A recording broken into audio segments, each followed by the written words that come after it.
He's a color commentator for Big Ten basketball.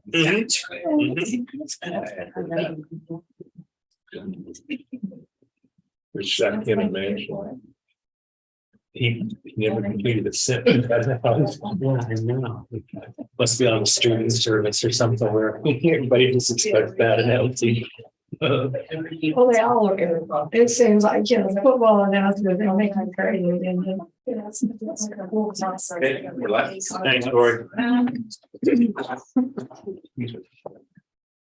Good morning. Welcome to the December 12th meeting of the Raleigh County Commission. Please join in the Pledge of Allegiance. I pledge allegiance to the flag of the United States of America and to the republic for which it stands, one nation, under God, indivisible, with liberty and justice for all.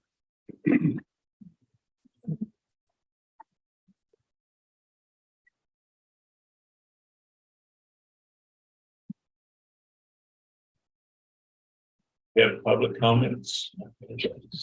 Right, so. Good morning. I had a meeting with our state contractors at 10, so I wasn't able to come down at 9:50. So I thought I would run down here really quick this morning, if that's okay. I want to apologize for accepting the free metal detector from the courts prior to discussing it with you folks. From the time that I got the call from Corey and Lana, there wasn't time, once the measurements were taken, the decision was made, and they found courthouse security staff to move it out of the wareham. They had to be out of the wareham at a certain time. I wasn't able to communicate with you folks. I actually didn't even have time to tell my staff that it was coming because that's how quick it went down. I just so you know, I was planning on during my staff time to bring it down to you later this month. I honestly viewed it as any other donated piece of furniture equipment from another department that we take. It was free. We don't have money for extra supplies or items.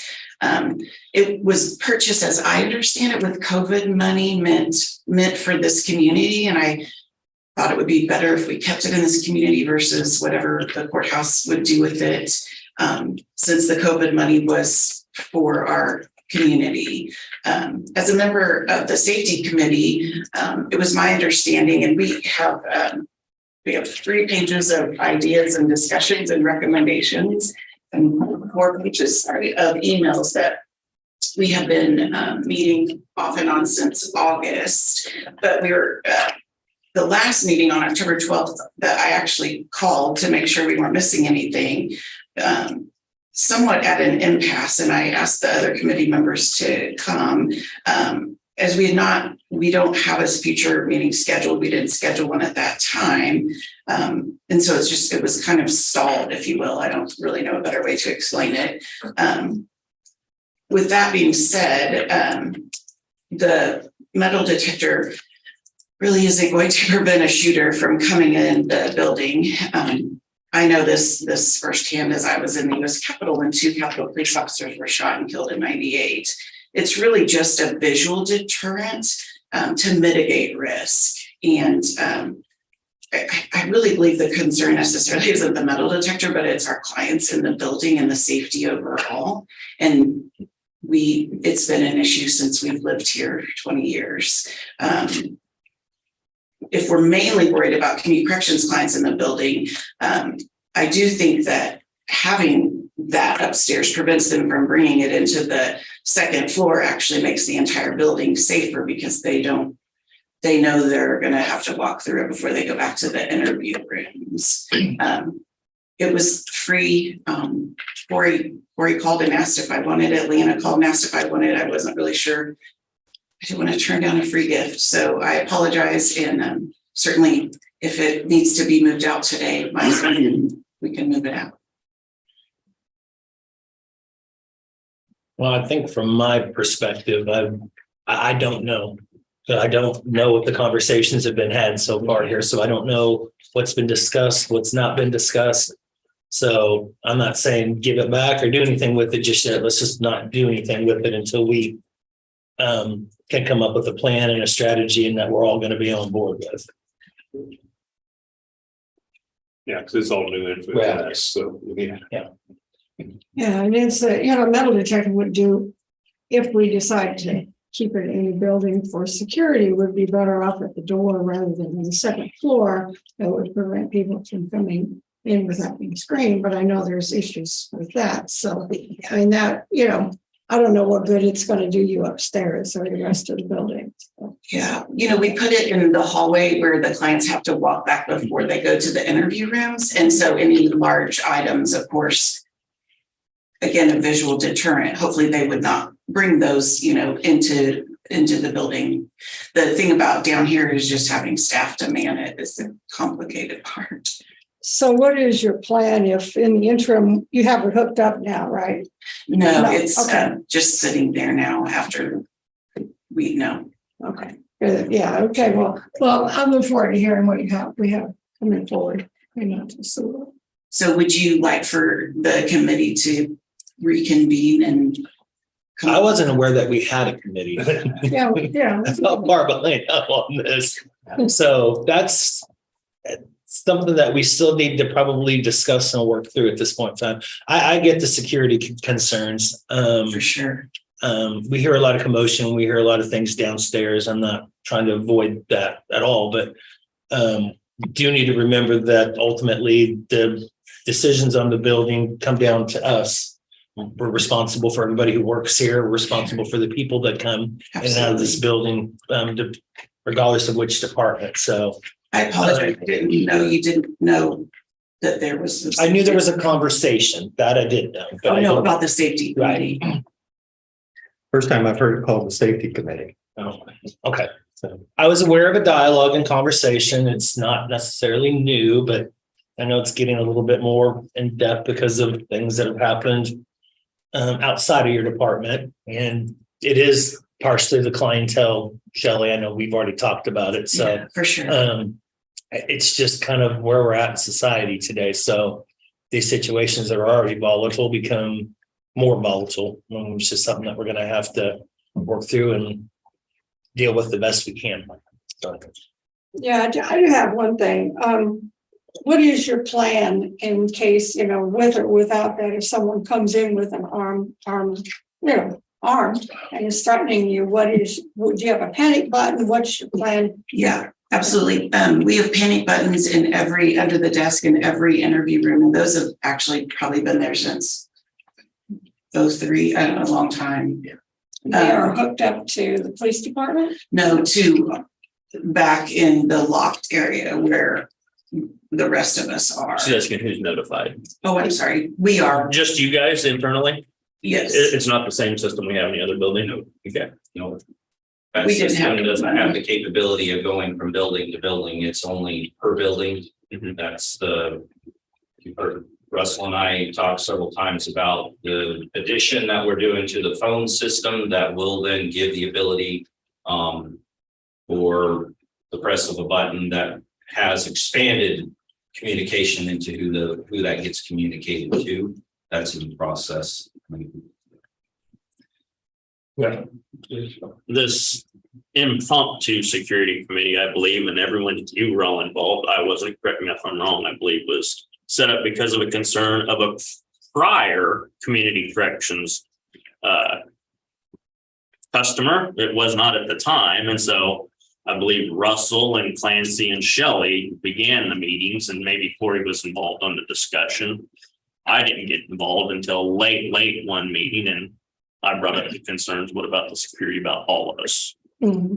I think if we're going to have a security committee, it needs to be a county facility security committee. And so it wasn't, I believe, an impromptu. It was never anything that went formally through the department heads even. No, like I said, it was just this building. So it was kind of an impromptu. And I think they just used security committee because it best describes what they were kind of working on. And that's how it got to where we're at now. And the concept was, as I told the board, to bring back a recommendation and give you options and decide whether you wanted to do anything about security in the building as identified by whatever we find or not. Well, I don't think we're ready to say yes or no. It's just we're still gathering information. And we have great Yeah. notes, pages of notes. And regarding those panic buttons, everyone has some version. I don't know if everyone, but a lot of us have a version of panic buttons. There was just a prime example of in the appraiser's office last week. One got inadvertently hit, but the problem with the system we had and why we like what Corey's trying to find us a better solution is the police officers first come to our office and said a panic button's been hit somewhere in the building. Yeah. And I said, and they came up, and so I walked up there and said, okay, most typical places is going to be clerk's office, treasurer's office, appraiser's office. I'd try those. And so then they went up to the appraiser's office because we're the ones that typically get those type of concerns on a more frequent That's basis. the issue with panic buttons to begin with, is by the time you hit them and somebody does come. But that was the whole reason for the one meeting I got, I was aware of on the security committee. Is there's a lot of us that have security concerns. And the reason it was devoted to people in this building is because people who work and live in this building have the best ability, we thought, to at least identify concerns. Sure. And bring them back. We're not opposed to any kind of solution that stands outside the building. But quite frankly, we're most familiar with what's happening in here. And that's the idea. And we did include HR and to make sure in case there were personnel issues extending on the building. And so it's not been an attempt to keep anybody from being involved. It just seemed the most sensible way to proceed. And I didn't want to insinuate that the dialogue or conversation or the formation of a committee or board or whatever was bad. I just wasn't aware of it. So, Sure. Yeah. I mean, I knew there was discussions about security here. So, a worthwhile effort. It seemed to make Well, sense. again, I apologize, and I can certainly have that removed today. I And don't know that it needs to be removed, you know. I don't want to do anything that is not your wishes. So I don't know what they are yet. So we're going to have to wait. I guess I'm saying, not saying yes or no, just saying we just need to find out more information about what's going on. not being the chair of the non-effective safety committee, do you want us to move forward or have another meeting? What is the non-effective? there? Not non-effective, that's the wrong word. Non-official. That was the word I was looking for. Unofficial. Never intended to do. Do you, what would you like? Expand it, like, But please don't expand us or give us more meetings. I think the group can decide that. I think you need to Come back meet every and talk. afternoon for now. There you go. Thanks. Went back and forth, yeah. It really did. That took an ugly turn. We do have great notes and emails between us, so if you want some sort of a debrief on those, I think that would be a great place to start. I think burying it with information is not a good idea at this point. The idea was to come back with a car. Right. And That's right. all that stuff can be part of that. And probably sometime in June. not yet, I'm not doing the car. I did work with Russell. Russell's already done quite a bit of work on it. So, Got my notes. Got my notes. All right. So you have a public comment? Yeah. Thanks. Commissioners. Okay. Let's start with you. Well, let's see, Thursday afternoon, I joined my cooking team over at the church to get the casserole, side dishes and desserts ready to serve that evening. So it's a matter of getting everything in the oven and waiting for the serving team to arrive. After that, I went to a committee meeting upstairs and leaving them to finish. I don't have similar. The next day I had to cook another casserole for a party on Friday night. So it seemed like I cooked all weekend, but anyway, Friday afternoon, I attended the K-State graduate school graduation ceremony in Bramlage. A good friend of mine received her master's in music education.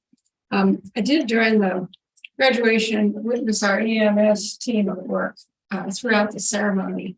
There was an attendee up, quite a, halfway up, and there that had collapsed and suffered some sort of an emergency. And it was amazing to see how the team was able to work and not disrupt the ceremony, and able to finally get the person down the stairs and out of the building. It was about the whole ceremony before we got along. Okay, got the person out, so, but coming down the stairs is not, chairs and stuff, but they're really an asset. We talk about them being on site many times, but I've never really seen, that happen. And so it's a shout out to these guys. That afternoon and evening, I attended several graduation and Christmas celebrations. Saturday and Sunday, I kind of slept a lot and caught up on some chores, did some shopping. Sunday, we went down to Council Grove. The highways finally opened. Went down there and had lunch on Sunday. I thought it was going to be 4-lane road. It's only 2-lane. Big shoulders. Otter shoulders. Yeah. They call it super too, I think. They're much wider. Allows for Yeah. higher speeds and Higher supposedly more safe. Yeah, the restaurant owners were really thrilled that it was. Did you go to Hayes House? Yeah, They had to close again in the spring. yeah, they're gonna, it looks like. Oh, is it? close The next phase. the Oh, next really? phase, Yeah, Yeah, this is just the first phase, and then it closes for some more. Didn't know that. and the employees were saying they were having to go all the way, you have to go all the way around. It takes about an hour and a half to get to work, so I was like. That's stuff. So, anyway, then, spent some time reviewing items, exercising, and getting ready for today's meeting. So that's it.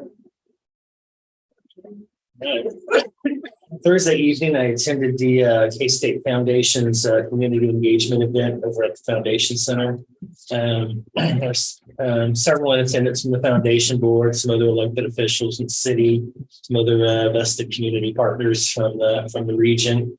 Had a pretty good dinner. That good dialogue was had. The foundation gave a pretty robust presentation on fundraising and development efforts through I guess what they're calling their 2030 strategic plan and work into developments in the Edge District moving forward in the future. A lot going on.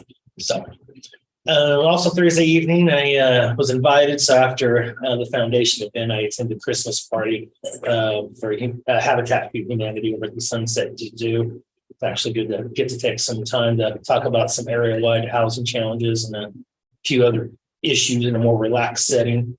Appreciated the invite by Executive Director Josh Brewer, and got a chance to catch up with some other individuals I hadn't had a chance to talk with at some time. I put Saturday, but actually it was yesterday. I did watch the K-State men's game on TV, 98-50.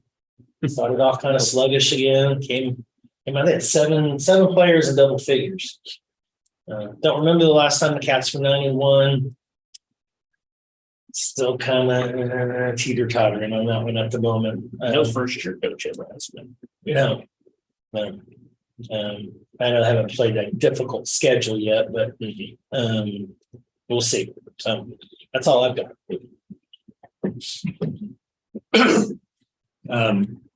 Similar to yours, I had too much time in hospitals since Friday with the nephew that's had problems. And our EMS earned huge recognition. They were in, obviously, from what I've heard, it's a very difficult situation when they went there, and hospitals and doctors have all complimented how great a job that was done by our EMS to get him there. And I'm sure they do it all the time, but it's the first time I've seen it firsthand what goes on, and I public just needs to know we do have an amazing EMS staff. I'd point out one thing on that too, and I was at the Texas game. I saw them in action, that double staircase leading down the Wabash Landing. Somebody took the entire staircase down. And it was pretty packed, pretty busy at the time. They were working diligently, and then everybody kind of moved away. And I don't know what happened to the individual, but it couldn't have been good. And they worked pretty quick and efficiently. I watched that myself. So yeah. No, unfortunately, I found out about the first hand this weekend. So Yeah. they do great work. I'm going to send a note to them later. And that's all I've got. Okay, business commissioners. First, I have a highway use permit granting Evergy permission to complete work in the right of way and rebuild and install new poles and conductor. Go ahead and make a motion to approve the highway use permit for Evergy. I would second that. Been moved and seconded to approve the highway use permit for everything. All in favor? Aye. Chairman, please.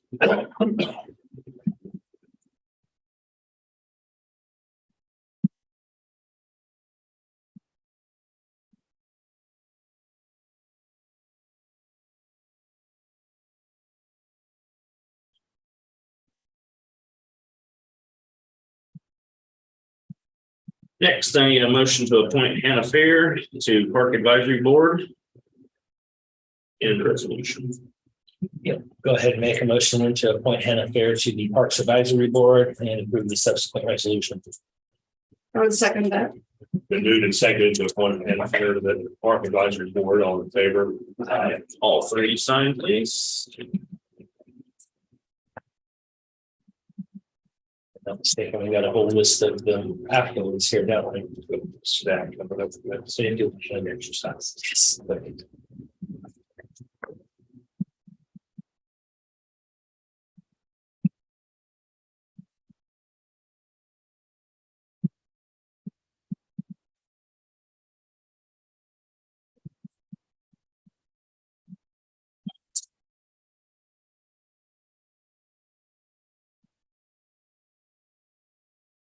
A lot of signing commissioners. Next, I have advisory board appointments. We don't have to do them separately. We do them all in one. Okay. Yeah. I'd make a motion to approve the advisory board appointments and resolutions appointing Riley County representatives to councils and boards. I would second that.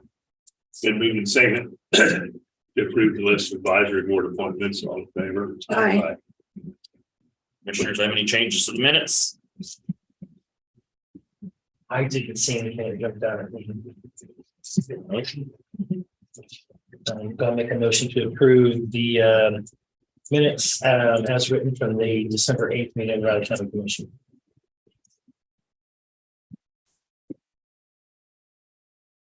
Second. Yeah. Yeah, second. Yeah. I was excited. Second. Have been moved and seconded to approve the minutes of the December 8th meeting. All in favor? Aye. Tentative agendas look okay, commissioners? Yeah, get to January, Or or get just, to we'll December. just pass these down. As they come down. Yeah, they don't really have to be in order, do they? I Or do don't they? think so. Okay, here's three. Any items for tentatives that look okay? Any items for next week's press conference? And it is good. I have nothing for the press conference. Okay, next I'm up at 9 o'clock.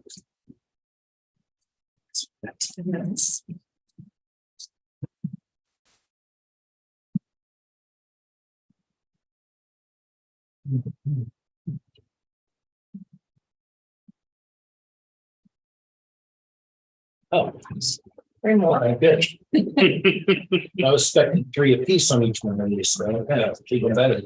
Yeah, first. Three, one, that's.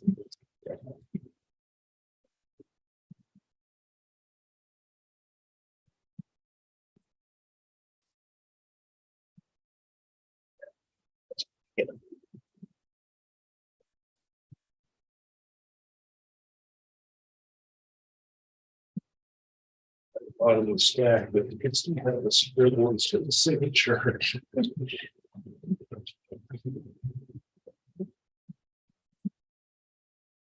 Yeah, I'd be horrible at book signing. Be a scribble at the end of it. Feel bad somebody paid like $30 for a book and get it signed and you can't even tell if it's a real signature or not.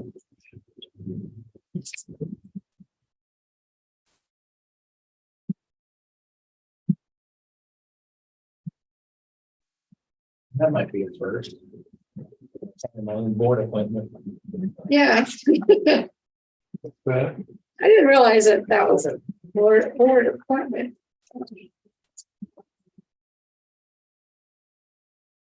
And see, you're an alternate on there. I think. Correct. So you still have to be appointed.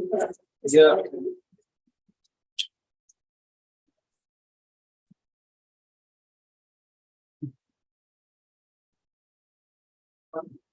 Oh, my favorite. Tigger. Yeah. Tigger and Taz are. That's my favorite.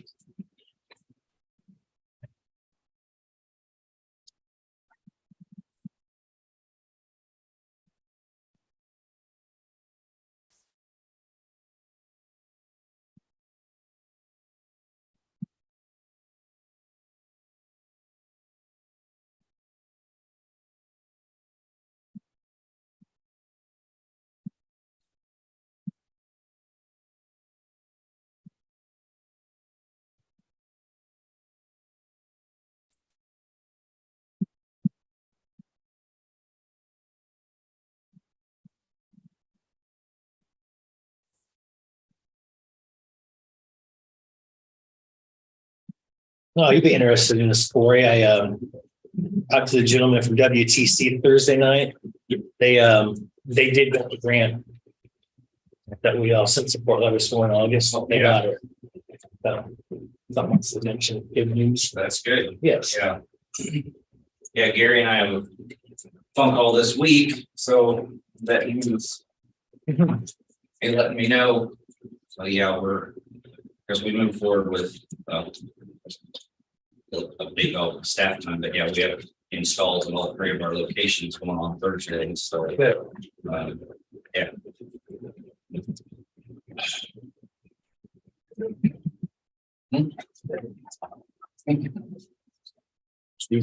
All right.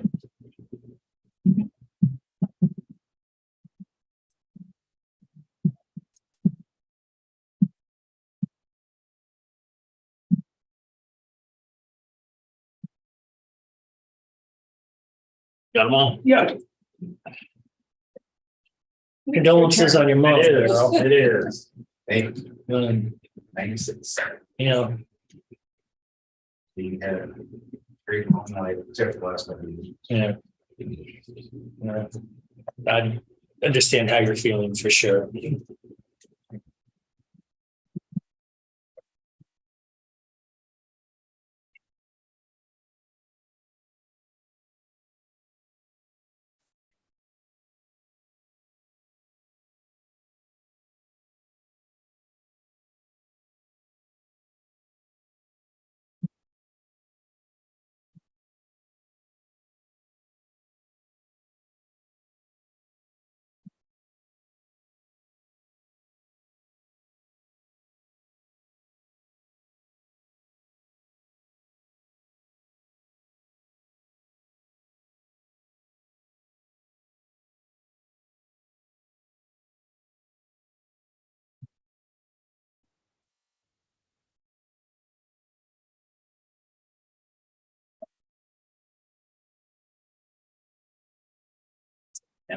Oh, sure.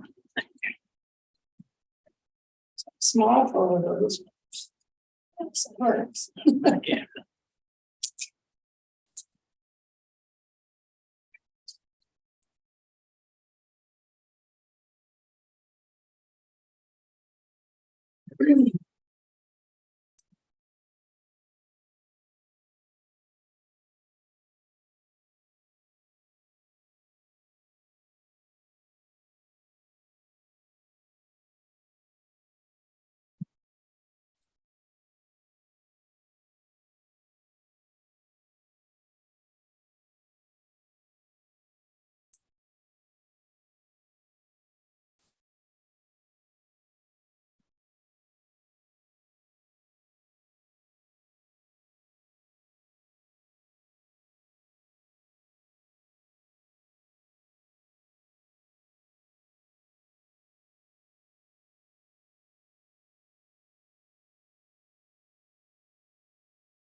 Right, Rich.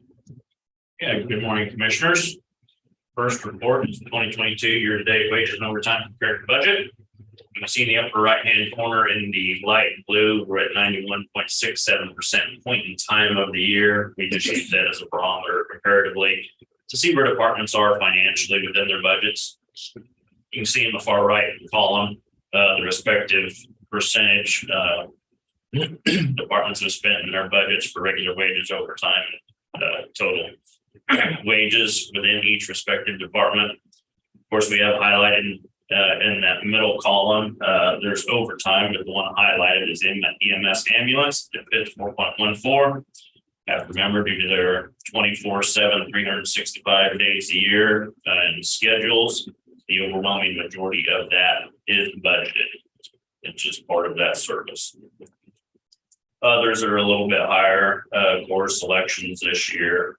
Also, public works, and commissioners should know, due to the nature of the business, public works, solid waste, and those typically they do have 8% budget for overtime. Their department, like clerk, elections, treasurers, only has 3% budgeted for overtime. See, we got pretty close on that elections this year. Overall, percentage of overtime, center column at the very bottom, 6.2%, but of course it's highly impacted by EMS ambulance. Any questions on that first page, or commissioners?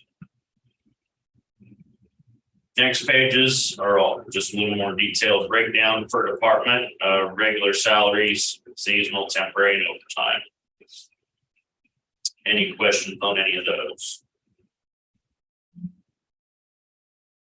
Next report is 2022 year-to-date budget activity. Still using that 91.67% point in time within the budgets. You can see those highlighted in the blue are those that have exceeded that. Everything on this first page, commissioners, is in what we call the county general funds. All of those titles are just departments within the county general fund. So overall, we're well within the budget guidelines there, and none of them, even if remaining over or additional go over throughout by the end of the year, they are not considered a budget violation. It's just the fund in total. Always like to point out the county general, that's 3 lines down from the second boldest, second widest blue section at 10.39%. That is, of course, because we have that $3,050,000 in budget stabilization, which will be more clear in one of the next reports down, which we anticipate. We budget in case of emergency. It's also our financial reserve, which is very important for our bond rating. Any questions on any of those, commissioners?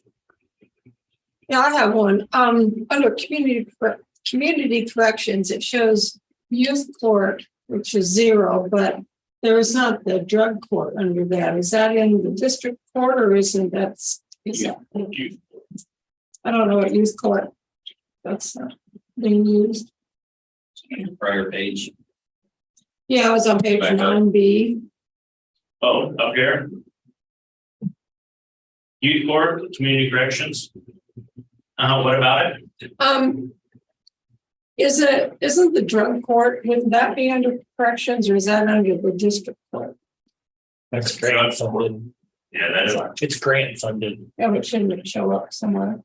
It's not Raleigh County dollars. Okay, the drug court. Okay, because there was a youth court, and well, no, there's drug courts. Yeah. Right now, it's being funded through grant. Okay. All right. Thank you. The next page, Raleigh County Health Department, motor vehicle operations are over. Also, Raleigh County Fire District capital outlay. Of course, Commissioner told you this before, but it's good education for the public. Capital outlay funds by state statute are not required to be budgeted, even let alone required to have a budget amendment. But in Raleigh County, our policy since the late 90s has been to budget all funds. And so we do that, of course, and we do include those in our budget amendments.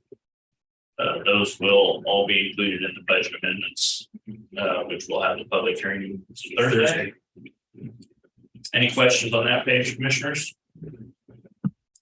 The rest of these on the last page are all enterprise funds, and enterprise funds, they derive all of their tax dollars and fees from special benefit districts, just those residents that live and or own property within those districts. So these do not include any ad valorem taxes. You can see the one there that's a little higher there, and one or two of those are included on the budget amendment as well.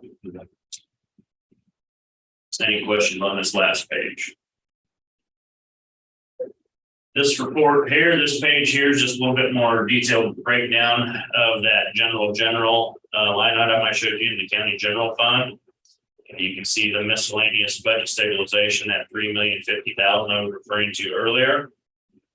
Personnel, you can see this is just the payout of personnel, separation of service from the county, ESL annual leave payout when someone retires. Of course, we always take our best guesstimate on that based on previous years, based on what employees let us know. They don't always let us know when someone anticipates retiring, so it's a little higher, but it's in general fund, so we have the funds available. Any questions or commissioners? We still do have a fair number of county employees that are retirement eligible. Yep. Sometimes they communicate to us when they are, and sometimes they do not retire. Next reports, comparison of 2021 to 22 expenditures report that was developed years ago for the commissioner, just kind of see comparatively a snapshot. November to November, had an extra bar in November. There we'll have to take out. Maybe we're anticipating really cold weather. Yeah.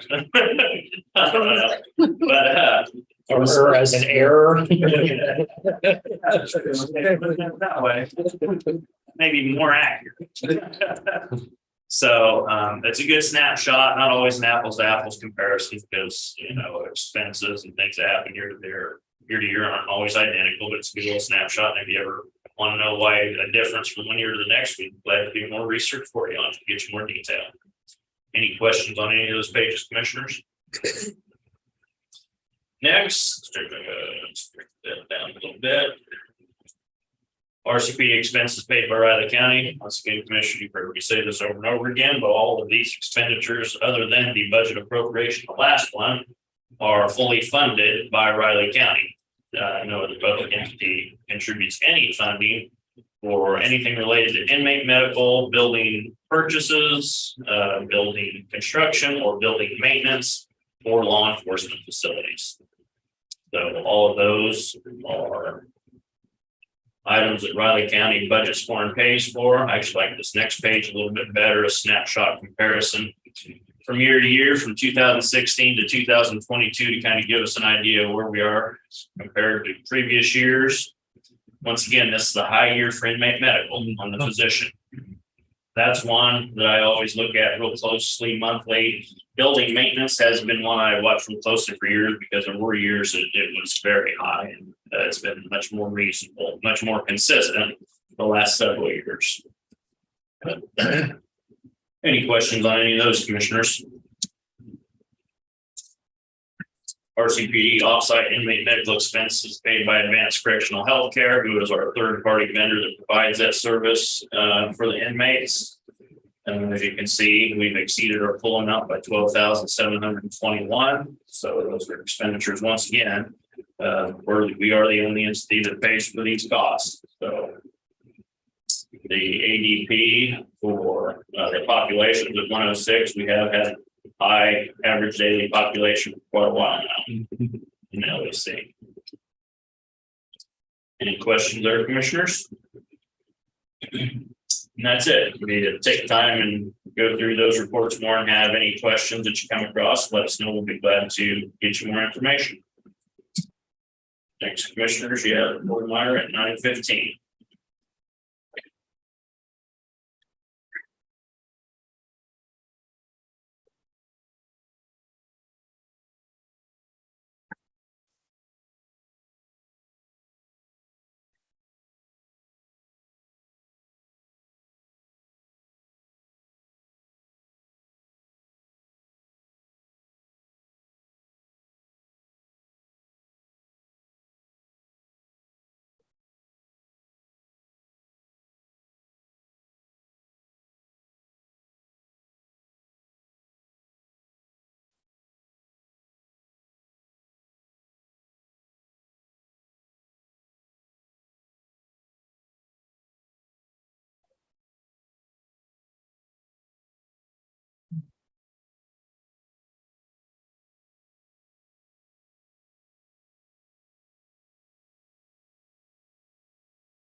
There it is.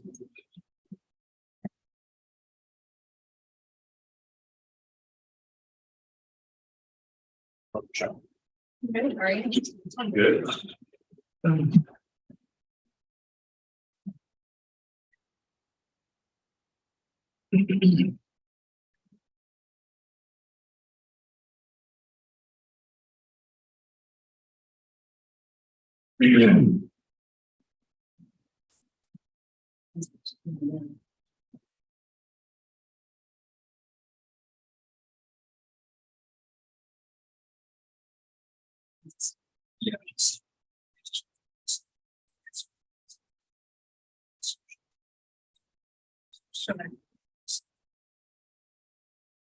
How'd your football Figured that. I team just, doing, I Don? thought it used to see your. Jaguars? Yeah. How they doing?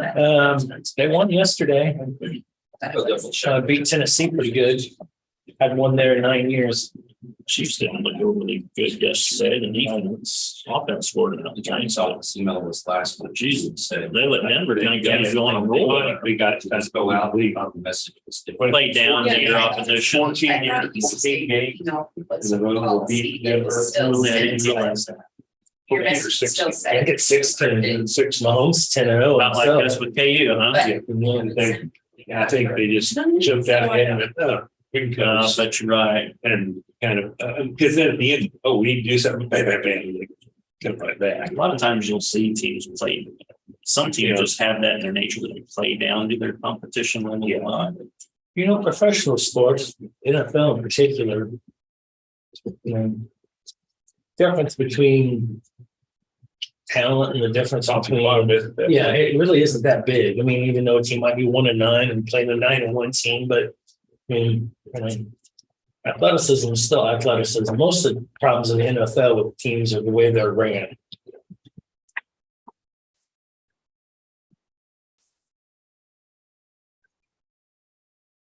One kind of weird not having college football on Saturday. Just I know. start feeling that withdrawal now. Who ended up winning Army Navy?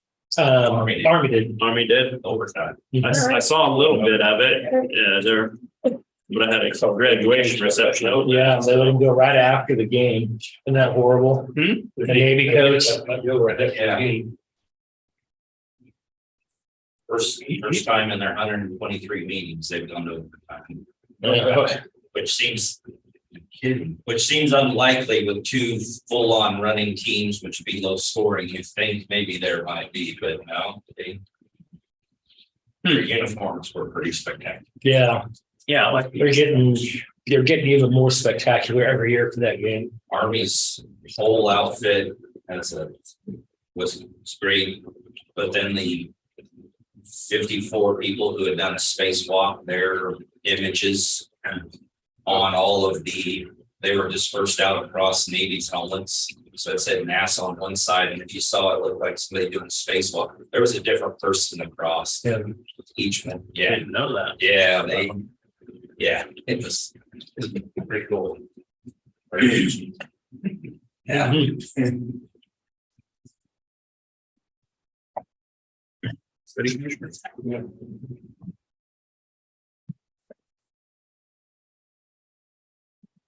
Good morning, Commission. Corey Meyer, IT GIS Director here for a staff update and then personnel request.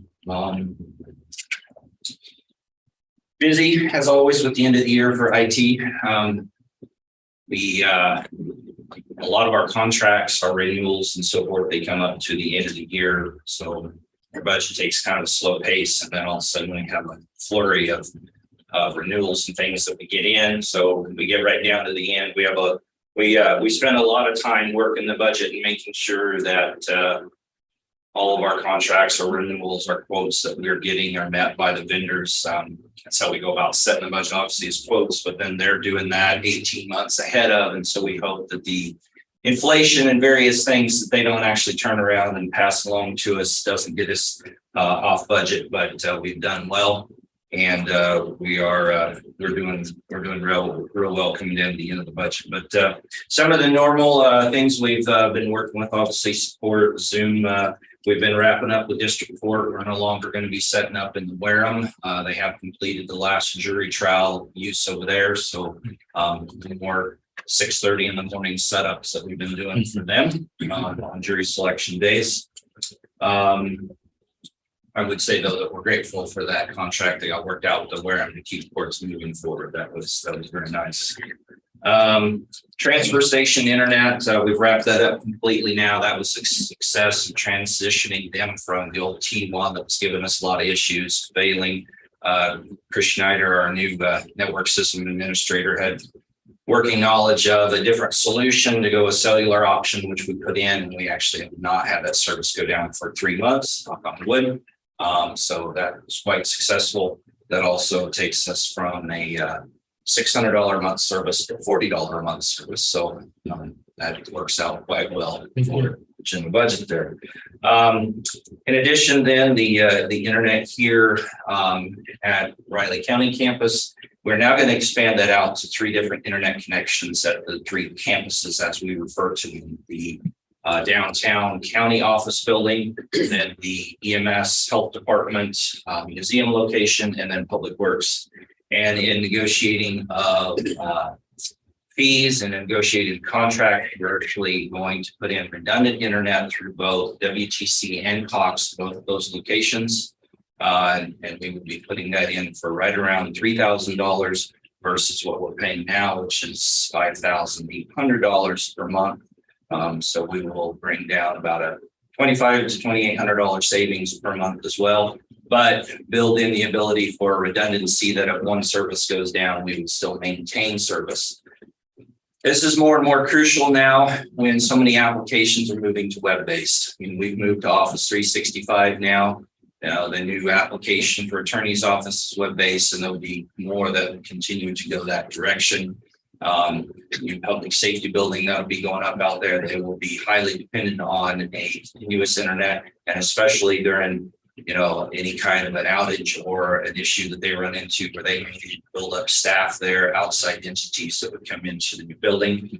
And so in doing so, we're signing 3- and 5-year contracts, which is why it's important to understand the functions of the future of what each department is doing, the new building going up and things, so that we put the right pieces in place when we sign those contracts.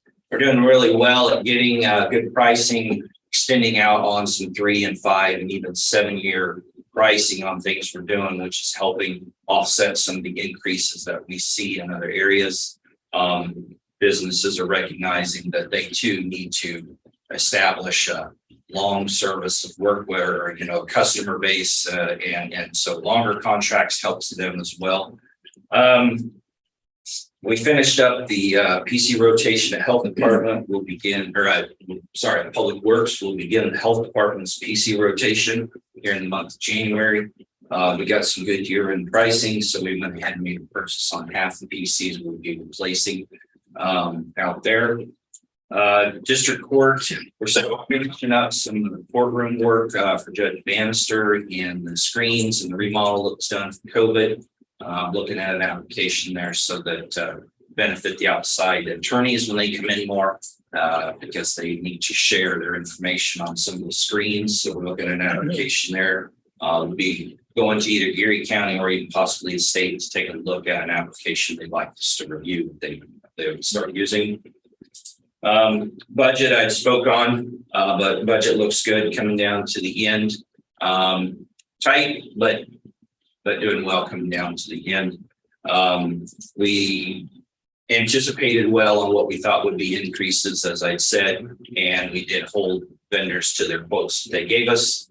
And so that's all worked out very well. The budget is maybe a little bit tighter as the transition from ADP to Paylocity. We, a little bit of transition dollars there, but that was anticipated, and staff did well in those meetings to anticipate that what that would be, and we're doing well there. We are wrapping up a review of our internal external security from a penetration test that we had done. And we're planning some additional security changes in the 2023 year. We'll be doing some things like multi-factor authentication.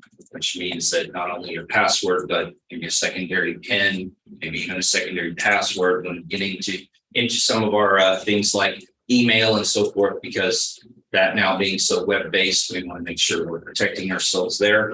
We're also looking at an additional email filter. You know, as the bad people out in the world change, we have to change with them, and we have to stay aggressive in our ways as well. We have been making some changes with the tools we have. It has held up a few emails, but staff is doing a great job of immediately calling, discussing the contents of that email, making sure that it's valid email, and then releasing it out. But so far, the changes we've made, we've been right around 85% right on the blocks that we've done. And some of those have been emails we're very thankful did not receive the end user. We have been involved a lot with now that the first kind of plans and drawings, and I have come out with the new public safety building, working with the police department down there and making sure that our IT departments and those leading the building plans and so forth, we're collaborating well on function of the building, use of the building. That way we're working together, because we will have, if all goes forward as discussed, we'll have joint services in that building between the two IT departments, and we look forward to working with the police department IT. We might have a good opportunity there to be providing them with that location some nice backup of some of their services down there, especially if it does move forward with a backup dispatch in that area down there. But the building looks good so far. The plans have come together well. I commend Dave and Russell for the way they laid it out, and in working with us. The architects have done a good job too. So it makes a clear understanding of what our part would be and where we would be putting things in. So far, so good on that. I know there's more discussions though about what levels will be where, in ground, above ground, but so far it's moving along very well. In regards to that building though, and we're running into things where it's taken us 200, 300 even days out for getting equipment ordered in. So when we take occupancy of the building is really important to us, so that we're ordering equipment in a timely manner. We are being advised at this point, we'll probably want to have all of our IT orders in by May or June of next year, if we want the equipment in by a spring, summer of 24, which seems to be discussions about that building. So it's it's taken a lot of strategic planning on some of those. The Leonardville building, as an example, with that one of our pieces of equipment is a 220-day out, but we have developed an alternative implementation to do in the meantime. Yeah, that's one of them. So we're really having to plan ahead and think ahead on those things. 200 to 300 days of lead time trying to order things can be tough, but we're making it work. We're making it work, and that's so they have such a good team to work with there. Year-end inventories are wrapping up. Derek, we continue to bring him oxygen and goodies and so forth as he leads the inventory and getting all of that done. Thank you to all the departments for their inventories and get them done in a timely fashion. So we do appreciate that. With the currently today, actually this afternoon, we'll have our KC just audit through Kansas Highway Patrol. That is an audit of how we handle the data and the security that are used with community corrections, courts, and the attorney's office, because they have access to criminal justice or criminal information and so forth. And so that we're handling that based on the standards reported by Kansas Highway Patrol. Kansas Highway Patrol does the audit every year, or every 2 years, excuse me. And this is our annual year for it. So we'll talk about our security practices, go through the things, background checks are done of staff, those type. So we'll have that this afternoon. We have well in all of our audits in the past. Kind of come on pretty quick, but CASA has moved out of the building. So we are in unplanned transition of their data and emails and so forth, but that is moving forward. And I'll leave it that on that one. We're finishing up our Office 365 migrations. Some of the troubles, we had to get all the user mailboxes moved first before we could then move forward with things like calendaring and so forth. We're in the process of that actually over the weekend, so that should wrap up. Employee reviews went really well. Appreciate all my staff. I thank them very much. We're beginning to work with Carpel. That's the vendor selected by the attorney's office for their new software. So we've done first data pull and transition to them. Looks like it go live in October of 23. And then lastly, didn't come in November, or the election happened before, but we were busy involved with elections, and we appreciate the clerk staff and everyone who helps there. They do a great job, and appreciate all the departments when we get a little thin on staffing to look out for us and maybe hold on to that call for a day or two. So we do appreciate that. GIS has been busy. They're gearing up, doing some year-end projects, finishing off our appraisers. They've been working heavily with them on some various maps, and then finished up with the planning and development department, getting an integration with GovBuild, and getting ready to move and use a new application over at the beginning of the year. And then our ortho flight has been wrapped up and is now getting ready to be released now. So that's flight. Any questions on department update? If not, then I'll move forward with my staff request to fill a position. Just a quick brief, if you're wondering, wait a minute, didn't this happen? Well, came in, Kevin Vacante was in the position of the IT specialist, left. We filled the position. Some things didn't work out there. And so now I'm back to request fill of that position again. It's crucial to us. It really, we're down one staff, necessary and needed in our departments. I think that goes without saying. We actually have eliminated a position, and then this would be down a position. So I think before you is a gold sheet request. It's the same range of 2592 up 27 for the maximum. So we would certainly like approval of that to get forward with publication of the position and get the interview process started. Any questions there for Commission? Get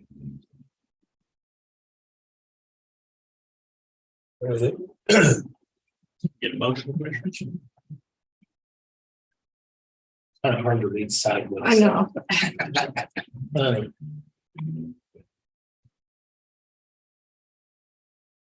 Okay, make a motion to approve the infotech specialist in the IT department. I would second that. Moved and seconded to allow IT to refill the infotech specialist. All in favor? All three sign, please. Thank you, Corey. Thank you, Commission. Thank you, Rich. Michelle, thank you. Your work. Appreciate it. Commissioners, no press conference items. Do have budget and planning. They're all presenting information at 9:35. So if they put annual salary. Yeah.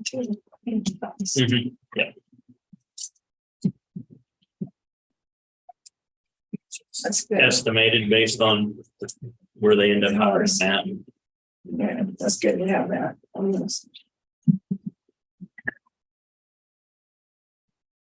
Which is per hour, then I have to figure it out. Yeah, right. I don't like the range on that.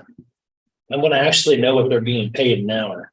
I don't want that range in there. They're being paid to 25. We don't know what they're going to be paid. We haven't hired anyone yet. This is a request to go out and try and find someone. That's the range that we may hire them at.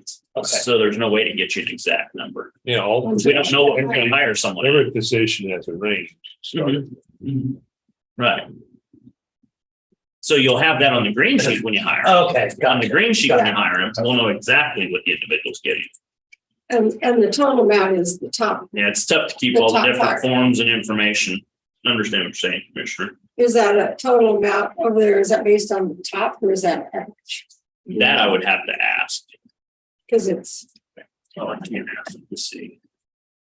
like 77. For all my staff, I need to contact them there.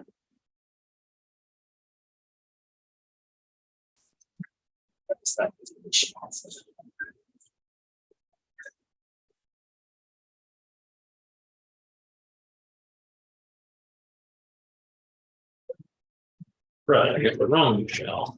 You can transfer me the other Michelle. Have them give me a call if you would. Thank you. Bye-bye.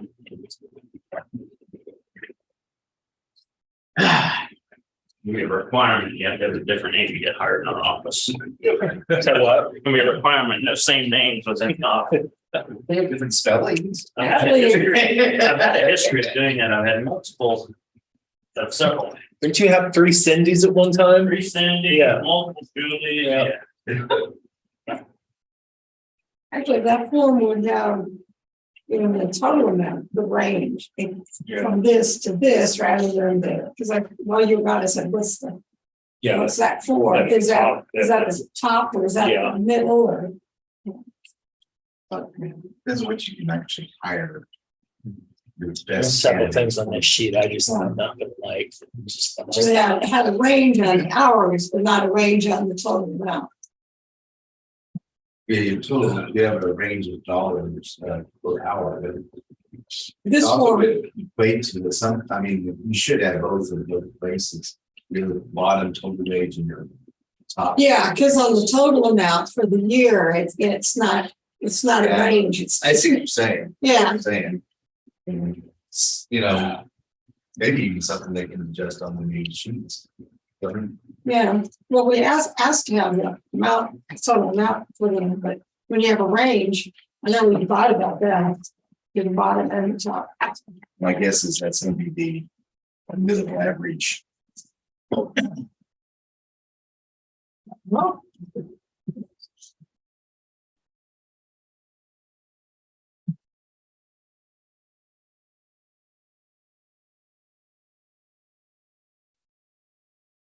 Yeah, there are 2 minutes.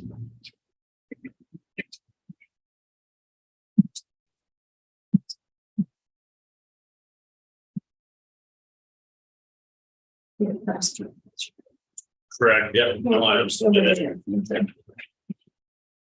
Oh, our 1045 probably isn't gonna make it. Rhonda? So, yeah, she sent me a message yesterday and said that she's really ill. I didn't ask any specifics on it, so I said, okay. Okay. I'm just Just so you're aware. Gets here. Dropping like flies. Oh, people are. Yeah, like I said, I got one out for a week in the office now. Another one out for at least a day. Blue child. I was out for the week. Vivian was out for. It's going around everywhere. I heard a couple offices are really struggling with different illnesses of staff right now. Going through offices. Couple tested positive influenza A. Yeah. That's what the hospitals in particular having trouble filling beds because so many of the staff was out. Most of them it's influenza. Yeah, my daughter at the surgical center said last week was just a mess. They had 7 nurses out. Those who were still there. This is the time of the year where we're glad the schools are almost into the semester. Give everybody a break to heal up. Heal up. Pharmacists can't keep anything on the shelves. The shelves are bare in pharmacies. I've got 2 of mine I can't get right now, so we went through a lower dosage right now. So they can get it back into stock. Go to Walmart or Dillon's or someplace like that, and it's almost bare. I mean, Pharmacies are too. You ready, Commissioners? ready? Good morning, Commissioners. Darrell Lee, Budget and Finance Officer. Start going over with your cash flows for the month.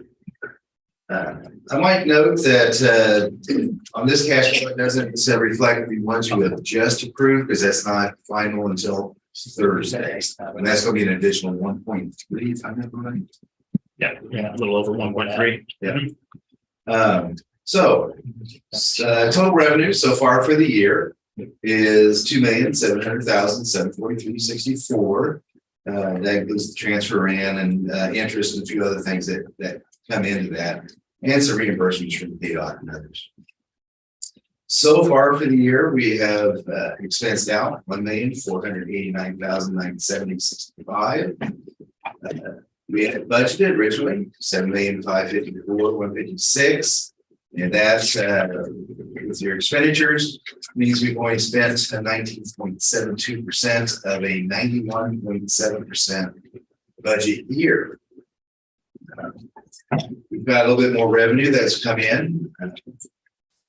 Some of that's due to the reimbursement, some of that's due to interest rates are a little bit higher. So your cash reconciliation, your beginning cash was $7,501,000. Your revenue, the $2,700,000, less your expenses of $1,489,000. Gives you an ending unencumbered cash of $8,711,849.97. Your current remaining projects is $2,430,753.98. Again, you want to add in that 1.35, 1.34 million that you just approved the other day, just to keep on top of your head there. So you're projected at this point without those is $6,281,095 of unencumbered cash going forward. You do have some reserve funds in there. The $2,017,586.94. That's the reserve, the fair reserve, the Fed fund reserve, and the burglar refresh reserve. That's listed down below the little square.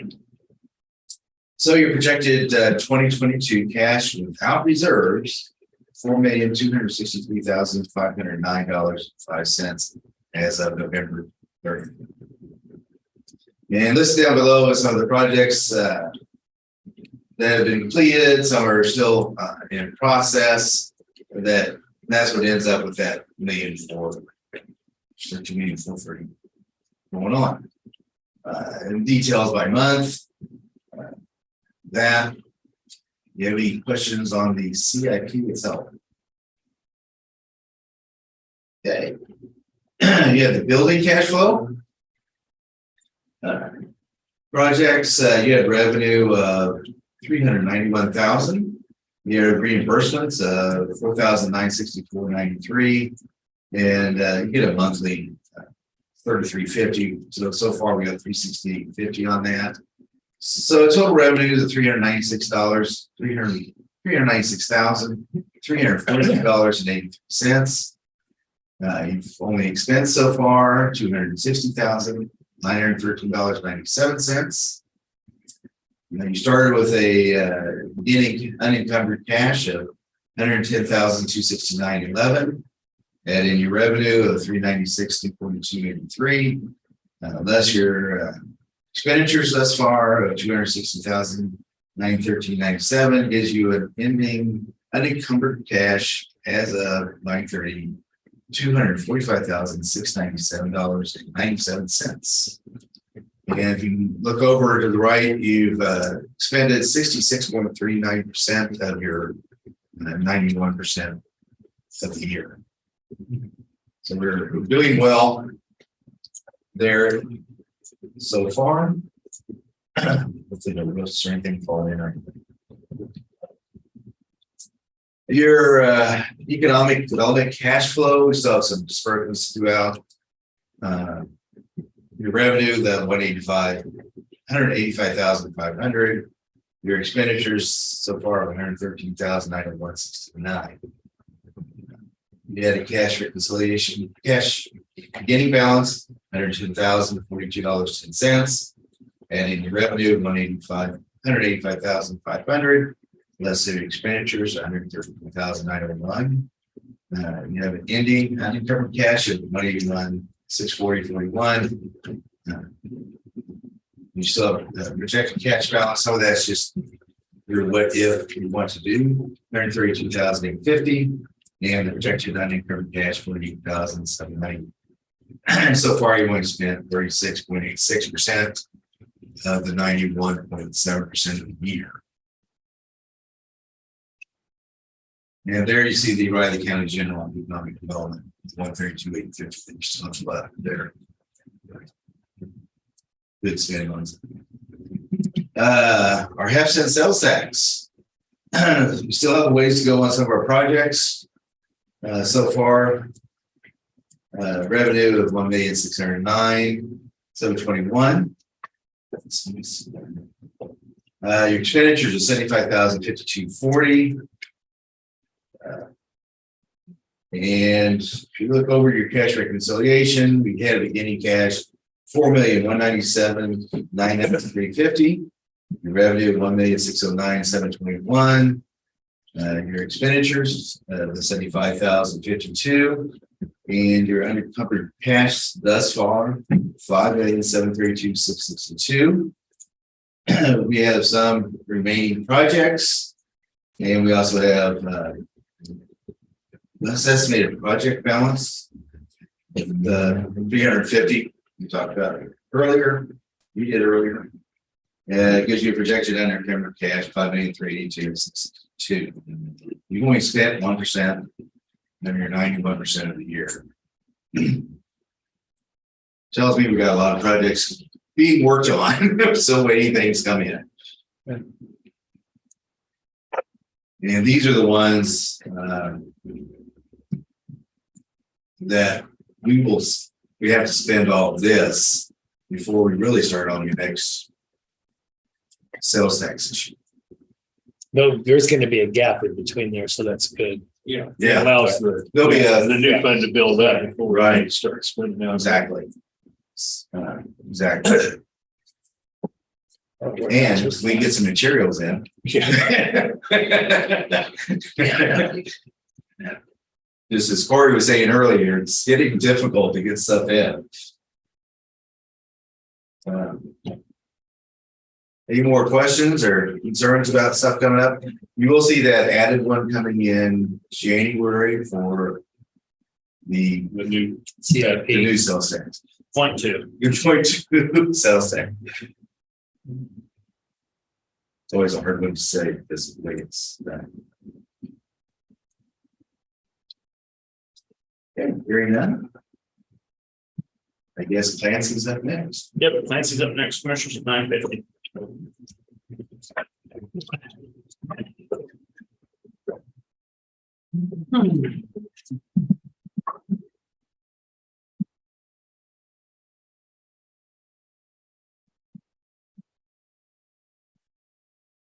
Oh.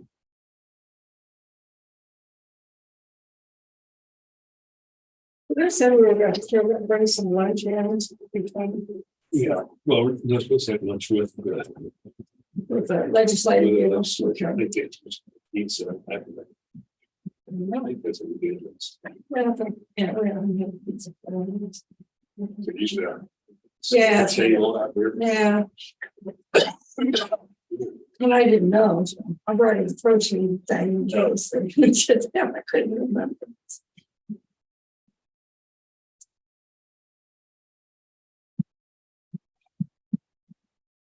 So who was it that the family got sick? Yes. See, okay. Thanks. No,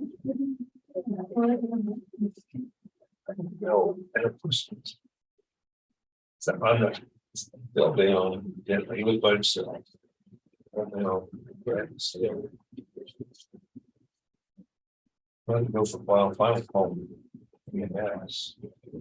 Call 911, by the time they got there, it's out. That's how I'm in the building. And well, that's boss. He has a couple of health problems. Minds can. All of us. 26, 27. Hello. Must be good. And I said, one second. They kind of I'll give you these. He was here, he was called us. We ended up transferring to St. Luke's. Saturday. Because they got heavy. Hospital, but his brother. His brother said, well, the friend was at St. Luke's, and that's how we got it. Because they had, obviously, they had stuff that we got. Yeah. So, when we got it for Friday, so they didn't like to make it tell them. So I said, I don't know what it's, the main because I switched blood. It's another cause we're keeping it in blood that it's notified. They couldn't give it. Yeah, that age, you really got talking about. That's. I don't know much about business.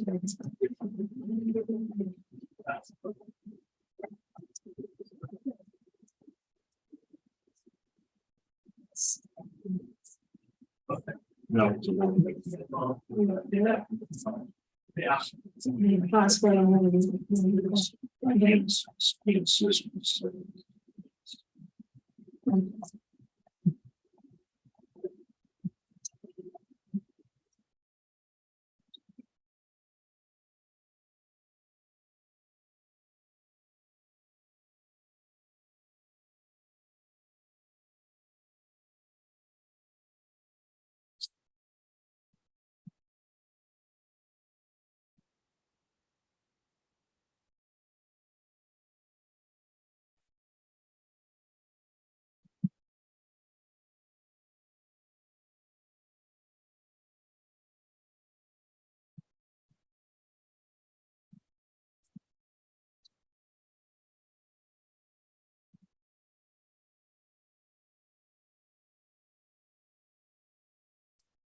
Yeah.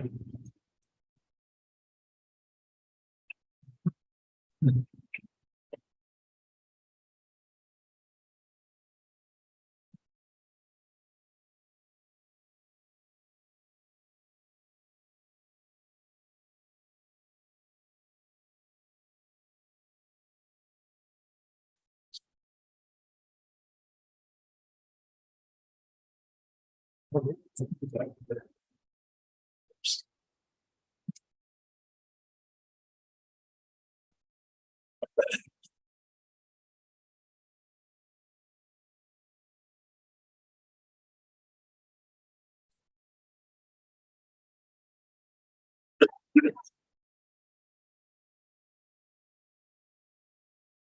Yeah.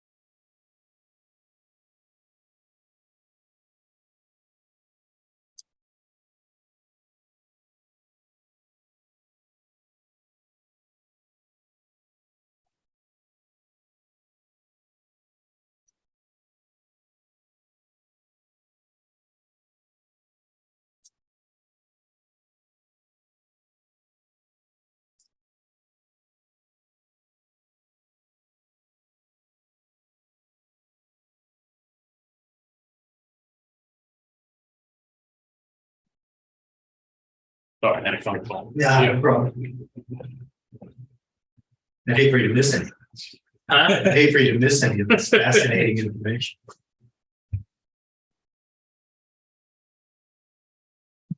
Yeah. Good morning, Commissioners. Clancy Holman, Riley County Council. First item up, discussion of the project list, and we kind of walk you through the initiatives since the last report. This covers the time period, as it says, December 1st through December 7th. Always lagging a little bit behind, as I've described before. But if you go to page 2, new information, as always, is in italics. In fact, what I'm going to do next time, more resumes have also been used bold type and to highlight some of these, because I know there's a lot of material on it. That may assist, but in any event, on page 2, that's a continuation of information on the Board of Riley County Commissioners. And of course, it indicates not just attendance at these meetings, but legal research and fence fee request, which congratulations. At some point, every one of those. I tended to ask where. I saw that report. I wondered where it was. Yeah, there's some legal issues associated with what's the right statute to go under here. There was one, the request was made and not incorrectly, and nothing wrong with making it this way, but it was made under a provision that doesn't really apply because of the nature of the ownership and the parcels involved. There's a specific process that is unique within the fence view stat, even unique among fence views, because it says if there's a common ownership of a given parcel, common, everybody has the same interest in it. And one of those parties wants to put up a partition fence. Well, then you go through a process that involves limited period of time for the board to notify, and then the issues are different.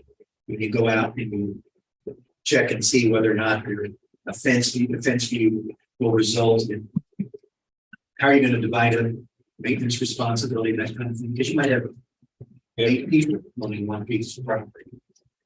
That does not apply here because in this case, started out not with common ownership.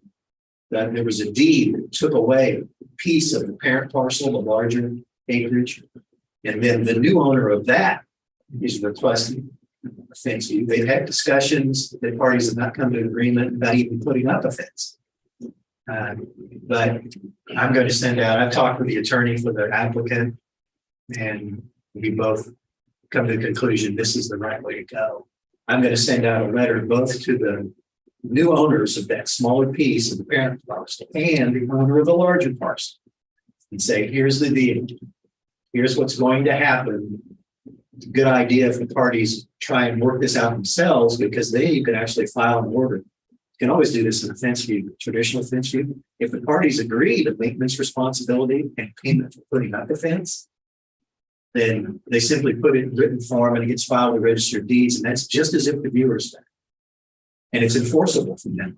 If one of the parties stops taking care of their shared portion or agreed upon portion of the fence, then you could get called into a fence. This is one where what's probably going to happen is once the parties are encouraged to work it out. Well, if that does happen, fine. But if it doesn't, then we'll be scheduling a fence view. And you'll get a chance to go out there and decide, and I'm going to describe to them what needs to happen on their side to make this happen. Because it's going to involve one or the other party putting up a fence. And then going, and if it turns out to be that if the board goes out and looks at it and decides this party bore all the costs, and that's not right. So not only are we assigning maintenance responsibility, we're going to divide up the cost of putting up the fence. Now, you may or may not, depending on the facts, who knows what decision to reach. That's what I'm going to describe to the parties. And that's why I'm going to encourage them. You might want to figure this out yourselves, if at all possible. And they try. So this may have no effect, but that's where we're headed on that one. So don't worry. I think eventually you're going to get a chance to do it. Oh boy. Yeah. I figured that would be your reaction. Every commission needs Every commissioner has to do a fence view. always. I think that the latest ones we've had have been kind of wimpy compared to the old days. So, I mean, we haven't had to cross creeks or no commissioner fell out of a truck lately. So that's true. So answer wants to volunteer to fall out of the truck. No, not it. Not it. All right. Well, this will be if you end up doing. So we'll find that. And next page I will call your attention to is 5. project list.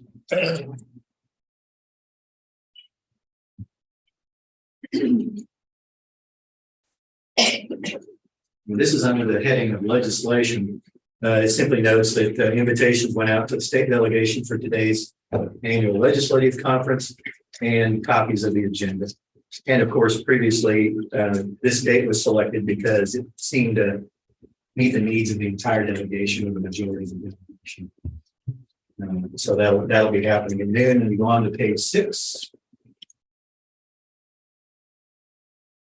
And here under the category of the legislative conference also is discussion with the county treasurer regarding statewide treasurers association pending legislation to increase fees, but also thereby reducing ad valorem property tax for a state function, which motor vehicle registration clearly is.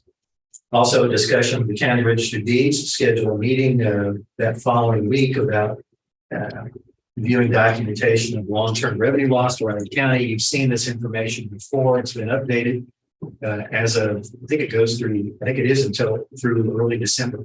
The amount of revenue that the county has actually lost as a result of the brilliant decision to eliminate the mortgage registration fee statewide.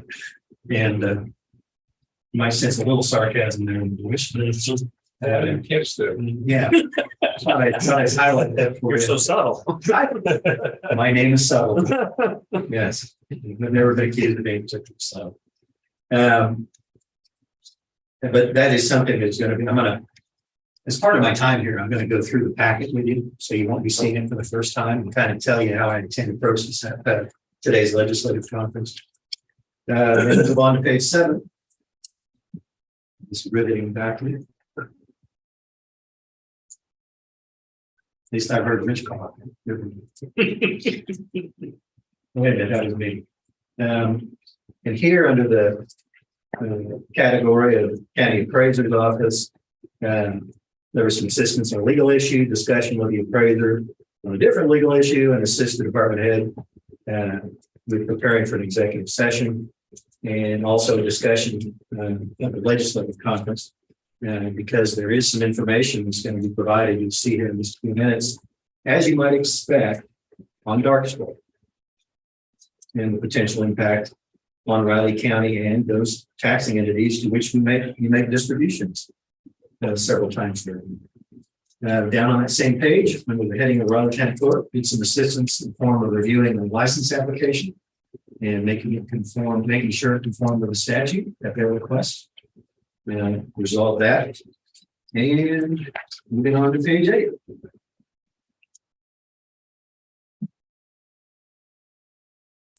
Here, under the heading of, it actually is a continuation also on page 8, emergency management items at the top of the page.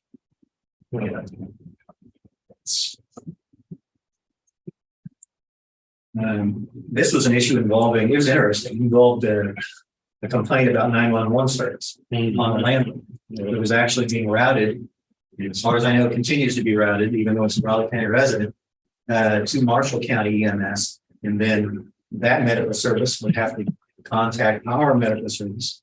And this is a person who's describing that there is, not frequently, but there is occasional need of ambulance service.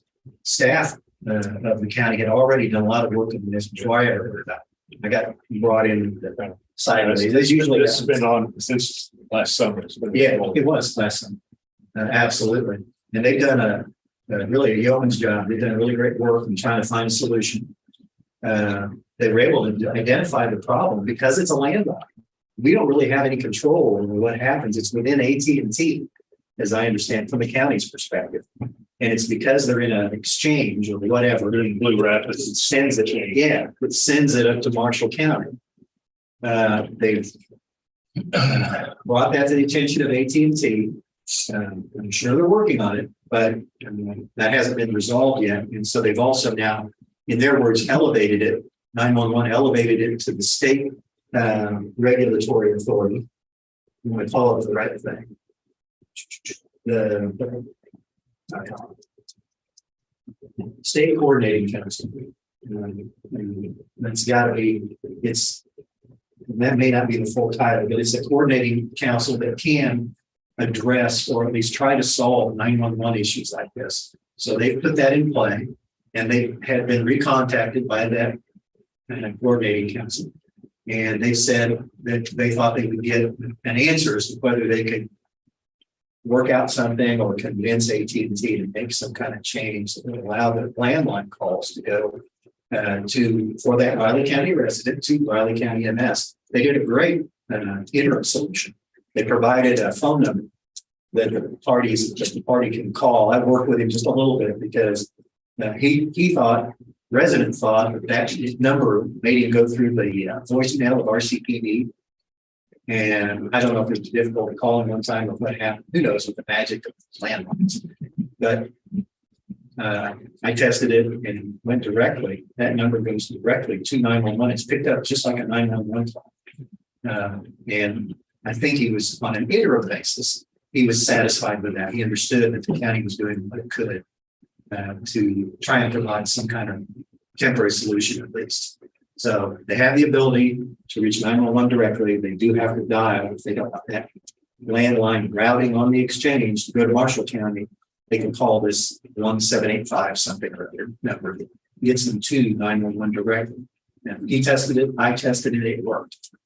And so that was, I think, some relief for that one. Don't know if the relief will last if this doesn't end up being, if there isn't some way to convince AT&T to do something, or whether something's even possible in our system. Who knows? We'll find out. But I did give them contact information, encourage them to get back with me. 911 and emergency management were they did a lot of good work. Yeah. Same page. Calling me too. Had no trouble with that number. It is, it's a, Sure. and they're working on it, but it's just. And sometimes I think when people hear that, they think, well, is there really anything being done? I mean, I'll verify it. Yeah. I've been on email chain between everybody. Trying to Good. figure out what's going on and how to get it resolved. I'm glad I was, so that's kind of, I'll keep you on there, leave me on. Okay. I'll copy it. No, don't. The next heading below that, emergency medical services. Here we again have the issue up with the new lot, not the new lot, the lot that the county newly acquired for the North County Ambulance Station. We've taken steps. I've had conversations, and I know the chairman and David Adams went up, and David Adams, who was present during the city commission meeting recently, talked about improvements to this alley. Craig and I have talked about it. He's done some initial research. We think the city is going to have to open that as an actual alley first. So then we need to pass an ordinance, but in order to give anybody authority to do anything in there. And I know the county wants to ask, as I understand, the entire length of it. Well, not just leading up to the ambulance station. Right. Yeah, okay, that's what I wanted to clarify. I'm going to go up and take a look at it too. I want to see what this actually looks like. So I know but we're having communication with the city's attorney and I about it. He understands also there's an issue with trees, and that's something they're going to have to resolve. Right. But so we'll coordinate something and keep it moving. Page, I'm sorry. No, it's on GIS. It showed that the line is exactly where it shows in GIS. It is off of the building because the GIS shows it going through their garage. It's not. That's why they have that disclaimer on the program. Sometimes people don't pay attention. That's not It wasn't way off. Yeah, I mean, it's just. Yeah. No, it's good information, but it's just like anything else. It's not perfect. And I'm not saying, what I learned when I came up here is you get two surveyors. Any surveyor listening to life, excuse me, 2 surveys done. There's going to be a disagreement about which survey is more accurate. So I always thought one survey 7 minutes. And then, well, that's what that attention. Sure. All right, on page 9, and very under human resources, did some follow-up conversation involving termination of an existing contract. And looks like that's going through just fine. We sent notice out at the end of a particular contract. And it's been confirmed, it looks like that's going through as planned. ADIS and working with the new supplier of that service. Page 10. On page 10, under the heading of planning and development, had an issue on a phone call.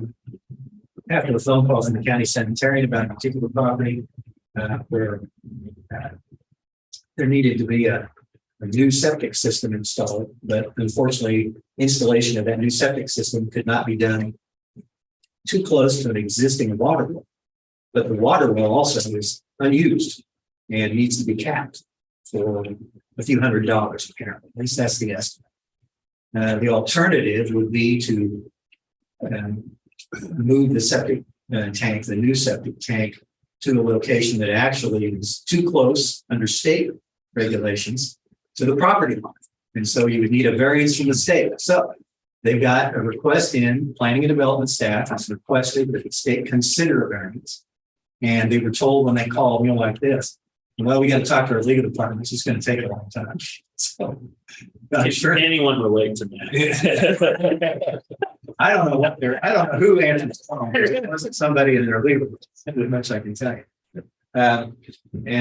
So there is that pending request for a state variance. We're not depending on that.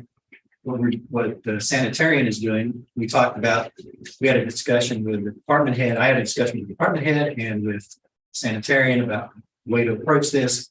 We think the most reasonable way he has by now, I hope. If he's not, he's going to have a conversation with the landowner's son, also make sure all the parties are aware that there's this pretty simple solution to cap the well. And then we don't have an issue of replace the septic system. We're not waiting on the state to give a variance.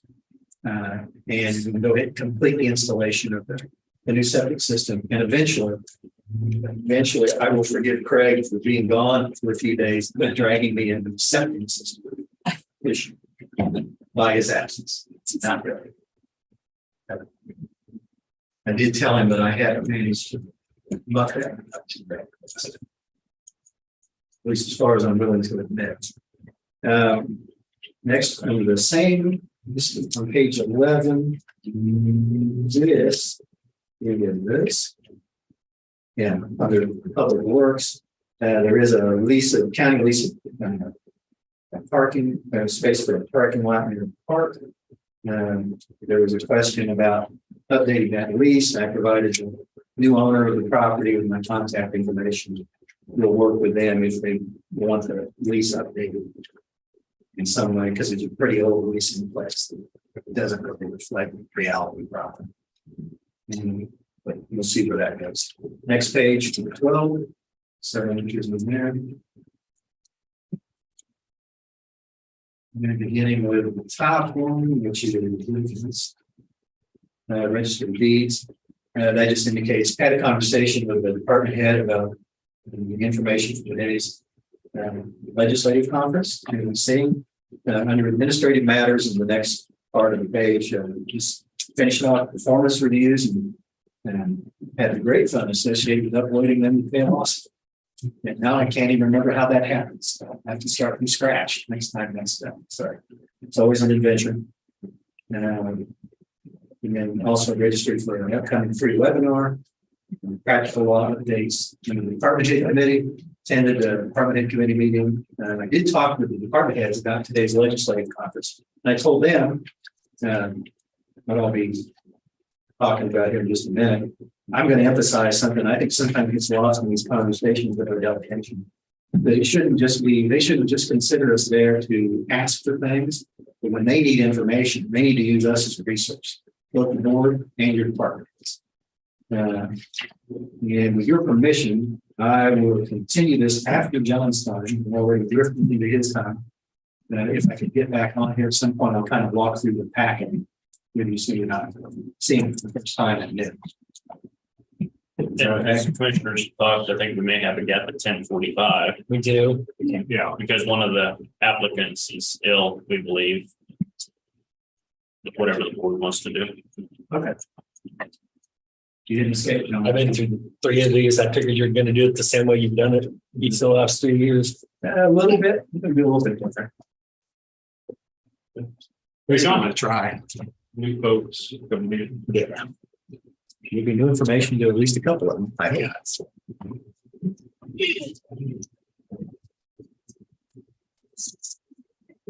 Morning Commissioners, John Elligan, Public Works, with my monthly project update.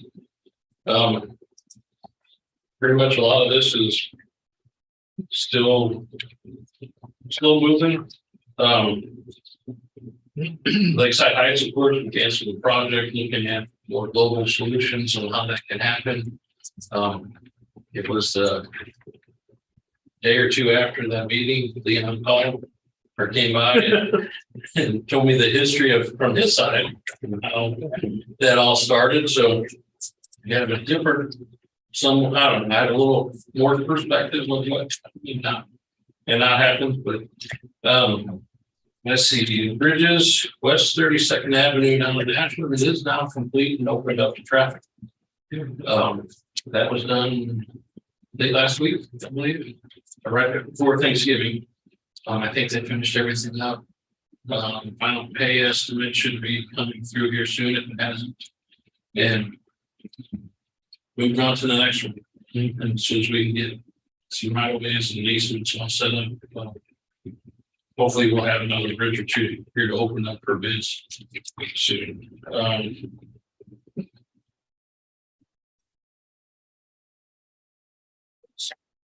Beaver Valley, we're ready. We have the bridge in the yard. They've done some prep work for it.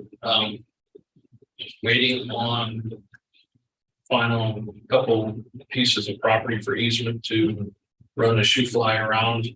And as soon as we get those, we'll start building shoe fly detours and then schedule the crane here to come in to start driving pot for that. We'll move the bridge and do all that. Can't do nothing until we get easement and set up shoe flies. Pretty much slow stuff. Parks have been up, cleaning up equipment, cleaning up a little bit of grounds and landscaping areas around the different departments.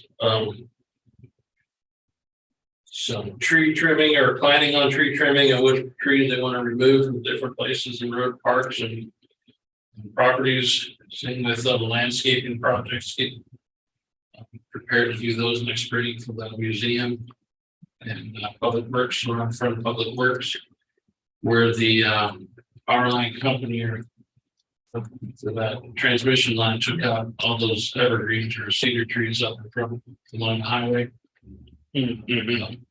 Really opened up that area. So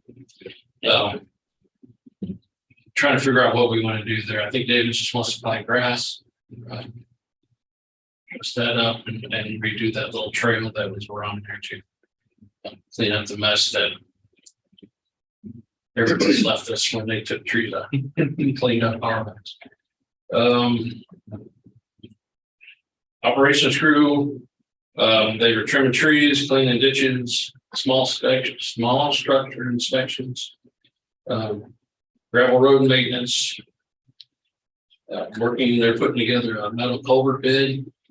Rumor has it 20% increase in metal price coming at the first of the year, along with air conditioners and you name the other stuff. So I think air conditioning went up more than 20. Yeah. So yeah, Wood's going the right direction. maybe. Oh, it is. Miscellaneous work, we talked about at the CIP the other day, the dump trucks. We have 3 out there on order. The last indication was that Thursday afternoon, Friday, February 23rd, we'll have is supposed to be built, scheduled to be built.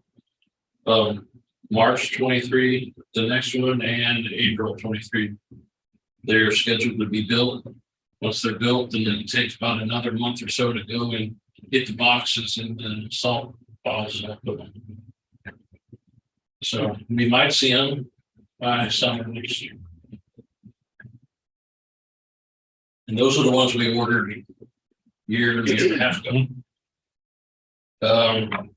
Headquarters station, working on preliminary floor plans, RFPs were delivered Friday. And we'll have interviews on Thursday. North County Station, they're still working on a floor plan. And David and I and Commissioner McKinley were up there once we asked them about the possibility of paving the alley last week. Still working on lagoon design. We're looking at putting in a flow meter to help figure out what exact flows we have coming into the treatment plant. To help with the sizing of the lagoons. We've had scheduled a water tower inspection. That keeps getting pushed back. So I don't know if we'll try to get that done in the first year, or wait till spring and they start warming up a little bit. Still have facility and ground tech position open, an engineering tech position open, purchasing agent, traffic control tech, and an as needed security officer. We hope to get some of those interviews for a couple of them here pretty soon.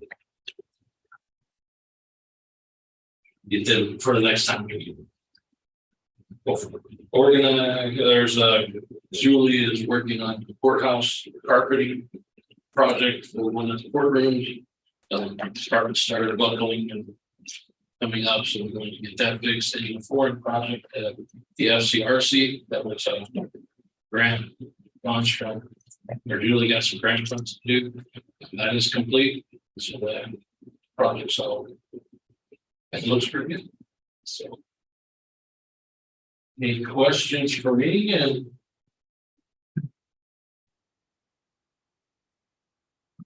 thanks, John. Thank you. And I have something for you over here. Yeah, we got some fresh. Homework material. I was wondering if you brought those. I was hoping you did. Let's see. Yeah, seeing this. Oh, those ones. Are they changed them? Are they same as the other Are they ones? Same as the other. It's a new I one. asked for a little different information. Oh, okay. There might be some say. I did ask.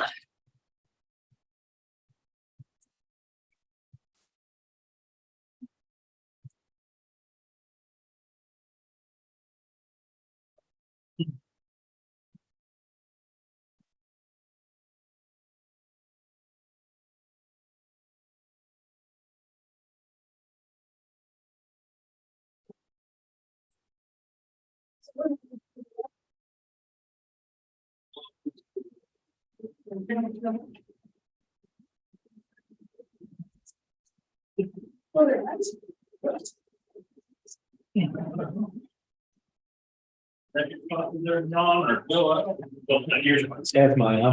No, you're fine. I just saw that. Chase it. We were. You don't sit and spat back into. You may as well get rid of the mask now. Or this will be on the ground. Minor backwards. Yeah. Just a little. Just a little.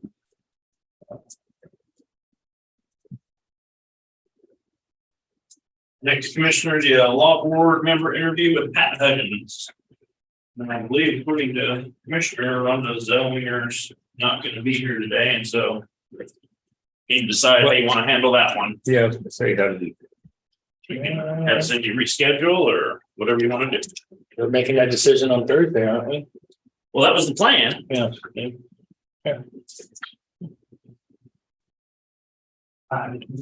Just so get it done, no, with.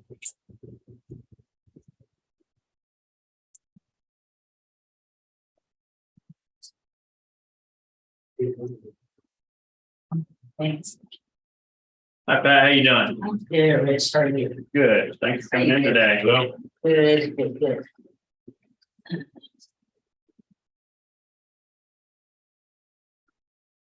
so Pat, where's your son now that played basketball? So we played for the Houston Rockets and That's where I saw him on TV last night. Cool. That's neat. So he has a two-way contract with the G League and the Houston Rockets, so. Good. And that allows him to play how many actual games? He's what, I'm sorry. How many actual games does that allow him to play? Yeah.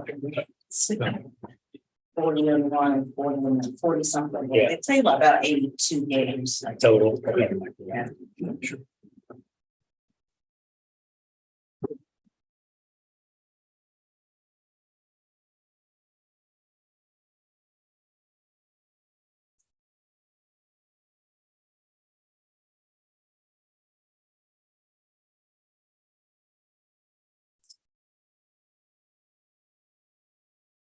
I think that program they've got set up where they kind of go half and half to learn.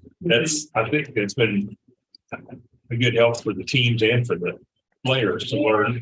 The morale, the motivation boost, when the guys have a lot of energy like that, Yeah. especially there. Well, I know that's a Dean Wade got started on his. What's that? Oh, yeah, Dean Wade, yeah, for Cleveland, yeah, Cleveland Yeah. Cavaliers. Did that half and half for a year and then got moved up, so. Barry Brown, that's what I was good Minnesota for. Two-way contracts like that. There's only a maybe 9 that they do like Oh, really? a year. I think. So quite an honorable opportunity. Yeah.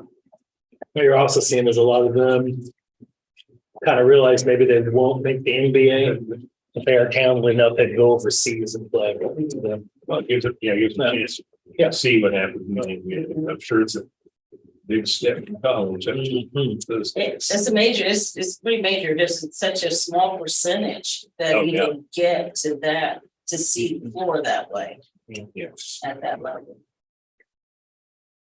But he preferred to stay than to go overseas first. He wanted to try and Yeah, well, sure.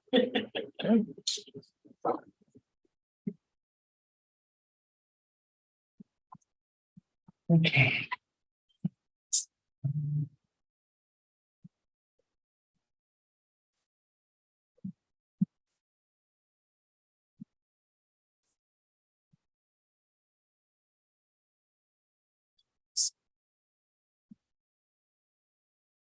Oh, we're so long.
Rich, since this is our first time doing this, how are we?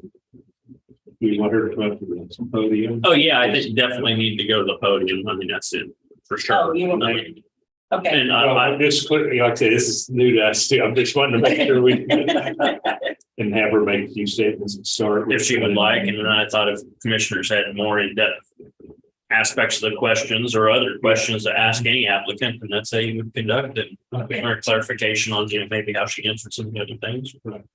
Right, yeah, you go ahead. I don't know if you have some comments you'd like, we've had your application reviewed over the weekend. So that if you have anything else just to let us know who you are. I realize these two know who you are, but. Yeah, but it's all there's no. Sometimes you have alarms. Oh, yeah. Okay, well, as you know, my name is Pat, Patricia Hudgens, I always go by Pat, that's how I grew up, that's Pat. Been in the community, for those that don't know, I've been in the community for about 35 years. Lived in Owensburg for about 15 years before moving into Manhattan 20 years ago. Gosh, and what's important to me is civic engagement. And that is what I try to impart my kids, the volunteer work that we've done over the years and the things that we've been involved in. It was probably when my kids were getting a little bit older and in elementary school. Well, they're 4 years apart, so they're pretty staggered. Where I was on site council, I think it's probably where my interest probably grew the most. I was on site council for high school, middle school, and elementary school at the same time. And at that point, hearing the site reports is what, I was involved in PTO, but the site reports is what intrigued me more because it was the functionality of the school and how to change things and how to get involved with policy. And so in that case, what I did is I got involved with and ran for school board as a result of that particular opportunity. And so, gosh, I can't even talk about all the places where I've been, but serving on school board, that gives you a depth and a breadth of not only just budget and policies, but every rotation, we would have to serve in a different capacity. From technology committee, making decisions about technology. I've served on negotiations, buildings and grounds, facility, the oversight for looking at capital outlay, and when all the schools needed new roofs. When playground equipment needed to be, and when inside, and looking at capital improvements and those kinds of things. And so that is probably one of the better experiences that I had a long time, not that long ago, when my kids were still in school. And then from there, serving on our state board for indigent and defense services, I still go around. Those are not monthly meetings. That's a governor's appointment. And that was kind of someone I asked somebody to serve somewhere and they said, hey, we have a at-large position that you think that you would be good at with a little bit of, the law information that you have. And so just going around making sure that public defender offices are equipped, as well as if you need to put new ones in certain counties. So that's one of the other things. So setting policy and looking and approving budgets are some of the things that you do regularly. And then there's the budget cuts. When the school district had to do some really, really deep dives when I was there, I remember sitting just like you guys are now at a table where we were going line by line by line and having to make some really, really tough decisions about some things. So I don't want to keep talking, but I've got 3 adults. My kids are all grown now. The last one that we were just talking about is at the MBA, just graduated from college. And so you kind of feel like you've got maybe a little wiggle room to do some other things that you'd like to make a difference in the community. Mary, my husband, is a pastor here in Tampa. And I feel like we're just fair-minded and just, I'm going to say good people. No. That's a lot, but anyway, that's a little bit about us. How long were you on the school board? I did a 4-year term, and then when my son started college, I wanted to follow him, and that was what we did. And I really wanted to stay on, but I had to make a decision, and I thought, you know what, family first. School board will be there when he finishes, and if that circles back, if that opportunity is there. So yeah. And on the law board, is this your first term? Yes, my first 2-year term.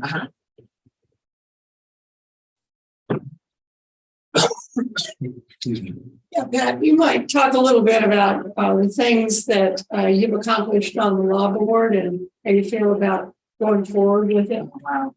Well, I would have to say that starting off, I was on the search committee. I was asked to be on the search committee for the selection of Dennis. And so that was Dennis Butler, our last executive director. And so I wasn't on law board at the time, but I was a community member and asked to serve on that to help make those decisions. And that was we hired affirmed to do that. So just the confidentiality piece is, you hear a lot of information that you aren't able to share ever. And just being able to do that. So that, as well as just the policies and the decisions that we've made in the last 2 years. And then I have been on the negotiations piece for the current executive director that we are trying to get, that we made the announcement about last month, that we are, that's Pete, Brian Pete rather. So we've been negotiating with him for his term and salary and that piece for his contract. Everything about his contract is what I have been on that piece. Gosh, negotiations, executive sessions are probably one of those sensitive matters that come up as you have as well. And I think that just that confidentiality piece is really, really important. Because those are things that you need to make internal changes about or follow the lead of the director and what their perspective is on the changes that need to be made. So I would say policy changes, and I'm always at a ribbon cutting. So when the shooting range open, I was there. That's part of county responsibility as well. I've been on the inside. As I mentioned, I had done that Citizens Academy years ago. When Sean was the director, and then they don't offer that as much, but that gave a really good cross section of everything. And so it gets you kind of intrigued about a few things that we want to see and do.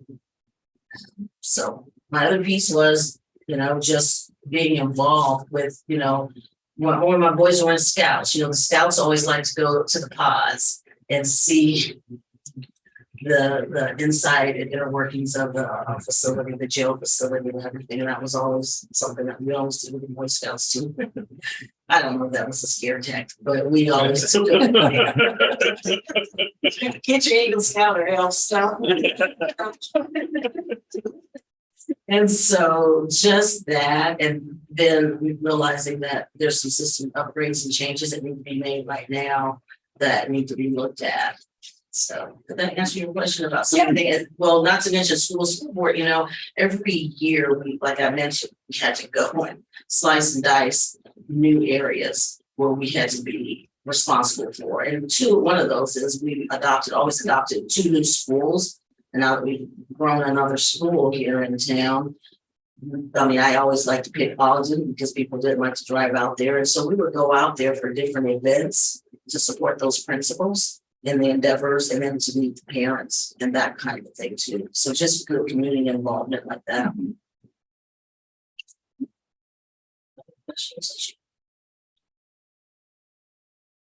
Well, thankfully, I've worked with you for the last 2 years, so my questions have been pretty much addressed. So Side by side. Yeah. He's on the side. Yeah, I'm doing it right. I know how hard that can be. I should tell you something automatically, yeah. He's a good guy. He's good. Yeah, you talk about continuity going forward with the new director.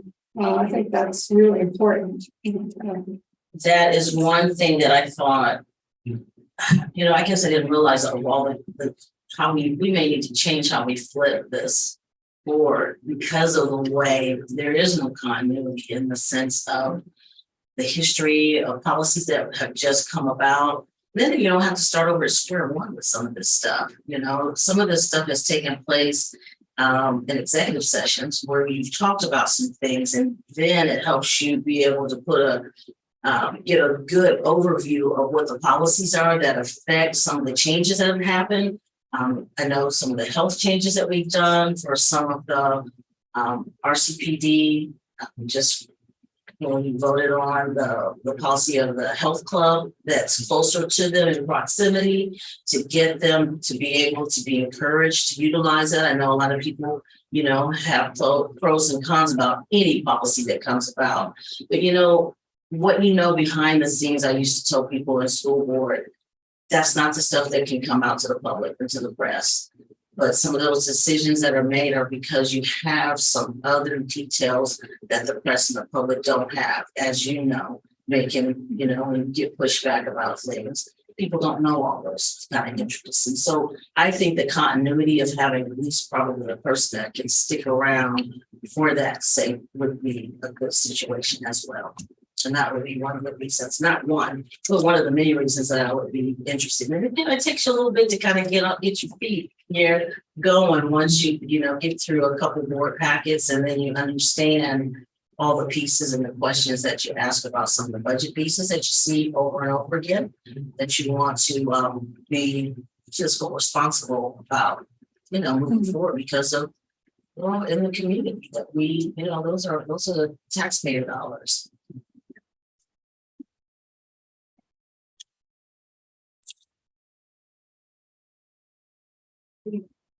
Good questions. Thank you for serving the last 2 years. Thank you. Invested in this more. It takes a while to figure out. Yeah, it does a little bit. I mean, but you've seen a budget, you know the different items, but of course they buy a lot of different things than the average. Yeah, sure. Very, very true. Yeah, I mean, and just like when they bought those new posters, when they were putting cameras, the flashlights on them and the mounts and those kind of questions. Those aren't things that people think about that you're able to sit in a room and ask specific questions about. So how will that affect your gear and how you wear your gear, how you carry your gear, how you draw your gear, How do you maintain your gear? so, things like that. And then the new uniforms, that was something, to be able to see come out and be phased in. And that was one of those things that they were excited about. And I think they're still very excited about, as well as the beards. Yeah. That was both a good and a bad thing. I know.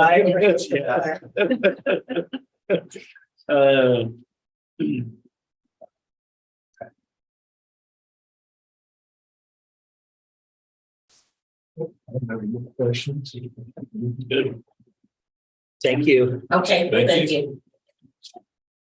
Pat, just so you know, the board intends on making a decision next Thursday. Okay. This week.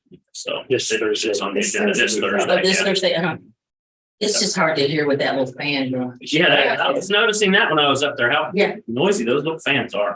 But thank you. Yeah. Thanks, All right. Thank you. Some days it's louder, but We'll see you. Well, actually, again, today. We'll see you later. Yeah. Thank you so much for Thank your you. time. Coming in. Bye. Hey, commissioners, didn't know how you wanted to handle the next one. If it isn't showing up regarding the decision also for this Thursday, so that's a decision you all need to make.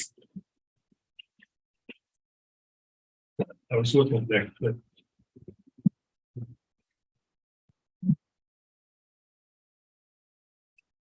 I've got to do.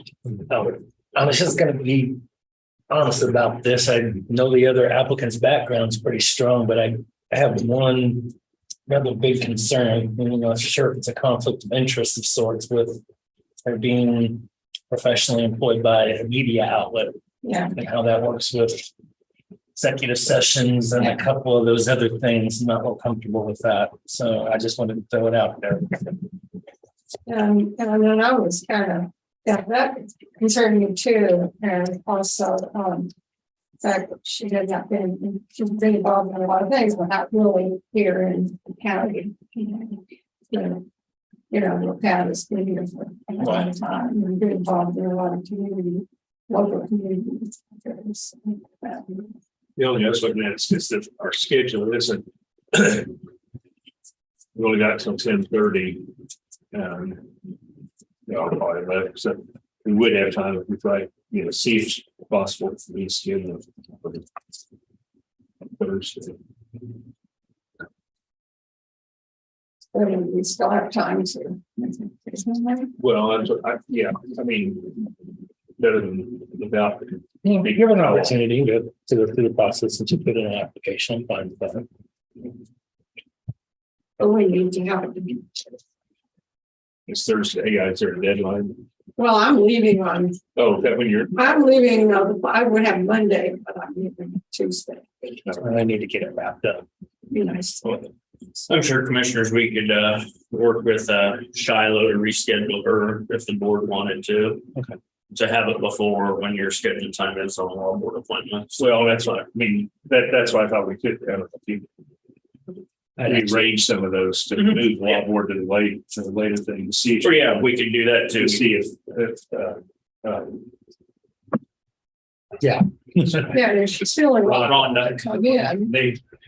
I said, yeah. Rhonda Zellweger. I know, things are in there, just wouldn't come out. Would you like us to try and reschedule that for Yes. earlier and move that one later? See if you can, She's feeling well enough. yeah, if he's up to that, yeah. And it's not that we didn't. Yes, because of timing, we didn't really do something.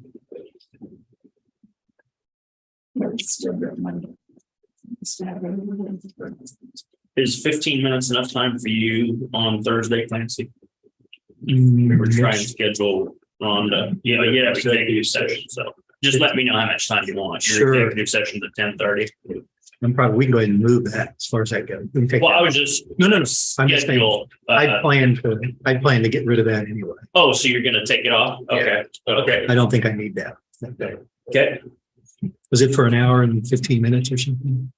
Well, after that, they have the executive sessions on the risk manager. So you were the last thing for the morning at 10:30. Get them out early. Remember that next year. No, they don't count. One day.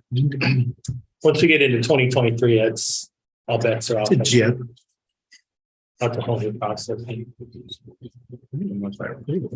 On the yellow sheet, the salary amount, is that the starting rate or the highest rate? What is that? So that rate is the mid of that plus benefits. It's a benefit eligible The position. mid of this range? Yes. Okay, So the health benefits, capers, all of that is included in that. So you could see the total cost of the position.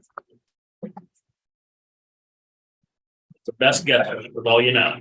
No matter what number you put in there, if you want an annual salary number, is going to be an estimate on a yellow sheet. So it's always going to be like a mid-range on salary and mid-range on, everything based on the mid.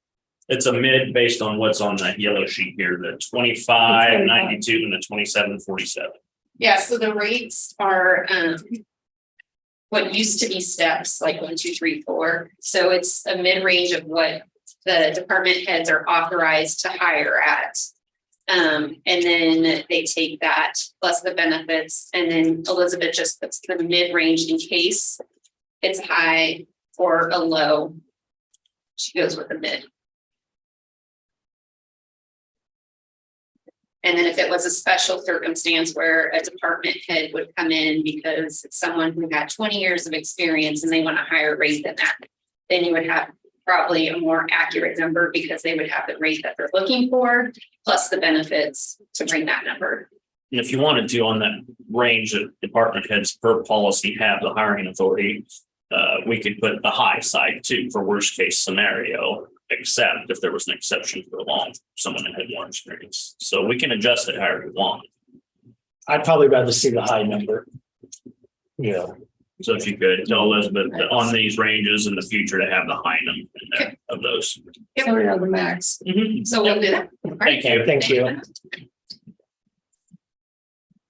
You want to do that? Let's see. Yeah. Get some time.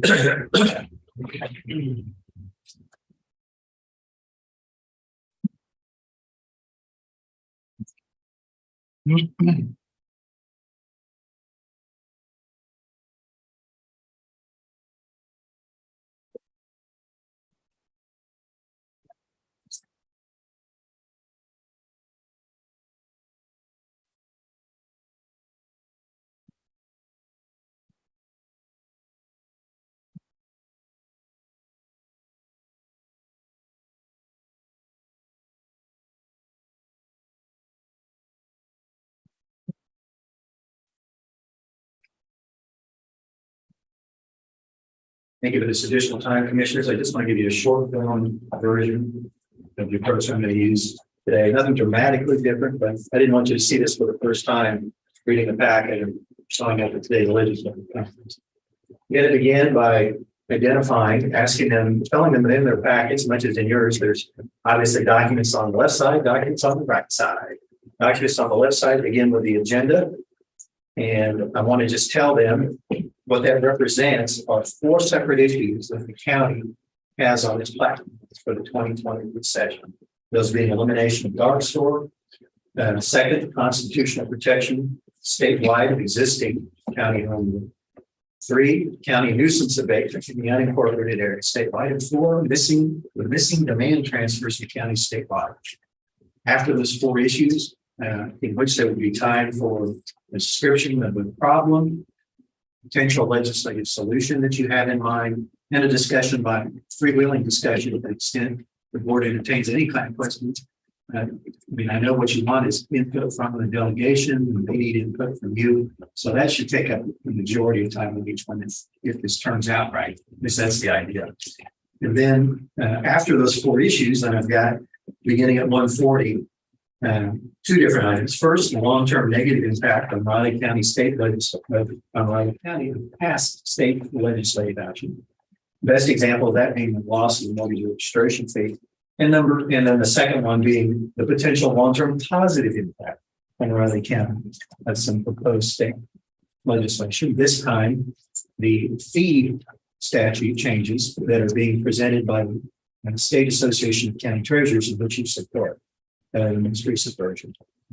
Once I do that, then I will dive into each one. I will go through the potential first item, the potential dark store impact. This is information that shows that what we have in Raleigh County right now are 6 cases pending, covering 3 years each, that could potentially use the dark store argument, and the total taxes currently assessed.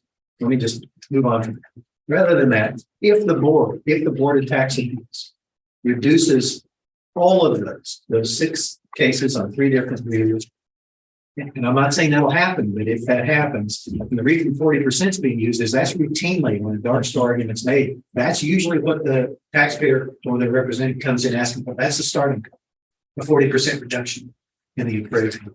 If that happens here on those cases, the total dollar loss, not appraised value reduction, total dollar loss that would otherwise come into Riley County, and what the county would collect would be a loss of $1,560,000 in change. Now, that's important for 2 reasons. First, Riley County only keeps about 25% of that, thereabouts. That's the part that goes into your operating fund and to allow you to provide the services that the public expects you to provide. The state has mandated that you provide, that you supply, ambulance service, fire protection, the building of any jail facilities, all the prescription costs of every jail inmate.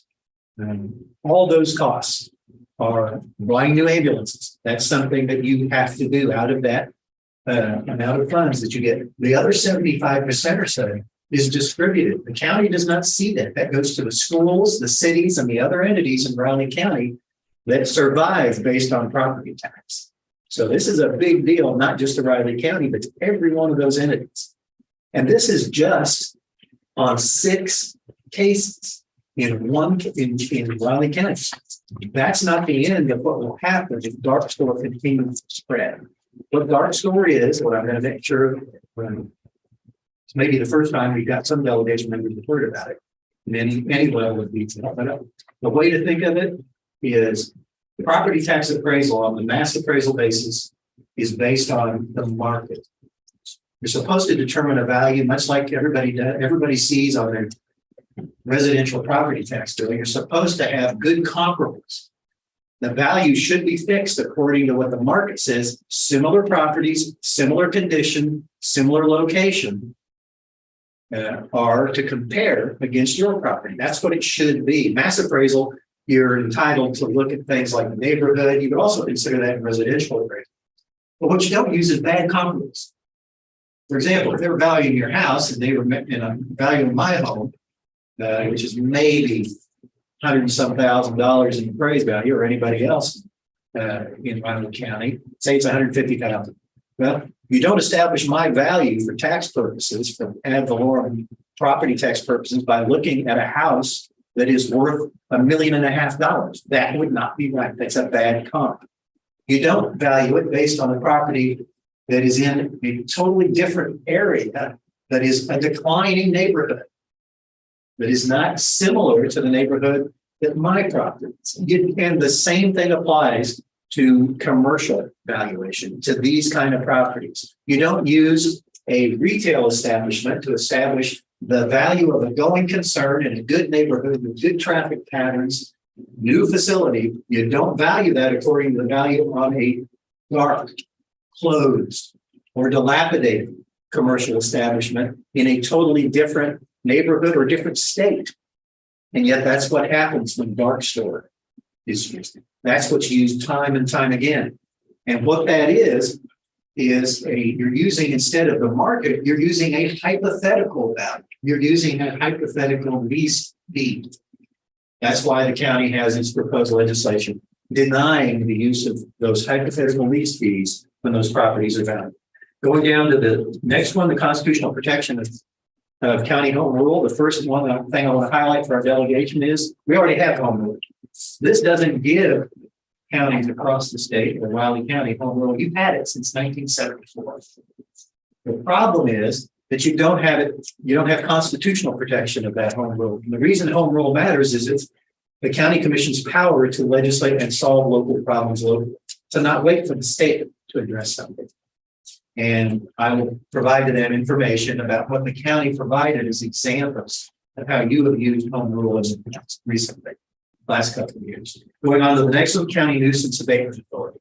There's a Kansas Court of Appeals decision that hamstrings counties and says that if counties want to abate a nuisance in the unincorporated area, it's not ag, but it's a property that is dilapidated, it's either abandoned or a property that does represent a public nuisance for one reason or another. The Kansas Court of Appeals has decided that counties only have the authority to issue a fine or to put somebody in jail for. The practical problem with that is the fines are small, and district courts, I would say across the state, are very reluctant to put anybody in jail for violating a nuisance. For committing a nuisance violation, a civil offense. It's very, very tough to even convince them to do it, and it's nearly, and we have our own personal experience on that, but we've been trying for years to resolve a nuisance property out in the unincorporated area that's not ag, but it's been a problem for decades. And faced with the possibility, even though the evidence is clear, you run into that situation where the courts don't like to, they're very uncomfortable, even in extreme situations, with putting somebody in jail, even for the weekend, to kind of make sure they understand, we're not kidding, you need to abate this nuisance. What counties don't have is self-help ability. We don't have the legal authority to go in, unlike cities. We can't go in, clean it up ourselves, and then put the cost of that on the tax roll. That would be the most effective way to deal with this. That's what our proposed legislation does. It's based on legislation that Sedgwick County obtained, and that's what we modeled ours. The fourth item is the missing demand transfers. I will briefly touch on the history of that and explain to them that there is a statutory ability to do this, but the legislature has not funded those statutes that could transfer a part of the state's income down to counties to keep property taxes low.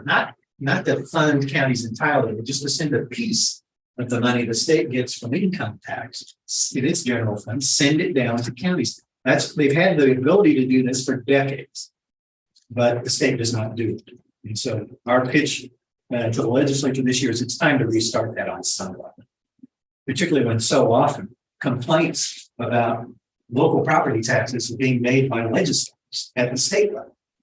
No? Then either tell the counties what to cut and not a generic, somehow reduce your budget. No, tell us what service among those I named do you want less of? What ambulance service do you want less of? What do you want to do in terms of you want a smaller jail? So we can't put people in jail that are actually committing offenses and being convicted. Tell us what you want less of so that we know what needs to be cut. And then the final item would be the two items would be the mortgage registration fee. You've seen that information before. It's staggering how much money the county has lost since this went away back in 2014. And I'll be presenting that to the we'll be presenting that to the delegation. And then lastly, the positive impact potentially on Raleigh County, that's some perspective. It's not all negative. We're not just saying everything the state does is wrong. Or any legislation that they see is every piece is detrimental to counties. No, this is one that would actually be of use to counties. It's not perfect, but what it does is it raises the motor vehicle registration fees, which county treasurers now do. They do that state function. And clearly motor vehicle registration is a state function, but you got local officers doing it, local county officials doing it, investing the staff time, spending, being supported in part by property tax monies, because the registration fees currently don't generate enough to defray those costs. This increase in fee, when it's nobody in an elected office likes to increase fees, but by doing so, they make the current, I'll explain or try to explain how this makes the current system is confusing. The fees are all over the place. And you look at a chart, the spreadsheet Tyler gave me that shows what those fees are. And I don't know how anybody figures it out in terms of when this customer comes in. The bulk of the money still goes to the state. But by increasing these fees, they'll be able, the idea statewide is they'll get enough income at the various county treasurer's office. It won't be perfect, but it will reduce the need for counties, the amount of money that counties currently have to transfer from property from ad valorem taxation to support the operation of that state function. That's the idea. There you have it. I'd be glad to answer any questions you got. If you have a different approach you want taken, let me know. I am going to tell them with your permission that, for example, on Dark Splitter, it's time to take some risks and try and read this on. Because we've had this in front of the legislature several times. We get told different things by these opponents, but and then we get, understand it. We get somewhat nervous as an entity. Well, if we proceed with this, they're going to change it. Well, they're on the opposite side of this issue. The people that might do something with that. And I would submit to you, it's time to at least try this and see if we can get this thing passed, get it moved, get it out of committee, get a floor debate on it, get a committee hearing. Do something with it rather than simply continue to reintroduce. Like I said, there's some risk with that, but the risk of doing nothing, I would submit, is very. But also land transfers, like I say, they're saying they want to reduce the property taxes, and they've got a extra income coming in to them right now. And that's a great point. And we thought maybe that would encourage the appetite of the state. It is not. No, because they want to do something that makes them look good, not us. I'm so cynical. I hate it when clients get cynical. I'm kidding. It's contagious. Don't blame me. Yeah, honestly, the reality there is a property tax reduction, no matter who does it. Yeah, actually makes everybody look good. Yeah, we're going to have to do that at some point in time because it's becoming significant enough that we're not even going to be major players within our own region. So there's a lot more at stake there than just, I'm in Topeka, you're not, whatever. Nobody's seeing that though. So, okay, thanks. Appreciate the extra time. Thank you. Next, Commissioner Catherine Hensworth, 1105. Morning, Catherine. How are you? Good, thank you. I didn't even take any of your time. I got 6 minutes left. Wait a minute. You still got some. I didn't more than that. I got 9 minutes.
Which this just doesn't taste as good since I know that John made hampered them. I can't stop thinking. Let me keep drinking. It doesn't have to taste that good. As long as it's effective. Yeah. And maybe you said this and I missed it. Do you think all of them are gonna show up? I still don't know. There hasn't been the same kind of feedback in terms of going to come or not. And some of them did tell me the first time that I had to change the date. And so I think we're going to get most of them. It's good. It's tough to hurt everyone. Yeah. Looks for sure. And so early on, I heard that this date was good. I'm just hoping that hasn't changed. I still want to hear one in particular. Based on the statement said, and all of them, even at the entire legislature. Yeah. Define for me the property tax problem. Yeah, no kidding. Absolutely. It's an easy statement to say. Absolutely. Look good to get elected. Yep. I always, Define it. it's never even had traction at even the chairman saw this because it was on the bill that he testified.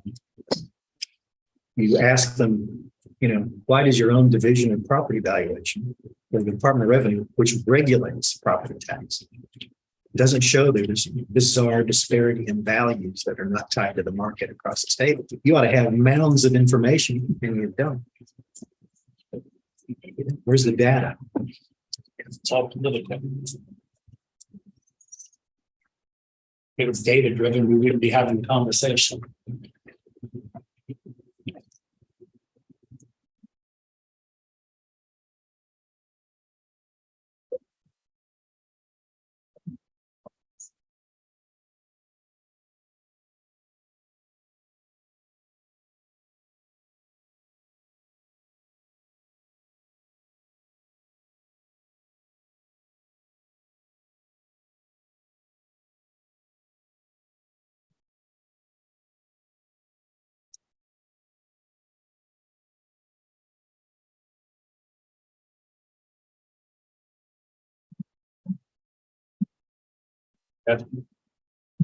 Good morning, Commissioners. Catherine Hunsler, Museum Director. Just providing our monthly staff report. Let's start with the new activities. Very important to us at the museum. We are cleaning out the workroom. So we have rented a dumpster, 20-foot dumpster, and it's been emptied twice. So we are staying busy. I invite you all to come up to the museum and look at the workroom. I actually just talked to Dawn the other day. I caught her out the parking lot. That is a large portion of our conversation. Yes, it's a beautiful site. Yeah. So we will see, the dumpster will be going back on December 14th, but we budgeted for another rental in 2023 and we'll start hitting some of those other spaces. This right now is just the workroom. So it's been really, we've been finding supplies. It was 40 years of decorations and non-collection items. So our team, and I have to give credit to our curators, Munger and Highsmith. They have been the two that have really dedicated pretty much the most of the last month to doing this. So we're very pleased. Great way to enter into the new year. Please emphasis on non-collection items. That way we'll get less email. Non-collection. These are things that have just been saved over the years with the thought of we might use it somewhere down the road. Reams of paper that no longer fit printers these days. And so we're just very pleased with that progress. And then I also wanted to call your attention to bringing back an old program. It's not a new program, but we will be in the new year reissuing our newsletters at the museum. So those will be coming out every 2 months. One of our as needed museum assistants, Lisa Jones, will be in charge of that. She'll be collaborating with the Historical Society's communications and programs committees. Visitation and tours, it was a quiet month or a quieter month. At both the museum and the Historical Society properties. We have 126 visitors at the museum, 46 at the Goodnow House, and only 4 at the House Museum. Log Cabin down in City Park is currently closed for the season. It will reopen in April. We've been doing some additional and regular education and outreach programs. We do attend K-Dance in Focus once a month. That's the 3rd Monday of every month.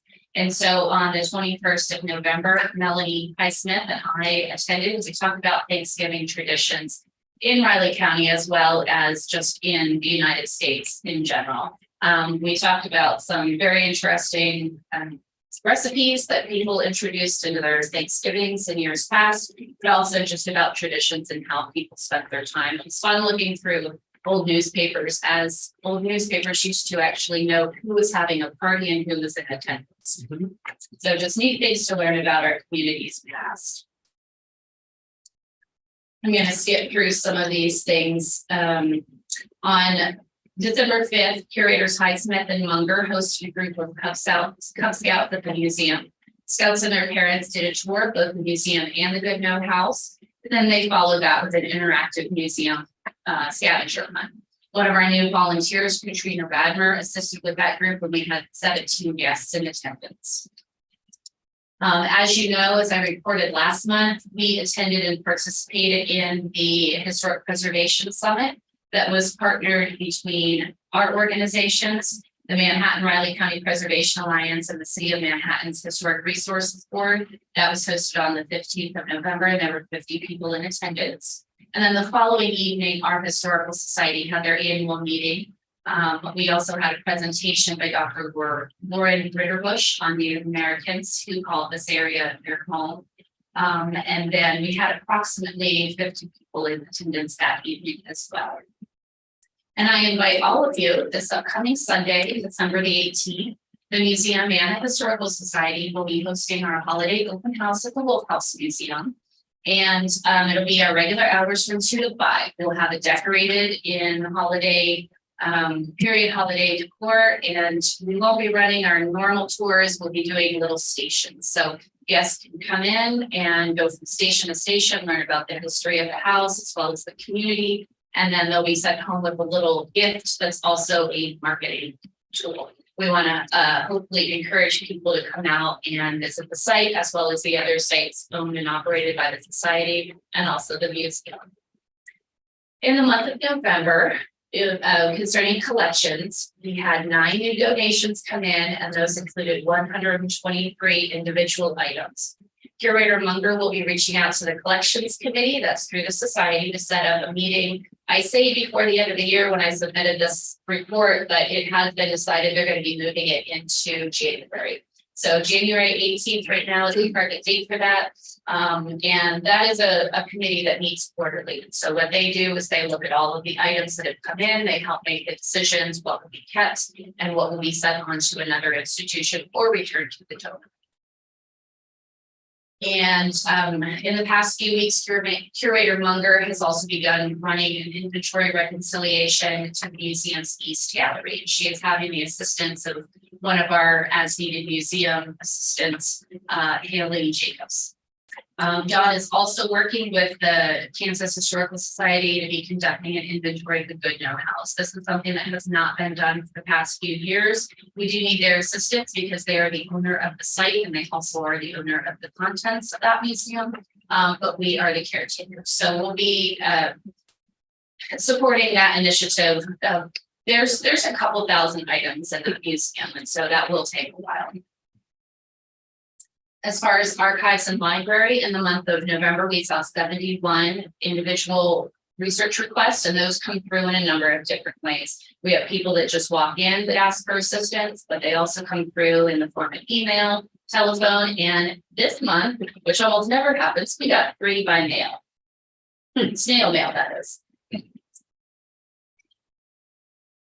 As far as building and grounds, most of these that I have listed here have to do with the society's properties and not the county's museum.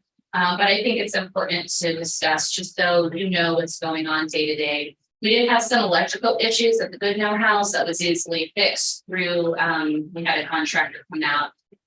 We do deal with old electricity out there, electrical units, and one of the historic lamps that provides light to one of the parlors went out. Again, easily fixed, and this was something that the Historical Society covered. Again, this is one of their properties. And speaking of the Goodnow House, the bats are back. So we are working in that mediation. Bats are a protected species here in Kansas, so we'll be very cautious in how we handle it. We do have the assistance of the Kansas Historical Society, and then we do have a contact with K-State that is an expert in bat removal and management. So we are working with them. We will be very cautious for the animals, but also for our staff. We don't want our staff interacting with bats. And then if you have a chance to swing by the museum sometime soon, we are decorated for Christmas. And I have to give thanks to the curators, Melanie Highsmith and Don Hunger, who were the leaders of that decoration effort. It looks beautiful. And I do want to note, this is just for future reference, we are in the planning of the biannual genealogy and historic history fair with the Riley County Genealogical Society. The date tentatively has been posted for Saturday, August the 19th. This is a free event. The topic and themes have not been decided this year, but we'll be working with them to provide that program. And just some real quick updates on some of the ongoing projects that we've had with the Historical Society. The roof of the Rocky Ford Schoolhouse has been repaired. It was damaged over the summer with one of the windstorms. Some shingles were pulled off, and Dager Roofer was able to come in just last week and make those repairs for us. It looks great. If you're driving by, take a look, swing by as well, stop by. There are some additional repairs that need to be made with that property. However, we are working with the Historical Society and they have actually a subcommittee that works with that property. So we'll all be coming together to make those repairs.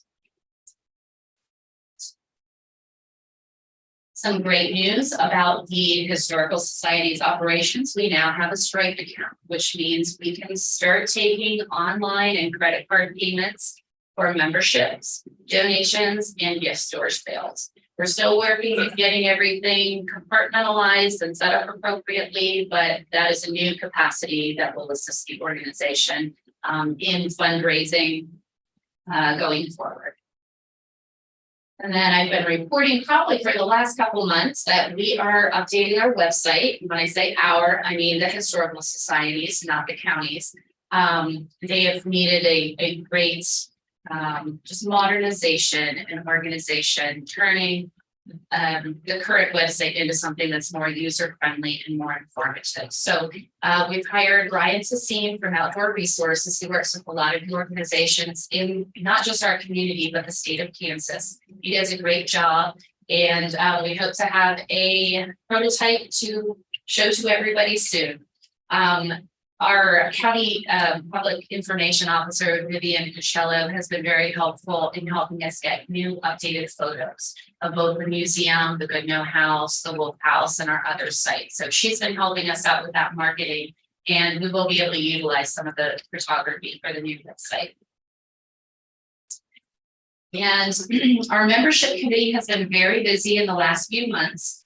We are looking at some reciprocal programs, and that is just something that we can offer to our membership constituents as far as if they're a member with us, they can get incentives and benefits from other organizations. So we're in the process of signing up and getting all those little nuances ready to go and promoted, but you will see some exciting changes to the membership program in 2023.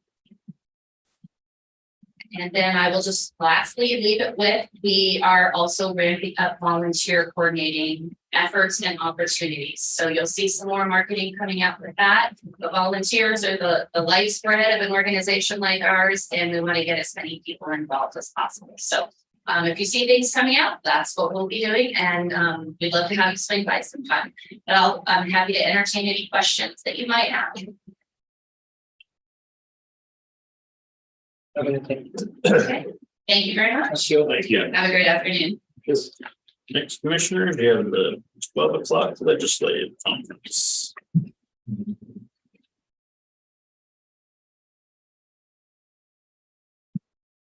We need to go ahead and make an adjournment for afterwards. Yeah, it's best too, because generally it's like curtain catch up Yeah, and something like that. That's why it's scheduled as it is on the agenda. Now I can go ahead and make a motion that we adjourn after the 12 p.m. legislative conference. I would second that. They moved it second to adjourn after the legislative conference. All in favor? Aye. Bye. See you shortly, commissioners. Hey, Derek.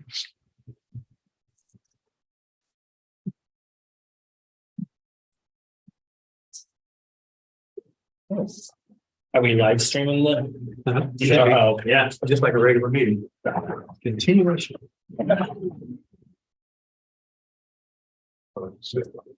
not just like a regular meeting. It is a regular. It's an Yeah, agenda item on the regular meeting. very similar, exactly like. Yeah, that's how similar it is. Uh,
One of the former Soviet.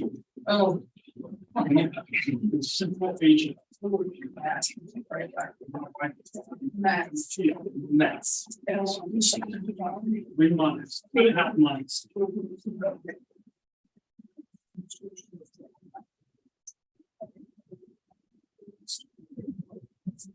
Yeah.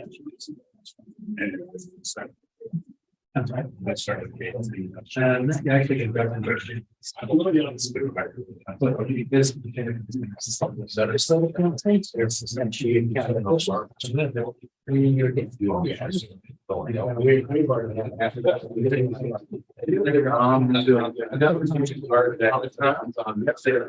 oh, yeah, that's.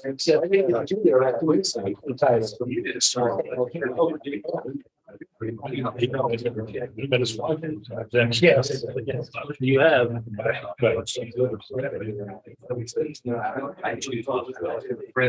Yeah, you put it out there and I see the wearing. Hey, out at the tail.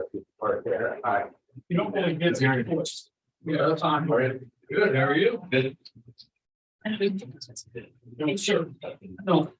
I didn't know. It's like, right. That's at least. The county officials are ones.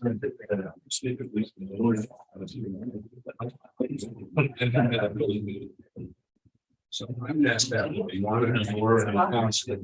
I didn't mess up. I'm trying to remember, we only had one show. Snow. It's like get a leadership job. Ultimately, Yeah.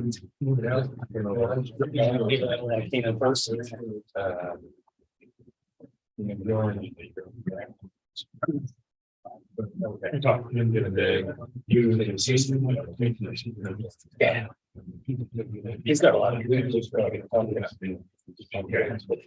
Speaking of that, this morning's discussion, anything that'd be a good topic to get together on.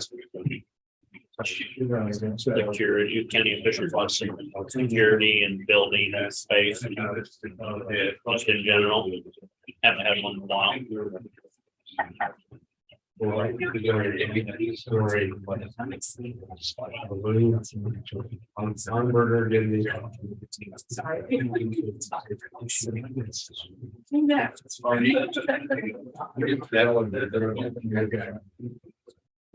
want to start a new company.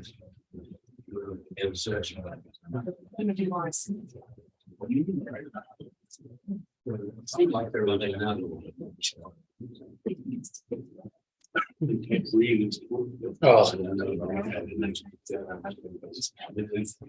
did hear back from Ron, but she said they think it's longer. Oh, wait,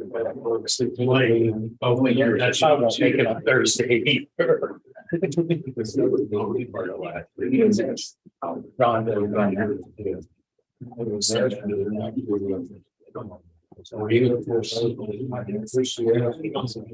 And he usually doesn't go away. So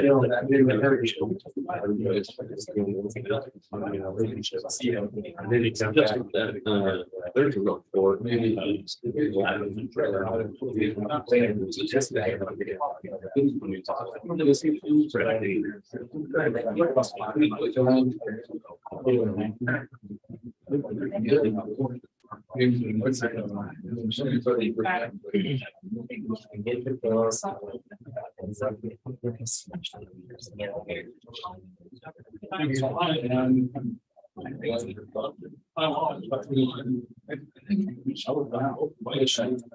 Yeah.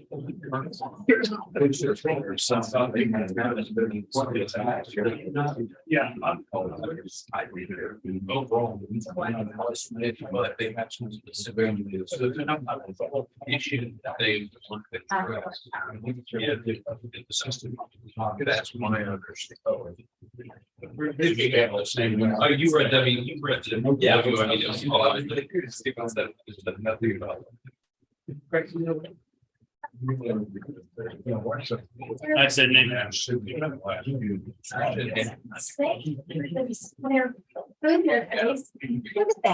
thought I was really late.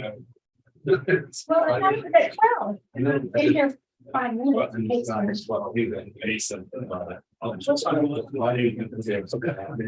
Second.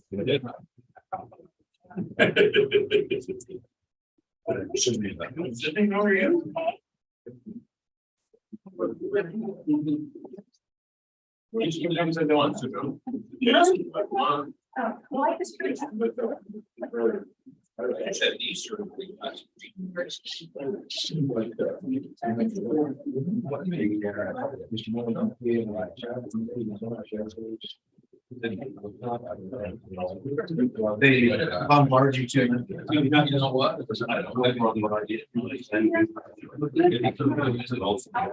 The doctor.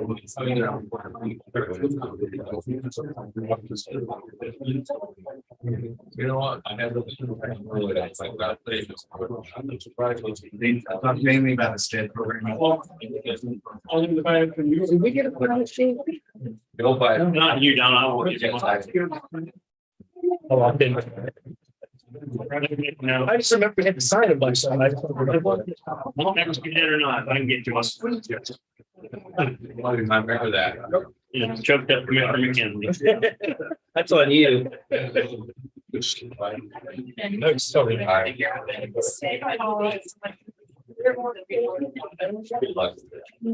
Thank you. That's hard. Yeah, it does make it much to me. It does.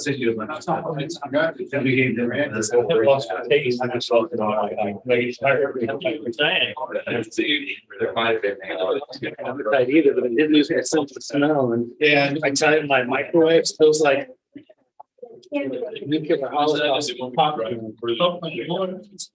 Because I was at home, I had plenty of time, so I was catching up on some shows, and I threw a bag of popcorn in the microwave, and I realized that I do it by sight and by smell, and I didn't have the smell. I mean, I've pouted this. Yeah. My break still smells like it. Wow. Whenever the animal standing. Why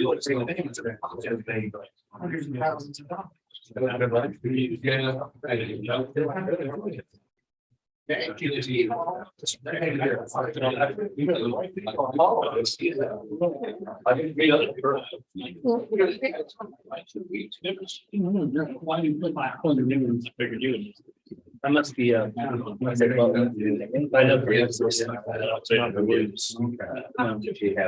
don't understand it. How's it going? Got the short straw, huh? Yeah. Hi. I'm Nate.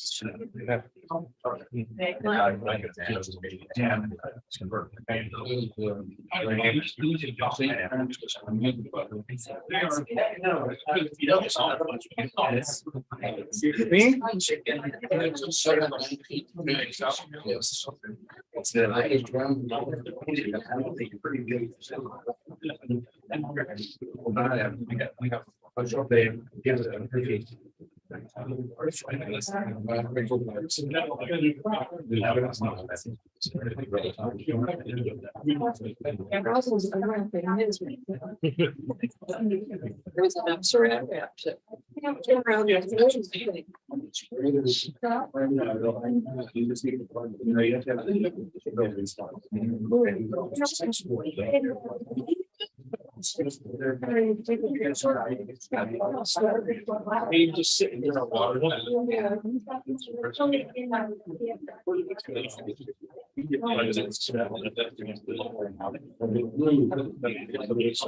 Science thing.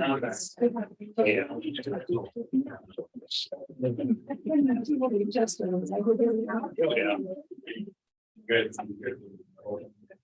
I think it's just. Little away from there, yeah. My daughter was a nurse. Yeah. Yeah, I have. I didn't stay in help. I was doing. You can't go anywhere yet, you still got to stack. I haven't been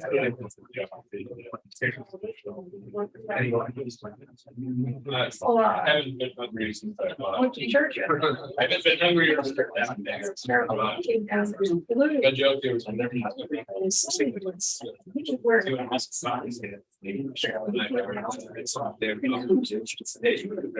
like, thank you. Yes. Let's do something different.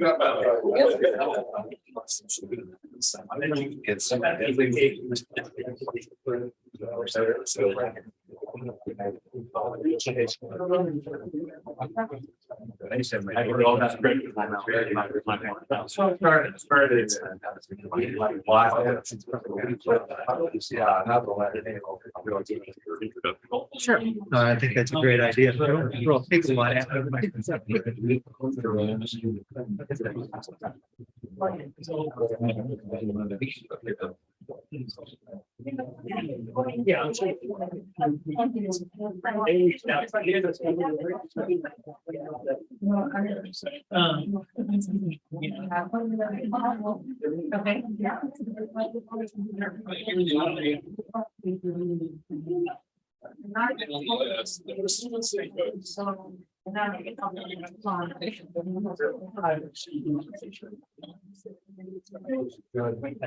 I gotta get back to the, thank you.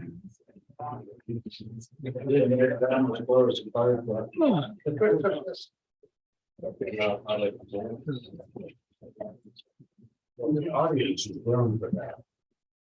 There used to be there were more people in the parade than watching. It is big.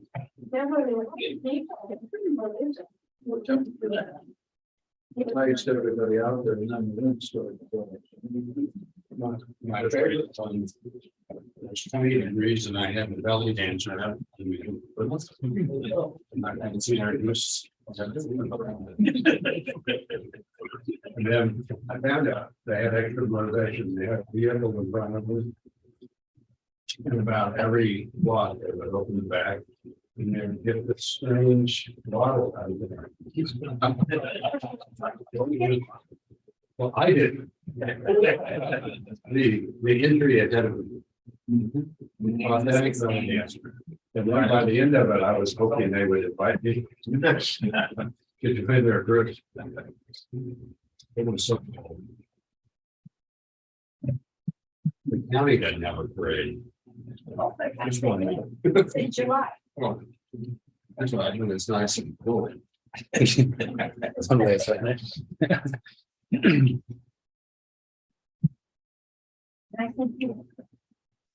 We did, and just Gary took it away.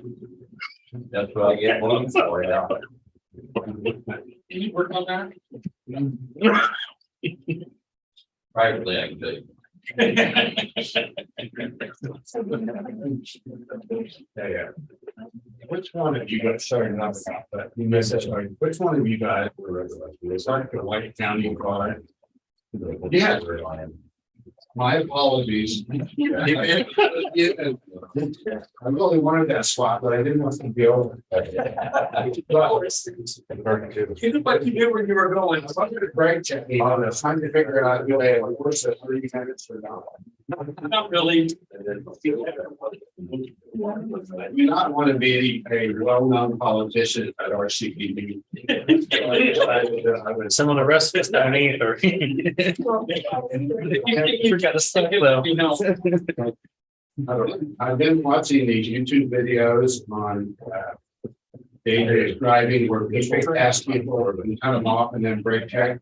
And I thought, oh no, he's gonna think I'm brake checking. You just go around here, people are trying to figure out where can I go, where can you go in, and so. Yeah, and I'm confused half the time anyway, so it's okay. Some of the time. Let's just make it. No, I'm not speaking up in his defense either. He just makes it too easy. I know. Oh, wow. Oh, God. Yes, I didn't even. I just started. And then sort of I was like, sort of bring out, I guess, your rage. What the fine beam is. And they're pretty big. I think one of those. How guards. I prefer to oatmeal, but something that's not bad. It's like to keep. Oh, I've never had a meat bar. those cookies, box sandwiches from sandwich shops, maybe the one thing that is actually growing because the cookies from Jimmy John's are about the size of cookies. Have you seen crumble? Oh, yeah. Crumble? Crumble cookies. No. This big number. I think it's a cupcake, so they're not crunchy, they're more like a cake. I mean, it's. A few times I've given by that I've seen. It's a meal with 2 meals worth of calories. It's probably a place I probably shouldn't go to. I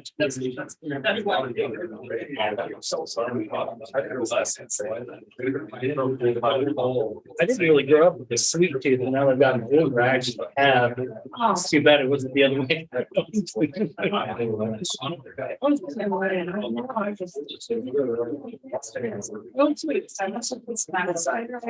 so hard to do this time of the year. Different place you go, I mean. Watching the scale, this is the first year in the 3 that I've been working on the diet, but I haven't actually gained any weight. Last year I gained 12 pounds during the holidays. You know how long it took to take that back off? Yeah, that's sad. I did. It goes on a lot easier when it's off.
Guess we could sell this missing too.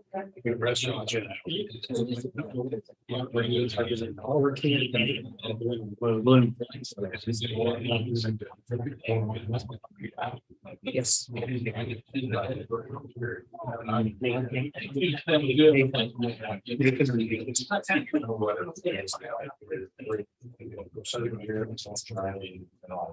He's got a sliver out there. You've seen him drive there. It's solid.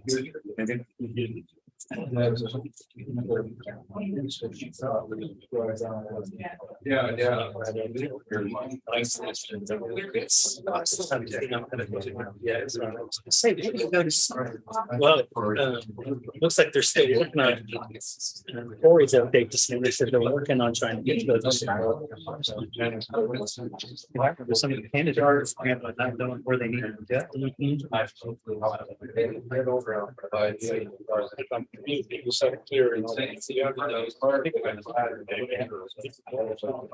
Yeah, I've convinced all the people who came over.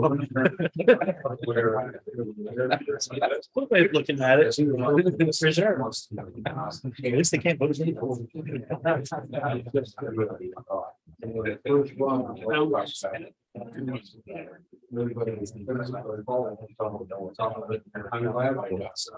I think it's over to us. I, the fact that I've run a couple times.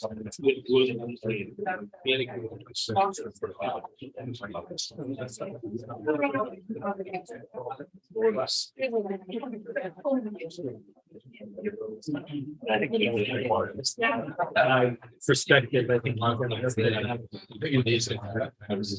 It's available and.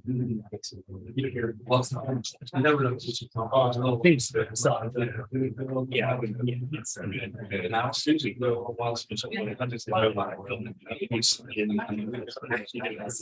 Really? Okay, I'll see that for 4 years, 2 terms, yeah. Make sure. I went up and got was first year. Whenever. I think she had an injury of some kind. So she's meeting people to She had her arm. That was it. When the first time she was like, she had her shoulder and all of that. I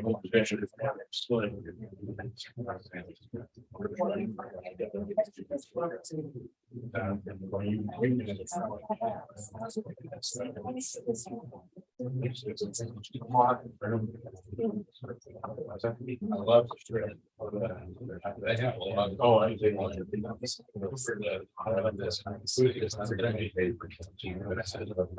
trying to remember. We. I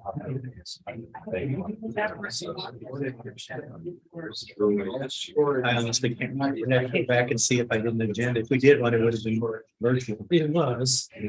So we must have. I don't think we've skipped it. I mean, did we do one in 2020? I think so. I thought we did one virtually.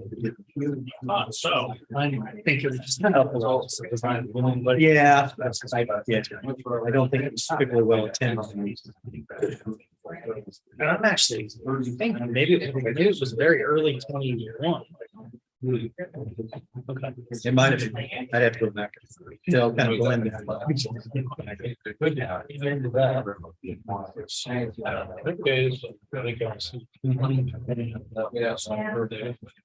We did it just right before the start of session. Should have been. I'm not going to disagree. Because you still want for sure what how and what they were going to do if they were going to do. Okay, that makes sense.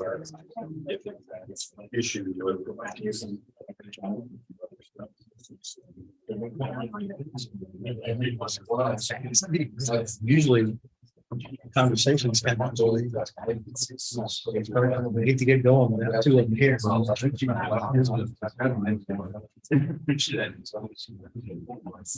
Well, I'd be surprised if grants and partnerships have been really by the county of hymns like it's 12 houses. Yeah.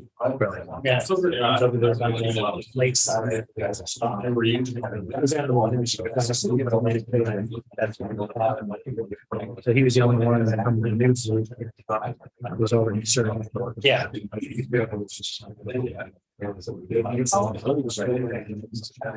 think he had one term before. Did he have more than that? No, he's been there for a while. As he, yeah. He's been there at least since I want to say 16. Okay, well then he's done the math. Right.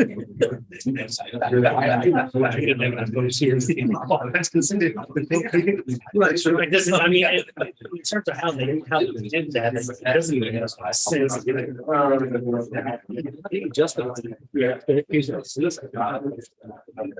Right, he said 12 houses. 12 houses. So it could be more than 12. Yeah, but still. It's like one small stuff.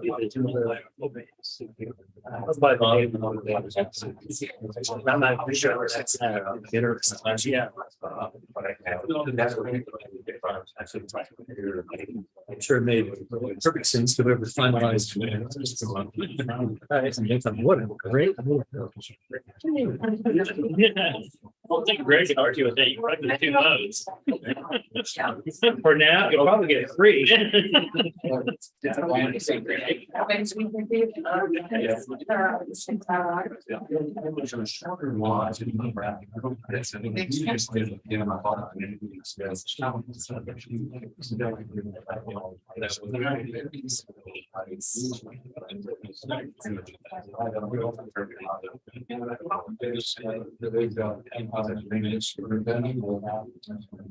So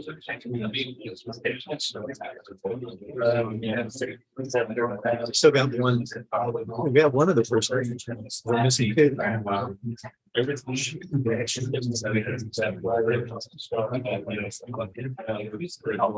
When they'll come in, if we get going now. I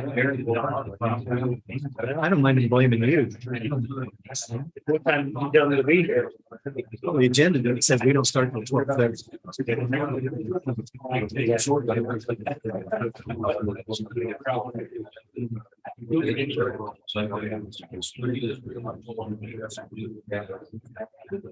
Wouldn't care. They wouldn't. No, I've been wanting to walk.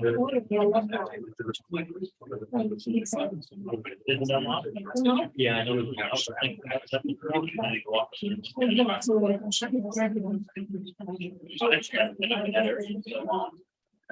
Oh, I noticed the windows broke. Maybe because they aren't able to close. What's this concept? I'm actually gonna believe you there. I mean, these windows are pretty much chilling. Yeah, Just so the street people can use graphic hooks. And Yeah. There's not a better building that we have for fresh air. It's true. It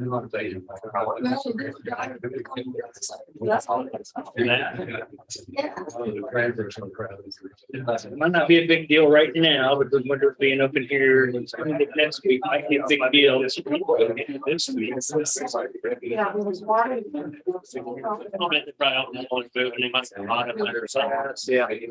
In between breaks to destroy the elevator. Because they found a way to mess it. And no, it's working. It was only not operating a little bit. They probably, I think as Rich said, they probably just overloaded on one of the trips. It looked like their moving company was 3 guys in the truck. So, which is perfectly legit. If you get the right group of college people, whatever.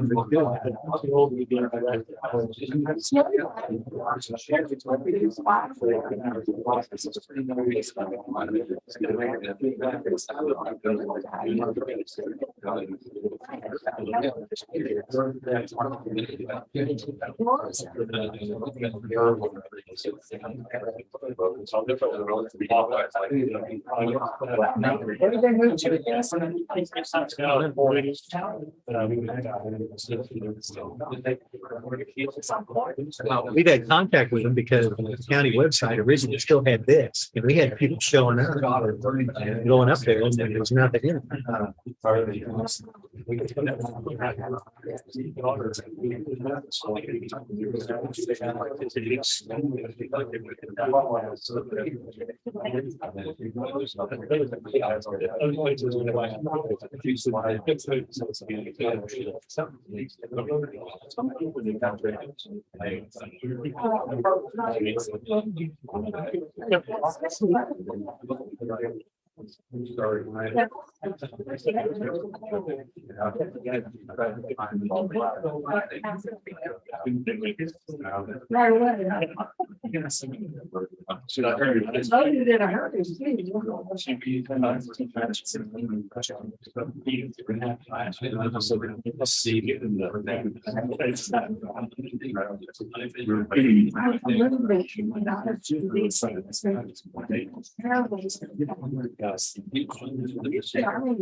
So one pillow in.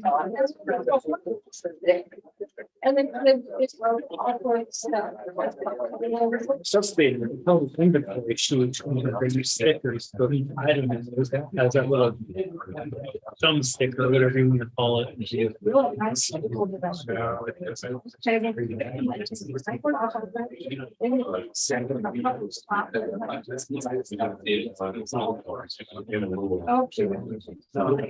worked for somebody who knows it about school a couple of years, but first job I was on, coming from overseas in Germany. Beautiful old school farm. Took water. They had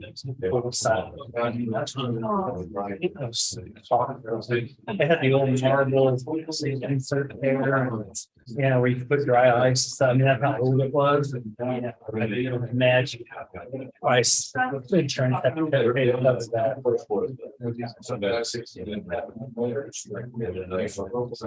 That's weird. I love the things. Yeah, he's started last. 90% out of love. Yeah, it's four. Yeah, it's same here. Last year. Yeah, good money.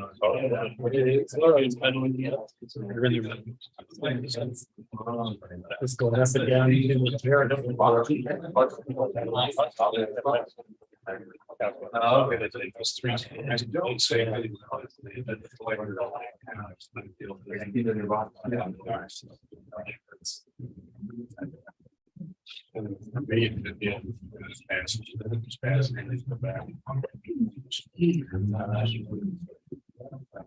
So, now you. Met me, I'm Clancy. Don Ford. Nice to meet you, sir. Yeah. Greg. I looked at pictures. All right. I want to know who you are. So I pulled up the website. So I just see the process of elimination because everybody else has this. if I see you on the street, I think I saw your face, but well, nice to meet you. You too. You too. And I'm trying to remember in your district, who are you taking over for? For David Baker. Okay. So, the district line shifted. It did. It kind of came back up into the Scenic Drive area where I'm at. Yeah. I think so. I think A little bit off of it, but Yeah. it's kind of unique up in there. I think in Eureka Drive, it kind of goes to the south and the southwest. Is that what it is? I've driven, I couldn't, that would get on the map and look at that. I drove every one of those, got up and tried to go to every house in the district. And then it I goes see out some in the signs. That's some of the reason why. What's that? I think a couple of your yard signs floated about. Oh, yeah, okay. Yeah. Mostly Erie County. No, mostly Morse County. So it's just, yeah, so southern Erie County, southern Riley, and then all four. So, and you say that. You have a little bit of West County, I think, right, but then that got taken away. So it's just, it's really, whether 177 goes down one side and 77 goes down the other, goes down towards below Verdict and all that area. So it's just the whole county and then Riley and Erie County. It's like a lot of county, a lot of county roads, a lot of agricultural homesteads out there. It's kind of, you go out there and think. I mean, I grew up working on farms, it's like, it's right now. Build that, I mean, you pull through this hill, and you bring everything in place.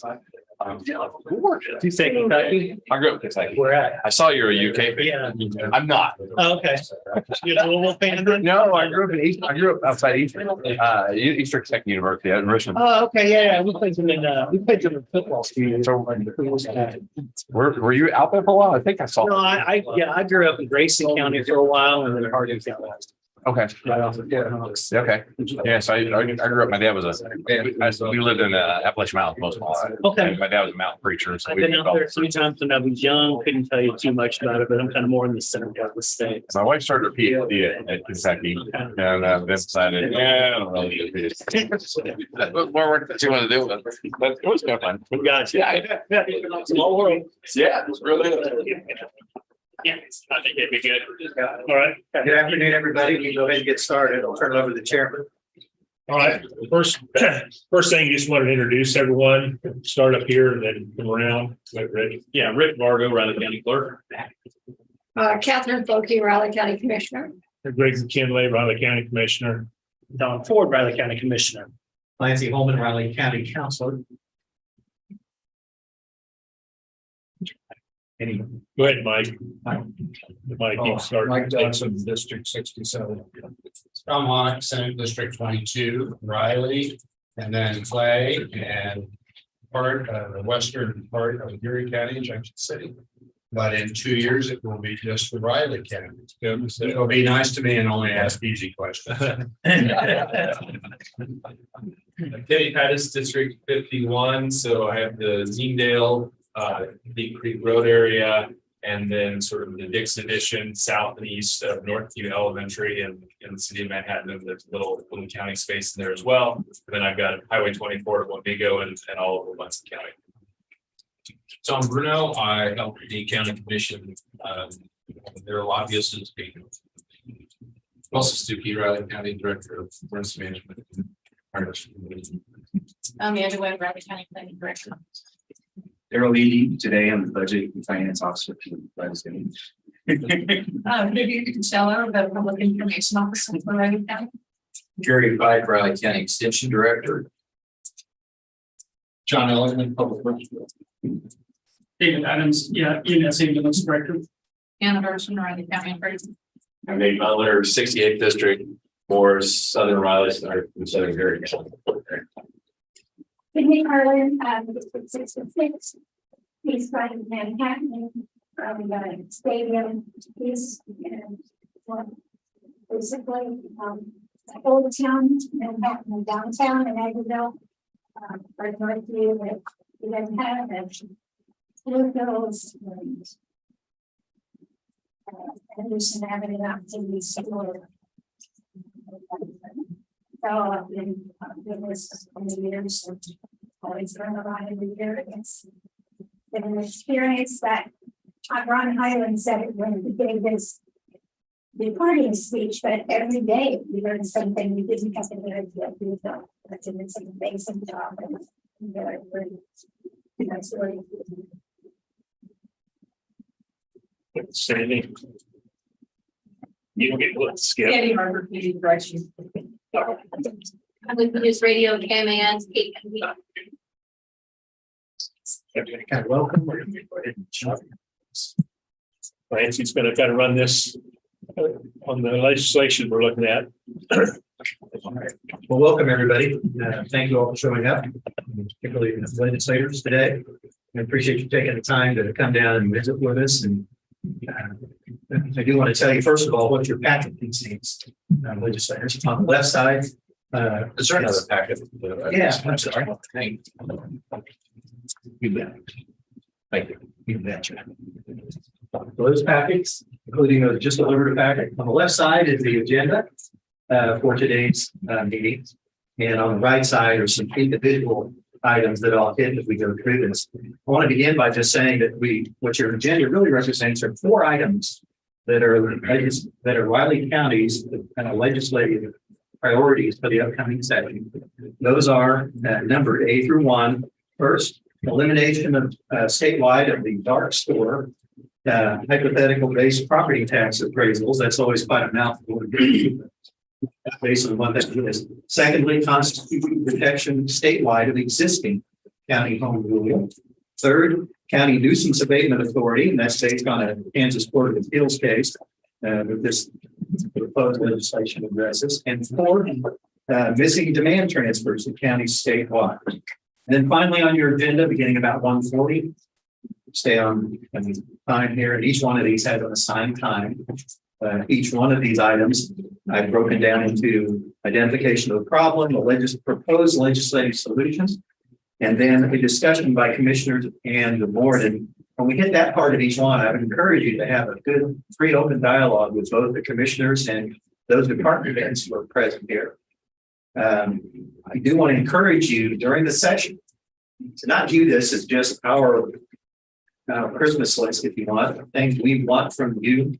I would encourage you to take advantage of the fact that the department heads who are here and the department heads who could not make it here today and their staff are a valuable resource for you during the session. Potentially could really answer a lot of questions you may have about things. So this is not just about us coming to you with our hands out saying, do this, do this, do this, do this. You never hear that during the session. Or don't do this, don't do this, don't do this. But when you do want information, you've got a ready and available resource. And give me a business card with my cell. You get in touch with me if you have trouble getting a hold of the department head or don't know who to contact. I'll put you in touch with whoever you need to.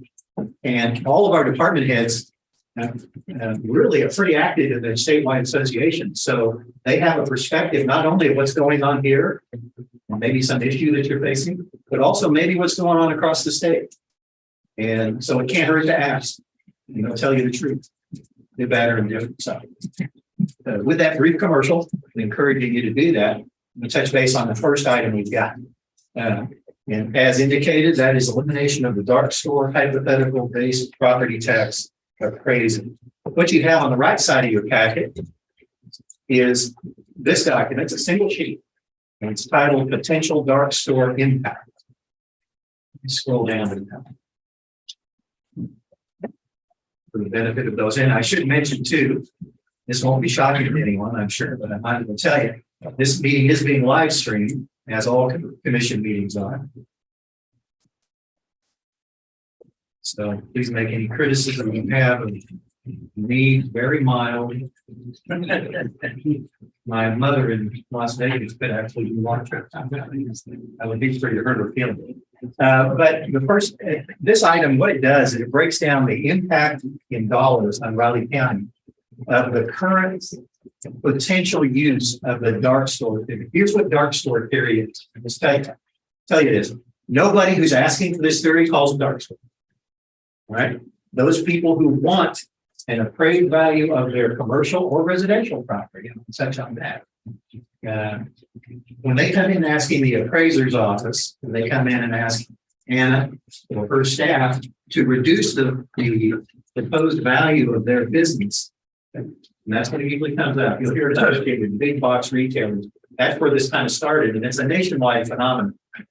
But routinely, what they ask for when they come in, and they're using one key that we find that they're going to ask for the dark store valuation, is they want a 40% reduction on their appraised value of their commercial property.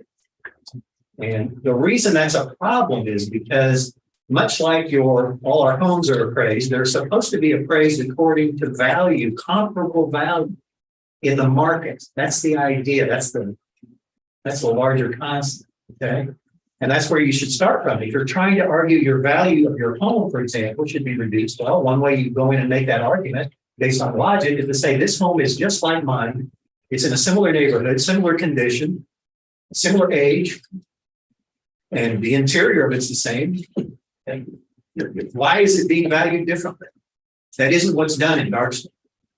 When dark store is used, and again, right now, primarily on big box retail establishments across the state. And as I said, this is a national thing that's going on. What they're using as a comparable value is very often a property that is in bad comparable. Start with that, because if we say it's dark store, or if your appraiser you're talking to says this is a dark store case, that's what they're talking about, bad comparable. Very often it's a vacant similar property in another state, perhaps, or certainly a neighborhood that's not like the subject property that's being valued. And therefore, it should not drive the value of that property. And this is a matter of state statute as to how properties are supposed to be valued. And so our proposed fix is to clarify what the statutory definition of fair market value is. Well, first, let me talk a little bit about the dollar impact. Riley County, as this document indicates in your packet, has right now 6 cases covering 3 years each on different properties that could potentially use the dark store argument. And this sheet breaks down each individual business and the number of years and the value on each one and the taxes that are derived from that value. And on the right-hand side of that sheet, underneath the peach, or I guess that's the color orange, you have, if a 40% value reduction were in place, if these properties, every one of them, received that from the Board of Tax Appeals, that these are going to be heard, then there's a detrimental impact to Riley County. I'm going to skip over what the reduced current appraised value is. That usually, unless you deal with a lot of these or an appraiser, I find that a little bit confusing. But look at the result in the dollar amounts there on that sheet. For Riley County, just on these 6 stores, these six businesses, and these 3 tax years for each one, that's over $1.5 million in lost revenue. That matters to Riley County, not just because of our share. Our share of that is about 25%. Where's the rest 75% go? It goes to the schools, to the cities, to every other entity that Riley County distributes property taxes to during the calendar. And so it matters to everybody. that uses those funds. We take 25%. That money for Riley County goes into our operating fund, but those entities that receive the other 75%, that goes into their operating. And that's why it matters. So what's the fix? Well, what you're seeing here is a legislative request form. This is not a legislative request to you. That's not where this form comes from. It's what we submitted to the Kansas Association of Counties for the legislative session. It's upcoming. Much like any other organization across the state, the Kansas Association of Counties builds a legislative platform to decide how are they going to delegate their lobbying resources during the session. And as legislators, you love to hear this is the plan for lobbyists. Isn't that great? So you're going to be hearing about those issues that the professional associations like the Kansas Association of Counties, like the League of Kansas Municipalities, that they've identified as important to their membership. I will tell you that all 4 of our items passed muster with the Kansas Association of Counties, including this first one, which has been in play at the legislature before. But I wanted you to see on this legislative request form how we presented it to them, because that argument has not changed. What I've got here listed as to what we told the KAC remains true today, just as it did earlier, midsummer and fall when we presented this to the Kansas Association of Counties. What we've got and what we're proposing is attached as attachment A to this exhibit 1. And again, exhibit 1 is the legislative request form, the KAC. But this is Senate Bill 222. This bill did die at the end of last session.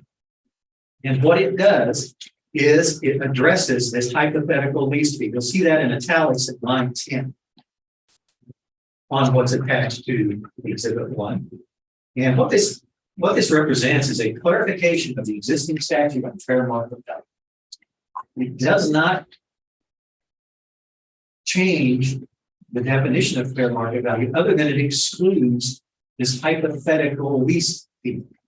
And our experience in Raleigh County has been every dark store case has a hypothetical lease fee within the computation somewhere. And the reason this matters and the reason this solution is being supported by the county is if we can get this clarification of the statute, we won't have to wonder about whether the Board of Tax Appeals or the district court is going to be persuaded by whatever arguments, right? Because on cross-examination before the Board of Tax Appeals, even if a hypothetical lease fee is called something else, that won't matter. The record will be able to show you as the property tax payer who argued for this 40% reduction. You're saying that this component of your appraisal is not a hypothetical lease fee. But the county's evidence is it is a hypothetical lease fee. It's not tied to the market. It doesn't involve a comparable property. And so that's why this fix matters. And that's why we believe this fix is one. With that, I want to make sure you have time to ask questions, either of me or of the board or of any county staff on this. I'd be glad to answer those before moving on to the next one. We don't have to get started with the next item until 12:55. Yes. I would like to ask, bring up if you can tell the word what happened to this bill. Do you have a history on this bill? Yeah, so the Senate bill, I believe Senator Hawk introduced it last year. There were some, there is some opposition, both within the legislature and within various groups represented within the legislature. And quite frankly, some people just don't want to learn more about it. Who are making those decisions. So that of course creates a challenge, as you well understand. And then you had some other issues that were of more importance to others that can lead those discussions. So it's just got sat there. Plus, at that time, we had a court case going on based out of some Johnson County properties that has been remanded back to ODA, if I remember correctly. And so there was some hesitancy to take any kind of action at that point based upon the current docket and those decisions. So. That case is now voted. So the Supreme, I think Clancy can explain it better than I can, but basically the Supreme Court remanded those decisions back to BOCC, telling them to do their math over. I mean, That's pretty close. How's that for a compliment? No, you got, what they did was they decided only on the facts of that case. And that case does not solve this issue because it's very narrow. It's on a decision. It's a good thing that case happened. It's a good thing they overruled it. The Board of Tax Appeals use of a case called CREEB, CRIEB. And what that decision allowed the Board of Tax Appeals to do was exclude the county in its defense of its value from producing certain retail leases that were available in the market. And for that reason, for example, on our case, that it was pending for a local big box retailer, we were not allowed to present evidence at the Board of Tax Appeals on those particular kinds of leases. And we believe that had that happened, our chances of defending the value as assigned rather than this dramatic reduction would have been better. And so it should be, it's headed back there, I believe. Has that one been redocketed or is that still out there? It's still out there. Okay. I know that we've had some cases docketed. I apologize. So our attorney in that case is a gentleman named Mike Montoya. He does these kind of cases all over the state. And so our appraiser's office, we have a contract with him to do this kind of thing. He knows BOCC very well, Board of Tax Appeals.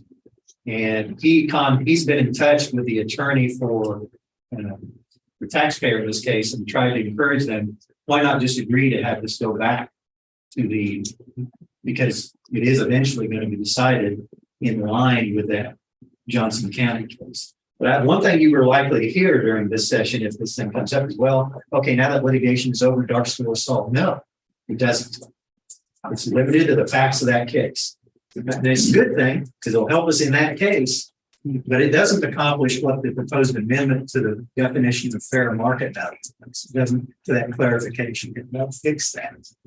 This is a broader thing. And what's happening in this dark store issue is starting to spread beyond big box retailers.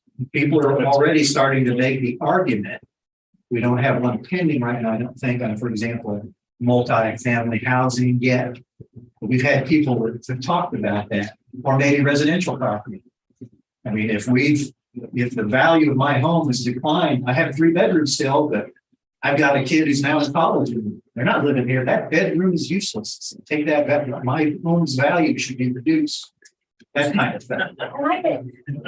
Yeah, I like it too, if they'll want to do it for me. But and the reason it's a statewide problem is because if you end up with a bunch of these reductions, they're only going to happen when people go to the Board of Tax Appeals and then proceed with any appeal and they get, say, a 40% reduction. Well, what about all the businesses that are not appealing? They don't like paying the taxes they've got, but they also don't have any real reason why their property is valued. And you're going to end up with more and more properties that are not the subject of uniform, fair and uniform equal rates of assessment. You're not going to have that. That's a constitutional problem. The last time that happened, we had statewide reappraisal. And ask anybody who went through that on the local government side, that's a nightmare because that is a resource eater like you wouldn't believe. That's what I was thinking, that we talked about tax various times in my time. We talked about changing this or that tax, and every time we touch that system, it's a nightmare. So probably at some point come back to the Constitution for some changes, but it is tough to change any tax because of the way it balances out our spending and your spending here in counties and cities.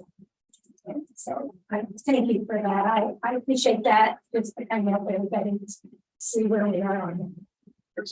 2 questions. First, I theoretically, I understand the issue and why it's not very short, but I don't quite understand the language in your proposed bill. So a hypothetical lease fee shall not be included. So if it's not included, I read that and it makes me think then you're valuing it as, yes, it is an empty store. I guess I just don't understand. No, that's okay. Language. Perfect, okay, no, and I hate having to call it hypothetical lease fee. But the reason we did that is because talking with the appraiser, on that fact, what we found was there's always a hypothetical lease fee used in the dollar store. We're trying to find what's the common theme in that city. And it is, hypothetical lease fee is an appropriate thing to use in business if you're trying to talk about rent increases. You can do it by contract. There's nothing that stops anybody from doing tying their ongoing rent to an existing lease to some hypothetical lease. That's fine because they're not valuing their property. But here, you're importing that concept and you're saying, maybe I've got a big box retailer here in Raleigh County I think it's overvalued. Look, I'm going to find this big box retailer in another state that's vacant. It's been closed for a number of years. Don't even use it in Trinity. Say it's in an area that's not as good a neighborhood. Maybe it's near the end of its useful life and the other one's brand new. In a great neighborhood, great traffic. Sales are going. What you'll hear also is that we're valuing, the appraisers are valuing the business income of the property. That's not the case. But we're not pretending that vacant store is comparable to the existing store. That's all this says. And it says if there is that hypothetical lease fee embedded in your appraisal, then you cannot do that. You have to use a good comp. Okay. So when you do it for tax purposes, you don't ever use like the income method to establish fair market value. No, it would still be useful. The income method would still be useful. What they normally prefer is comparable sales. Right. And that's the preferred method. But you can use a backup if you have income. Income can be a part of appraisal with commercial properties too. Can not? I was making sure like cringing over there. Even that's like a hotel. Absolutely. One of the most common methods for commercial income sales, costs and other all of our take a real risk here. I like to start anything about hypothetical lease fee or dark store is wrong because now's a chance to put in. No, I think that you covered it correctly. I mean, the biggest thing is the easiest way I can think about it is you're saying a thriving brand new business on a prime location is only as valuable as a vacant one in another location, and that's just not realistic. That's just kind of the simpler way that I try to explain that idea is that, oh, my property is only worth what that vacant store is worth because hypothetically someday it's going to be like that. I mean, that's just. And that's the hypothetical aspect of it that I was missing. Because what you're talking about is what's it going to be like 20, 30, 40 years from now, which is the lifespan of some of these locations. I mean, so that's a little bit better answer to that. Follow up, which is a little off the mark, but does this require, if we're going to change fair market value here, do you also need to open up the eminent domain procedures act? That leave us in a weird off kilter place if we start defining fair market value differently in different pieces of the statute? I don't think so, because you're not giving up the traditional method of evaluation. All this says is this one odd way of using the establishing value by using the value somewhere down the road to measure the current value of this property. That we can't do that. So I don't think it does change. And that's certainly not, I'm open to anybody who point to somebody that does, but we don't say so. No, it's a great question. Those are the kind of things you're going to get asked. Yeah, obviously the dark store valuation is going to have a major impact on taxes in counties and cities as well. And if you take a $1.5 million hit, how many mills is that going to affect your county? Two. To be able to make that, would you say two? Yeah, big time. You're absolutely right. And that's what gets local government's attention to is provides them the ability in that operating time to do the services that your common constituents demand. Your constituents are there. So I'd say one thing you didn't talk about was, and here is number one, this is 8 cases out of 60 some that we have in this county, plus there's interest that gets charged on that. No, that's an excellent point. I should have hit that. Because when you eventually, once we lose that revenue, then we also have to end up, the county only pays the interest on the delinquency. The interest on the amount that is now being refunded comes directly from the county general fund. And What is it, 8%? significant, I think it's 10. I think it's gone up. Yeah, I think it's 10%. I know it's higher than we want to pay. And higher than we can justify in terms of depriving the people in the community of the ability to provide the services that very often been mandated for them. Yes. You know, one of the ways that you have to be successful is to convince everybody this is a good idea. So in your packet, you said you had this form of several counties. What about the statewide association of counties? Are they on board with this, or the municipalities? One of the things you run into on just about any issue is that the urban counties are different than we are. Now, what they would argue is that by reduction of property tax in some manner, it will actually attract more business into their city.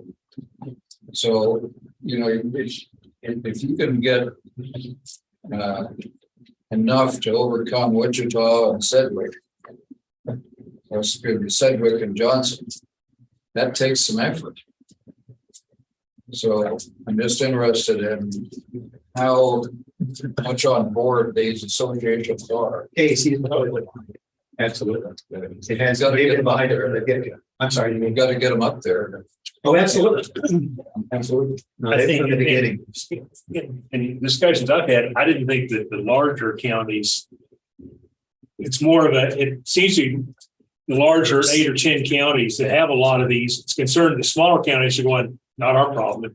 It's those guys. We don't care. The problem that Once it goes through, they've got Walmart, and then it'll be Dollar General and the big it'll be truck co-ops. stops. All, you know, if it's successful here, it'll start trickling out. But right now, they think, well, that's just Johnson County and Sedgwick County. We don't need to worry about it. The thing they don't recognize on that is that actually takes more of a revenue base away from the smaller counties per capita than it does the larger counties, with no real way of making up the difference. A lot of this argument is coming from Eric at the Chamber of Commerce. State. There's a pretty good split on that. Most of your smaller umbrellas obviously are in favor of that, but the larger version there at the state is. Yeah, it seems the state chamber seems to be more big box chamber of commerce than the local ones. Because our local one has been local chamber support this. You raise a good point though, Mike. I mean, that's exactly the kind of argument that we hear. And I've actually heard from the chamber, state chamber, and its representatives over the last couple of sessions. Well, they're in favor. But I've heard they're opposed to it. So I heard it can't both be true. Because this hasn't changed. I was Derek about that. He said, no. No, not true, but he told me he was in favor of it. Yeah. But then he told me they were taking care of it, and they didn't listen to it. That's what we did. So. We're not cornered. But question, I don't think this stayed in Ways and Means. They got reassigned to go to judiciary or local state government. To be honest, I can't remember where it ended up. I don't remember where it ended up either. Track that and see. I know that there were some conversations with various chairs last year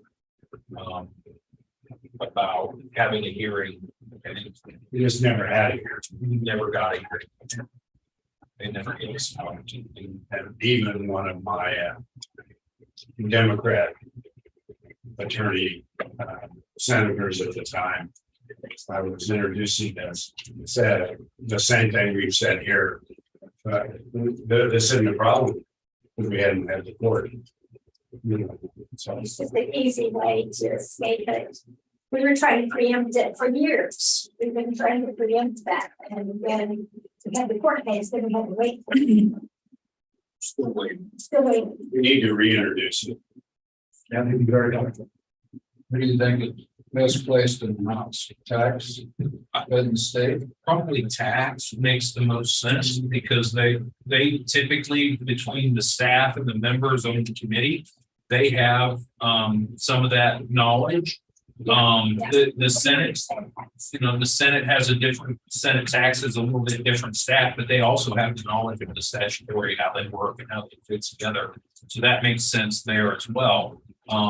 You always make a calculation of where do you have more willing folks that want to discuss it.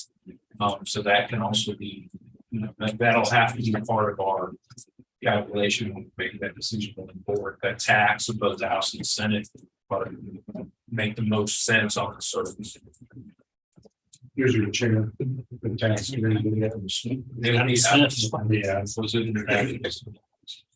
So it was in tax in the Senate last year too, and the chair has not found a tax that's acceptable.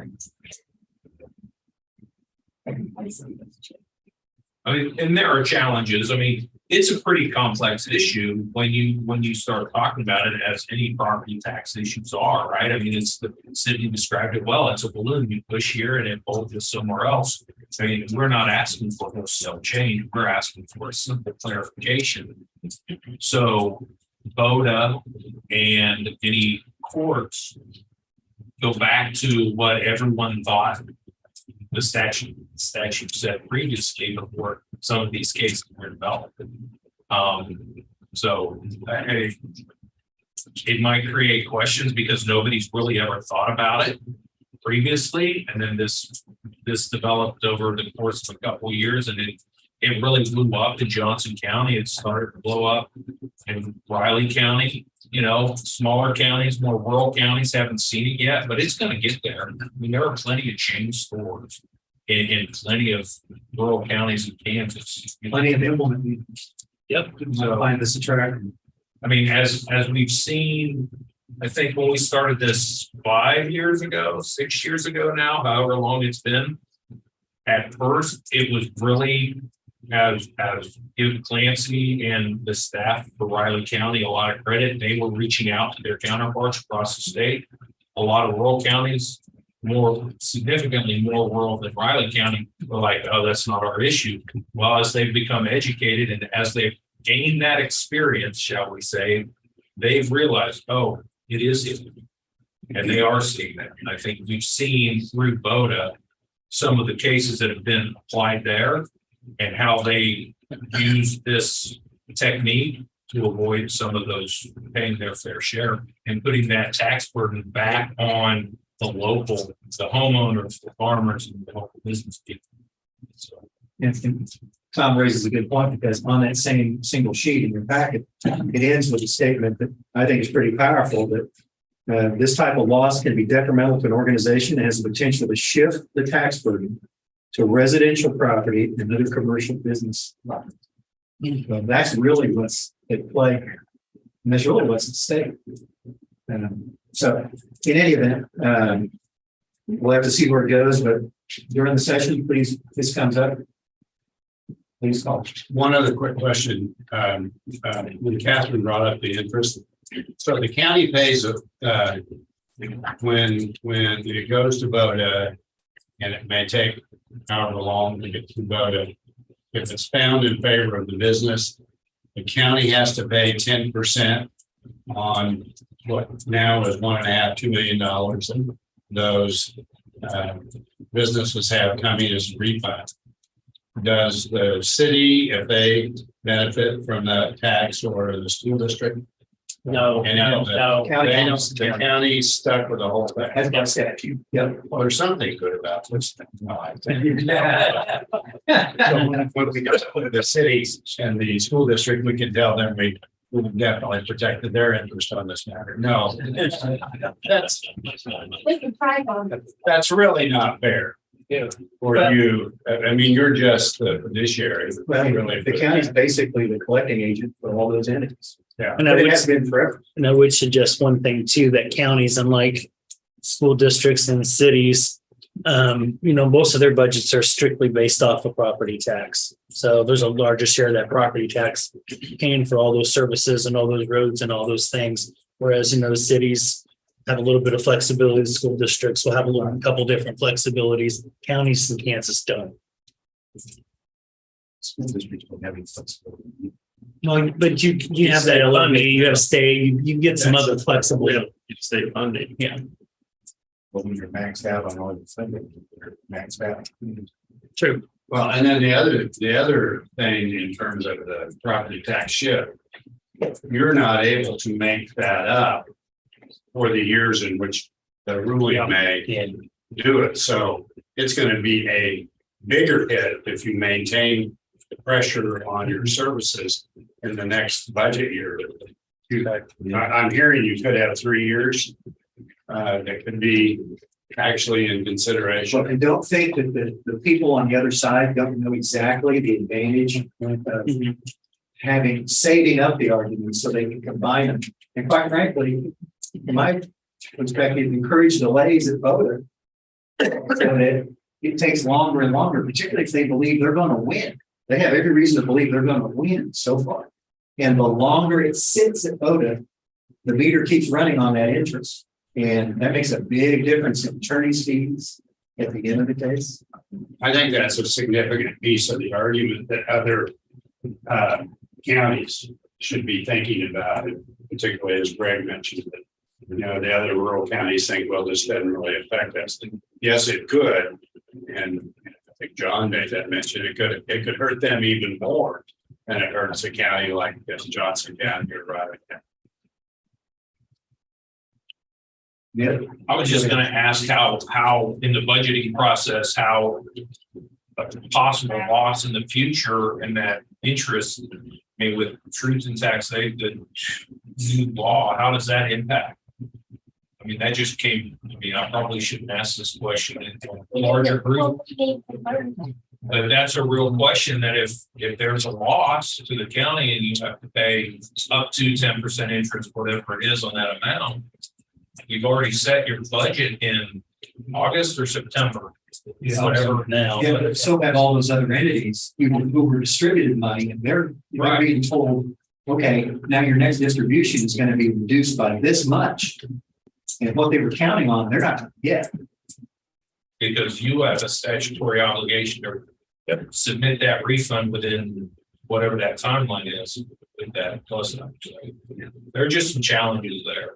A lot of this is driven by tactics that I will tell you. I mean, it really is in terms of those litigators. And it's ugly, but I mean, it's the truth. And I will tell you, just as a side note, anytime you haven't seen this in the last couple of sessions, changes to the procedures in front of the Board of Tax Appeals, when counties have to do certain things, when taxpayers have to do certain things. Over time, I would submit you to learn, as newer legislators, that the playing field is not equal in front of the Board of Tax Appeals. It used to be this county particularly, but I'm sure this was repeated across the state. The county used to routinely win 90% of the voted cases. And you would expect that if they're doing it right. I mean, that's the way, it's a fair process before all these changes. But a bunch of procedural changes were made. Now counties are required to do a fee appraisal under certain circumstances. The county's value is presumed, I'm sorry, to be wrong in front of the taxpayers. And the taxpayer value is presumed to be right. That's a flip. That now it goes exactly the opposite. A couple of years ago, we were being told at that time by Anna's predecessor that, quite frankly, that was exactly the opposite. Counties were winning about 10% of the time, and taxpayers were winning about 90%. And that's because the rules have changed. But the procedural rules, which may not seem like a big deal, but when the dollar is at stake this big, those procedural rules in front of voters make a big difference. And that's all about statute. But there hasn't even been an effort to tweak any of those that I'm aware of in the last few years because they have what they want. A one-sided process, and now a one-sided process that can drag on for years. I'm a totally objective viewer of this, but I will tell you that that is the truth. Next one, I'm going to go on to constitutional protection of existing county home rule. I have in front of you, that's in your packet on the left side also. Again, we have the material that we presented to the Kansas Association of Counties that they agreed was acceptable for their legislative program this upcoming session, as it has been for several years. This is, in fact, this issue of county protection of home rule has been an issue for years and years. The reason being, as it says in this sheet, or these materials that you've got that I pulled up, because county home rule has existed since 1974. This is not new. We are not granting counties home rule. And cities have had it since 1960 by statewide referendums. That's what we're trying to get. We're trying to get constitutional protection just like cities. Why do we want that? Well, as somebody once said in a hearing I was at in front of the legislature, somebody asked, well, why do you want to do this? And I think it was an early hearing on this bill. He said, why is it? I don't understand why you want this. You don't, what is it you don't trust? And the chairman of the committee at that time said, just kind of laughed and turned to his fellow member on the legislature. Don't you understand? They don't trust us. And the reason being is county home rule can vanish in any legislative session by simply repealing the statute. It started out with about 4 or 5 exceptions to county home rule. Now there's 39 that have come up over the years. Every few years, there's a new restriction on county home rule. And home rule is just the power to legislate locally. That's all it is. That's all it means when you hear that phrase. It's nothing tough.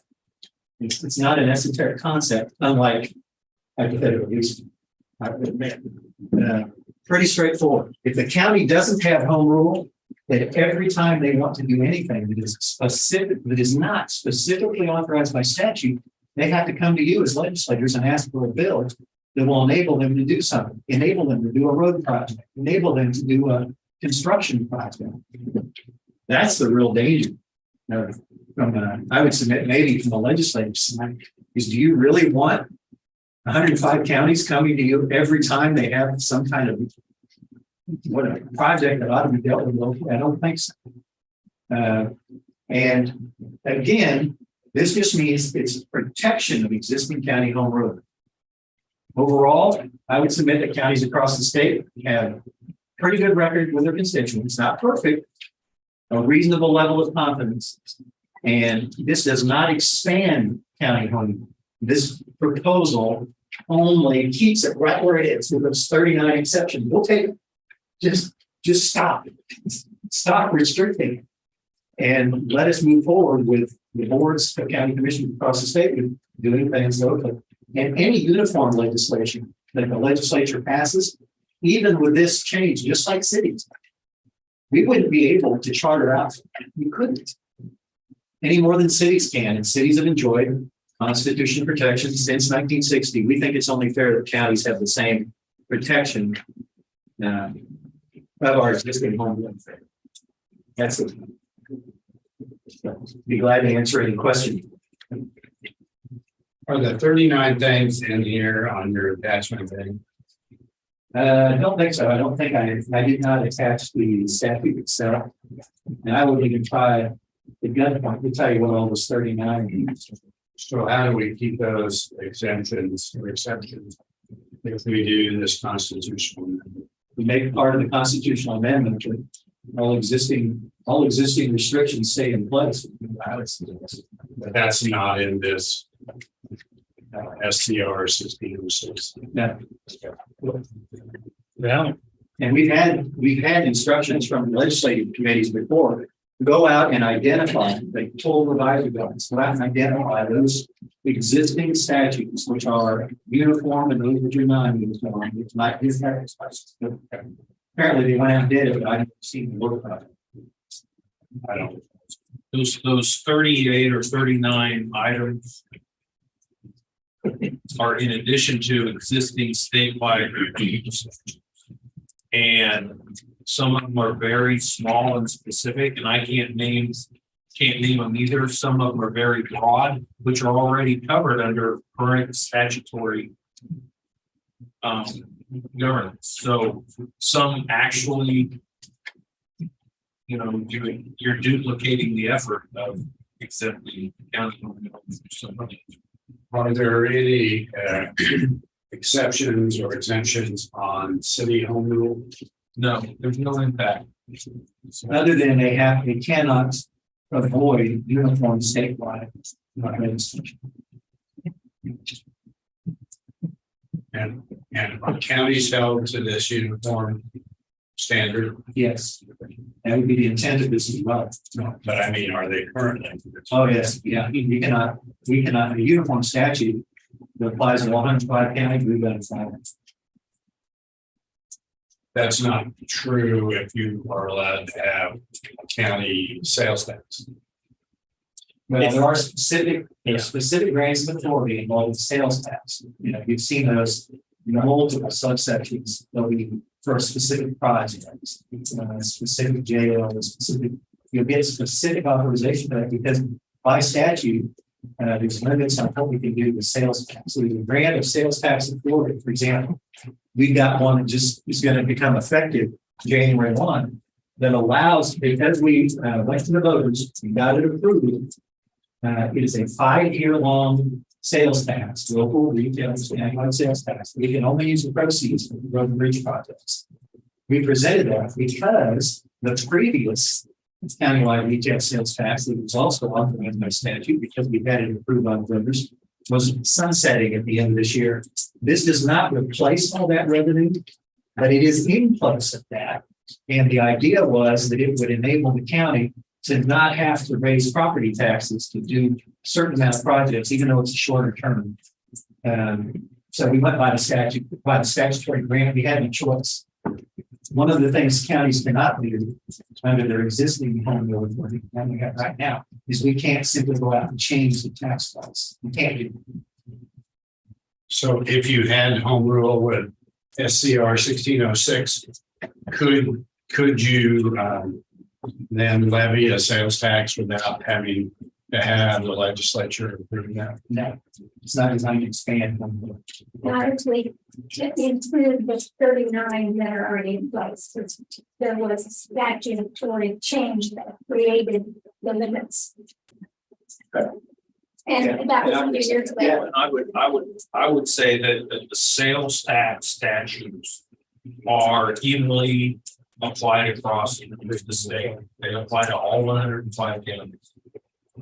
County for county home rule purposes. So you would still have to follow what the statutory authority is within the existing statute. And that goes back to what I was saying, is nothing in here expands county. If anything, and Katie and I have had some pretty robust discussions about that occasionally, because in the past, and I've been told by Jay, why are you saying you'll take those 39? Because it's important enough with the demographics across the state change, particularly to the extent this is a rural issue. As we all know, the demographics of the state are changing, and the legislative authority of this state is moving increasingly urban. In the rural areas, the longer we wait to protect those interests, they're going to have a smaller and smaller voice in the legislature. They're going to have the numbers. There are some that will say and have in the past as this bill has been heard and the conversation has gone around that this gives counties authority to opt out of certain things. And that is not what the goal is. And that is not what, in our opinion, what the language does. It doesn't give the county an opportunity to opt out of anything additional than they can already opt out of. And that's the goal. And that's because the reason we can say that with a straight face is because this just mirrors what the constitutional amendment was for cities. And there's no question cities cannot opt out of uniform statewide legislation. The only thing that the way this differs from the city constitutional amendment is it says county. That's what that one says city. That's it. Is there language in here? We've had some controversy with other constitutional amendments not having clear language that goes on the ballot. Is there language that goes on the ballot? We haven't developed the ballot language for a ballot question. And so there's a section 2 on here, but right. anyway, just a heads up, because I think there's some legitimate concern from various groups that the wording it is often biased to impact whether the ballot measure will pass or not. And I think it's important when you bring this out to convince people that your wording is neutral and it's just clarifying. I think I know bias. I think that well, I think that anything that we want to put in front, and if it's our druthers to what that language looks like, we're going to be clear on what this will accomplish. Yeah, we're not gonna say yes means no, no means yes. Yeah, I'm just looking at it. I'm not sure if this is good or not. And I don't remember But you ought to look at it. Wait a minute, I'm not through the sentence. Senator. Was that for your mother? Yes, let me tell your mother. Mom, it looks nearly perfect. Senator Moss, a good guy. She will not be devoting time to it. Okay, I want to move on to the next one. The next issue for us is county nuisance abatement. The reason this matters is because we have a Court of Appeals case that, as I said earlier in the introduction, has taken the view that counties don't have authority to abate nuisances in the unincorporated area, not involving ag, and can only either fine or place someone who violates or creates a nuisance, either put them in jail or fine them. Well, that is not proven to be very effective here locally, and it's not been very effective across the state. It's called the Barnes decision. If you hear somebody throwing that around, it is a Court of Appeals case, but there's no question what it says. What it says is counties don't have independent authority to clean up those properties. And again, our experience has been cities have had this. Or cities have a perfect right to go out and do nuisance abatement. Yes, that's what it's like. To go out, you clean up bad properties. That's good for a process. They can't just decide one day they're going to do it. But that's what this does too. And it's modeled on Senate Bill 52, I think it is. Sedgwick County got passed a couple of sessions ago. I think we're in the second year of it. But even that, which allowed them to do it, it also identifies them as an urban county. So we have to clean that up in our version of this. We are not designated an urban county. That's an easy enough change. And it sunsets after 3 years. They only have authority to do what we're asking for authority to do for those 3 calendar years, and then it goes away. So it really boils down to a matter of whether or not the legislature can bring itself to trust the idea that counties are going to behave responsibly. It still has a sunset provision in what we're proposing for that reason. So to know it's not a permanent grant of authority, but give us the chance to 3 years. This would only be. 3 years from the time it's enacted. And then what do you do after that? Go right back to the status quo. But why not? What's the objection to giving counties the opportunity for some period of time to try it and demonstrate they can do it responsibly? We thought this might help because Sedgwick County had the same thing. I mean, if Sedgwick County can't convince the legislature, that it ought to be a permanent change, we assumed, well, we're not going to be able to, or the chances are pretty low. So let's model it on their legislation and see if we can get authority to do it for 3 years. So, and I think real quick, that sunset date was part of the negotiation because it is a unique meeting for a county to have that authority. So the legislature wanted to make sure, okay, we want to take another one. Well, that's what I was going to ask. What do we do after that? Extend the sunset. And what I'm also thinking is, okay, we enact this legislation and you have some messes you want to clean up. Is there going to be an extensive effort to move on that quickly so that you can do that in 3 years and build them? I mean, it's a long time process for some of the things that need to be done in this county. It's not going to happen overnight. Now, one of the reasons we're offering this is because we've had one that's gone on for 20 some years. That's what I'm worried about. Don't worry about it. Because Well, we have to have a plan to move in and get that accomplished. well, this sets out with the plan.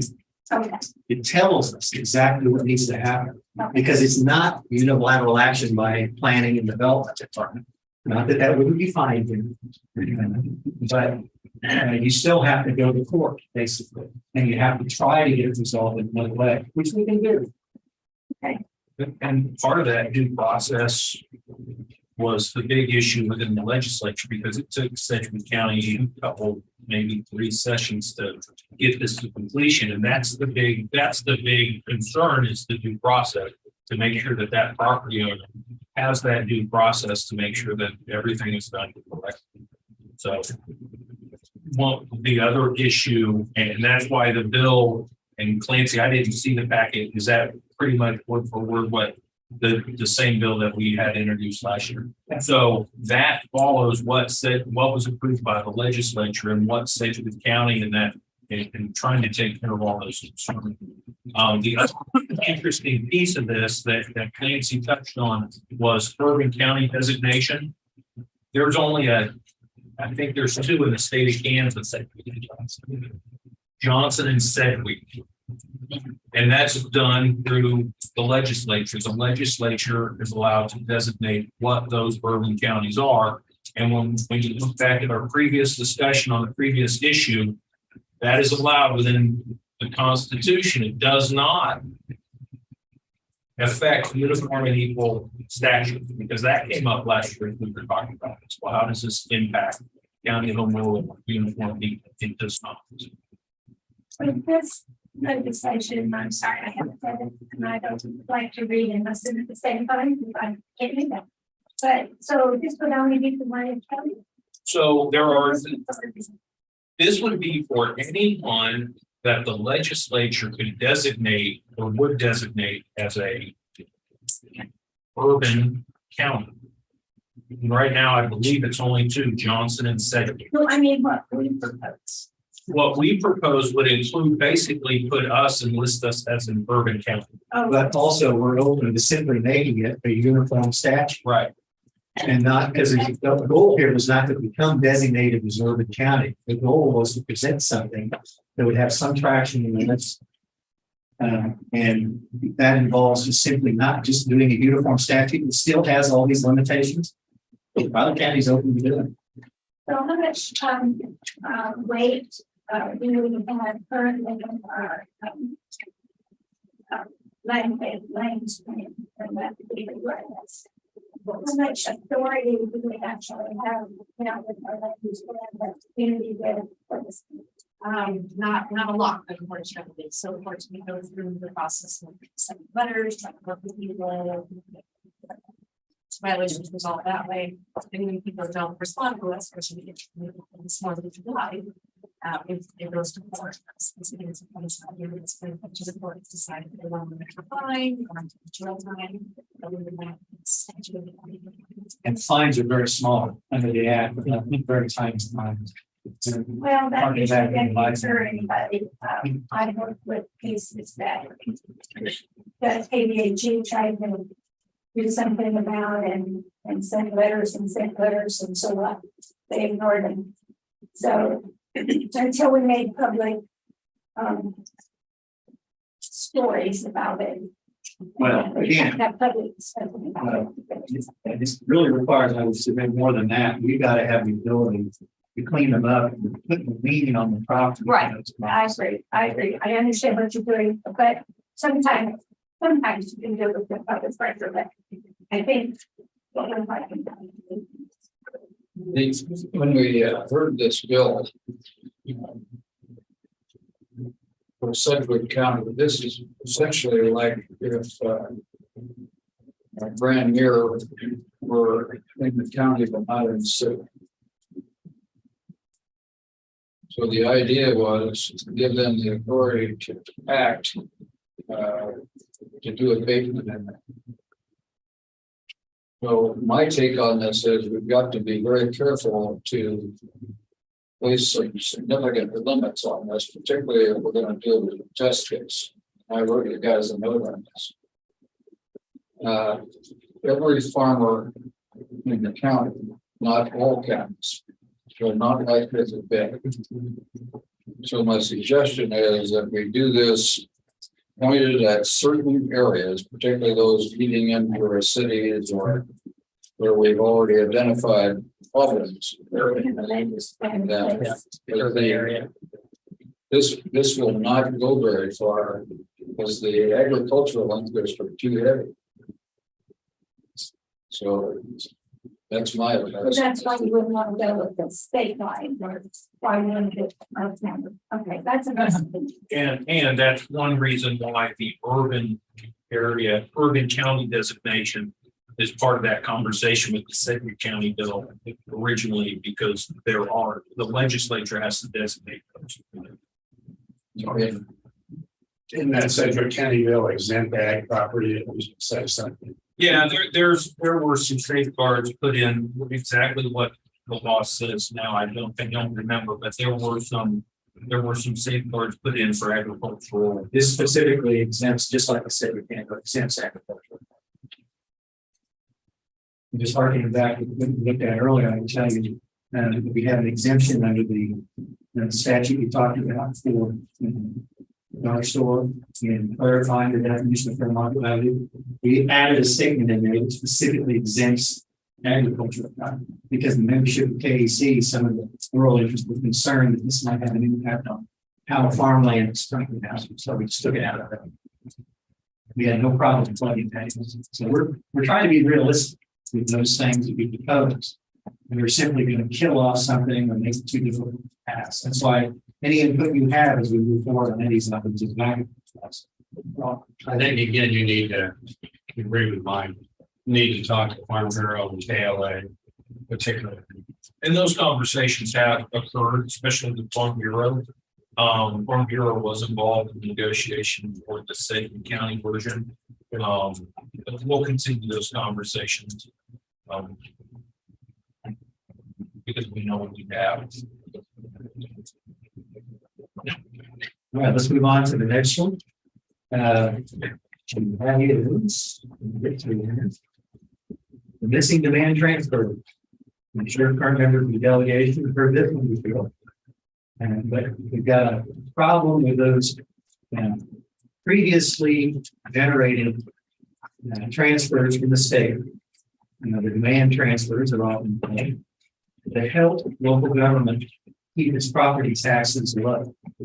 The legislature stopped funding it over a number of years. And I will just tell you the most important part of this specific issue is right there, number 2. Because back in 2018, the losses of counties and cities, those losses have continued. Back in 2018, losses to cities and counties from the above missing promised dollars totaled over $2.5 billion. I guarantee you that price tag has gone up. Because as you know, nothing's gotten cheaper. And none of the raw materials counties and cities need to do their job. And so one thing we do know is that's a serious number of missing funds. It would be abused again to the same constituents that you serve. Who are also represented by the commissioners. So nobody believes on the county side that this would be an immediate fix, that suddenly all the missing money is going to be transferred. All we're saying is let's find a way to get it restarted and start making some kind of transfers on a regular basis as those existing statutes allow. Since this is already in law, essentially all you have to do is convince legislative members to make sure it's included in the appropriations.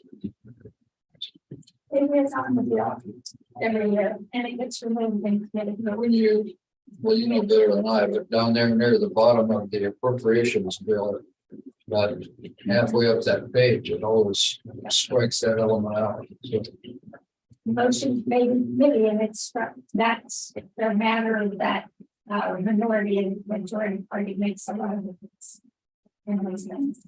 I can't do anything about it. I'm not sure that the number that's calculated is accurate. It's probably low in terms of it's I'm not sure they updated. I think from the time in early 2000s, 2003, quit doing it. I think maybe that number has been frozen. I'm not sure about that. That's something we need to check with budget staff and see if, seems like it's 166 million or something. And I'm not sure that number's changed in all the years I've been on. Well, I think maybe that is, but I'm not sure. Yeah, but I just think we need to make sure those are updated numbers. Okay, I don't know, I must be missing something because I don't know how they would go low.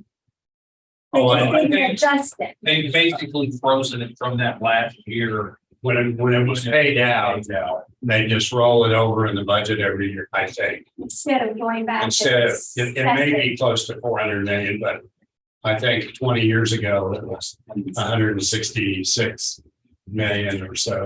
Right, well, this is the league's calculation as of 2018. And what is the figure for this year? Well, this is a cumulative time. Yeah, so missing as of 2018, it's 2.5 billion. Yeah, that's just what you're missing. That would have been 15 years. later. 15 years. That's how much? 2.5 billion. Well, that's a cumulative.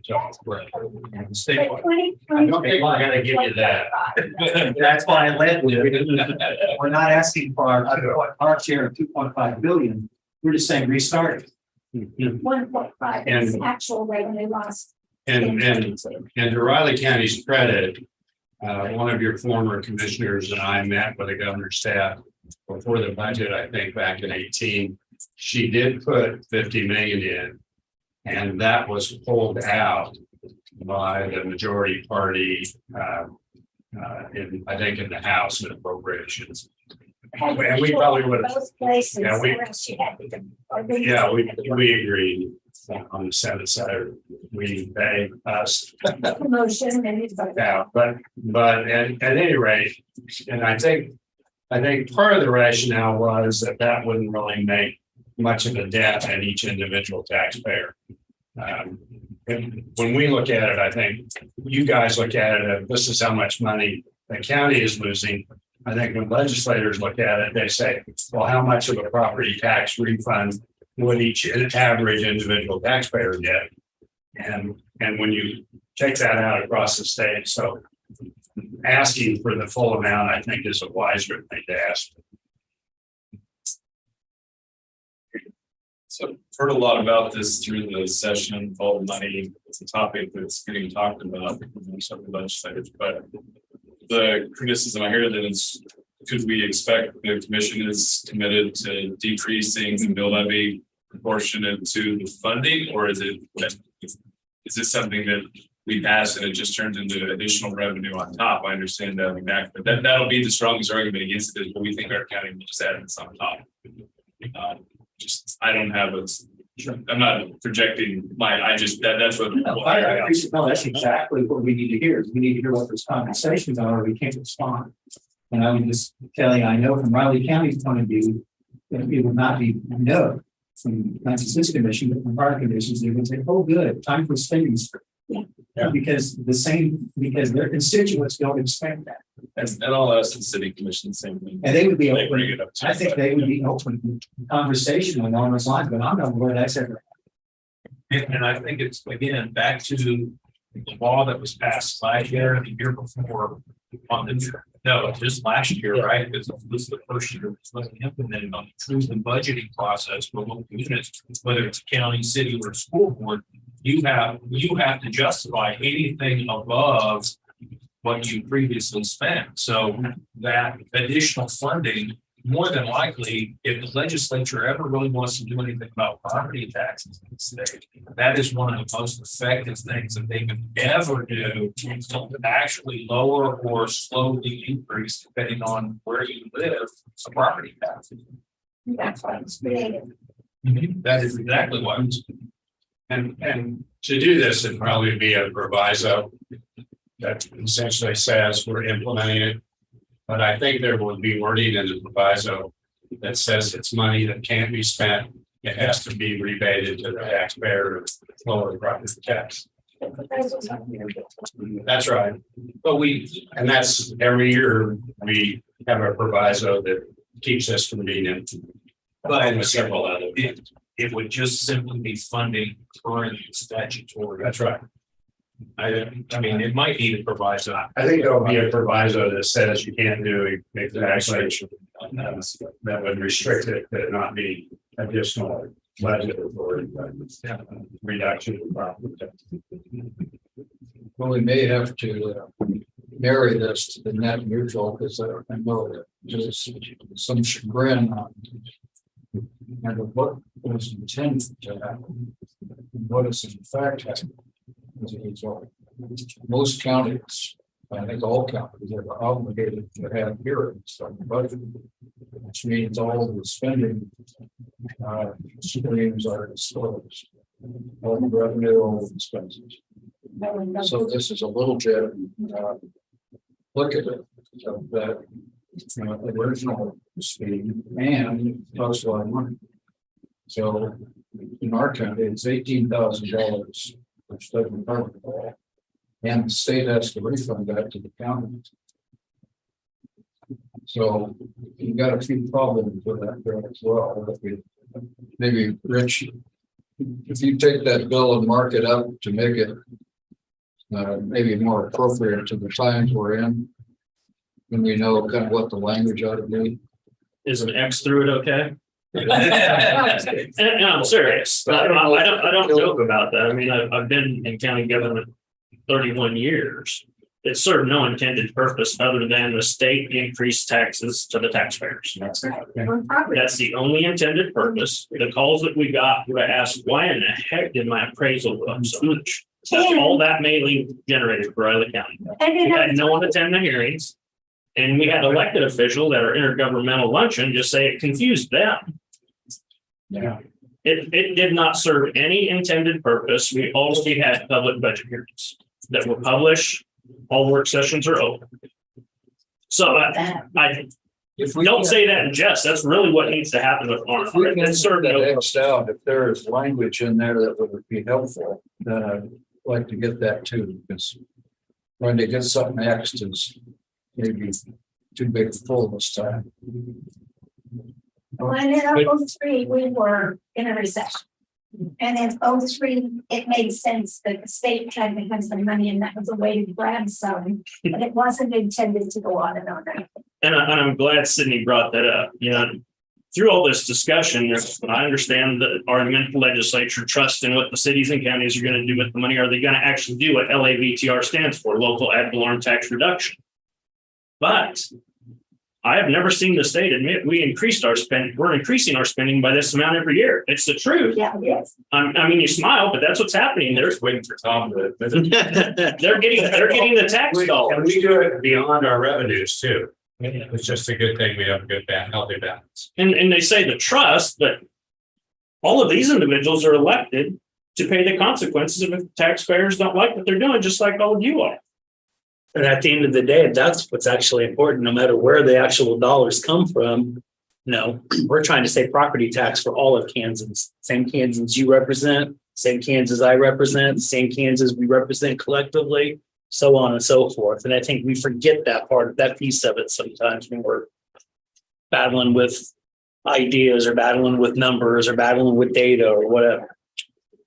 Well, and then only one more year, those the state pays for that mailing. After that, the county pays for it, the school district pays for it, the city pays for it. So it's still an increase to the taxpayers. It's an increase to your taxpayers. That $60,000 mailing the district's gonna have to do. And the $18,000 didn't include my staff's overtime, which there's legitimately significant staff overtime. I think about it as that's a teacher's salary. Yeah. And the other, in talking to other other entities, no one ever had anyone show up for those R&R hearings. I did one of the small towns I represent. They said, oh, they had the hearing and somebody showed up and they had, oh, well, and they asked me, go, oh, that isn't what we were here for. I was here for something else. So that was the only one that had anybody show up, and they were in the wrong meeting. It wasn't what they were there for. So it was just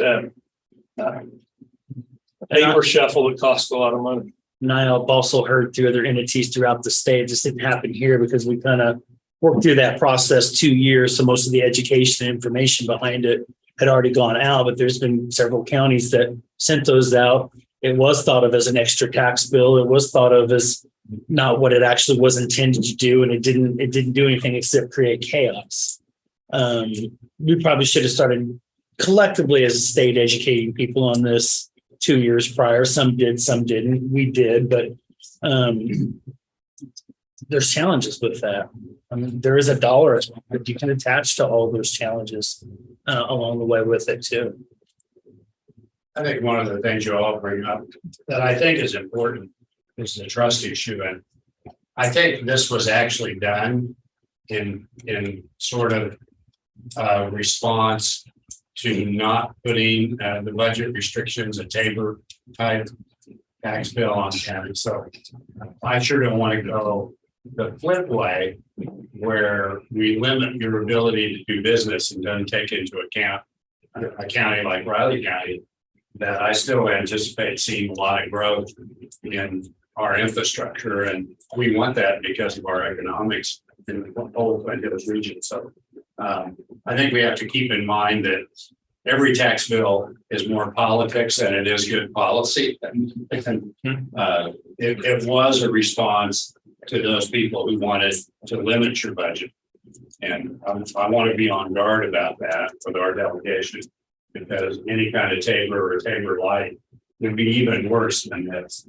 And I don't want to have that become sort of the response to the counties saying, you know, this is a waste of time and resources. So the legislature says, fine, we'll just limit you in another one. That would be worse.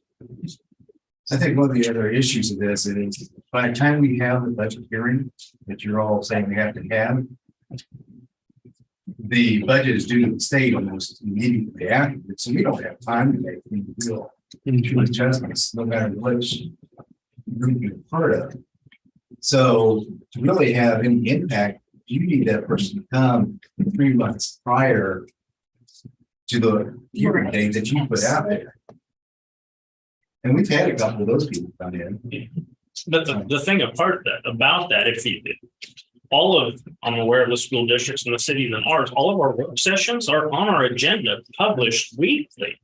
It's no secret that we're creating a budget behind closed doors. They have open dialogue with each outside agency, each department in an open meeting. We have a calendar. We start to switch. It changes a little bit. It definitely did this last year, but you know, we're going to meet to do this on this day. We're going to meet to do this on this day. This is the date that we're going to come in and have those budget hearings and potentially pass a budget or not pass a budget. And, you know, that's there very, very early too for anybody that wants to pay attention. Our complete budget calendar is on our website.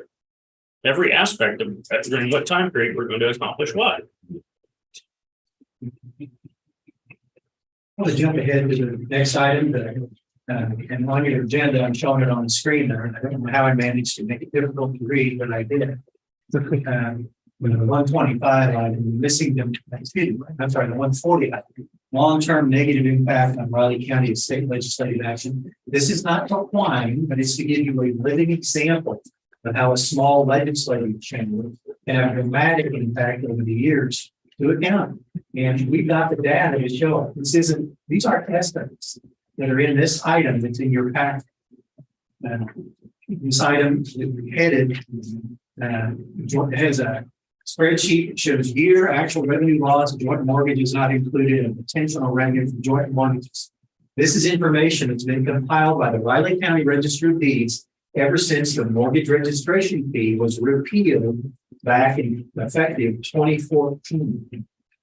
And this spreadsheet shows that in each one of those years, under actual revenue loss, those are dollars that when the Register of Deeds goes back and uses the previous mortgage registration fee and applies that to the existing mortgages that were filed that year, this is the amount that was lost because beginning in 2015, that mortgage registration fee was ratcheted down. Each year it was going down, 2015, 2016, 2017, 2018, and it finally disappeared in 2019.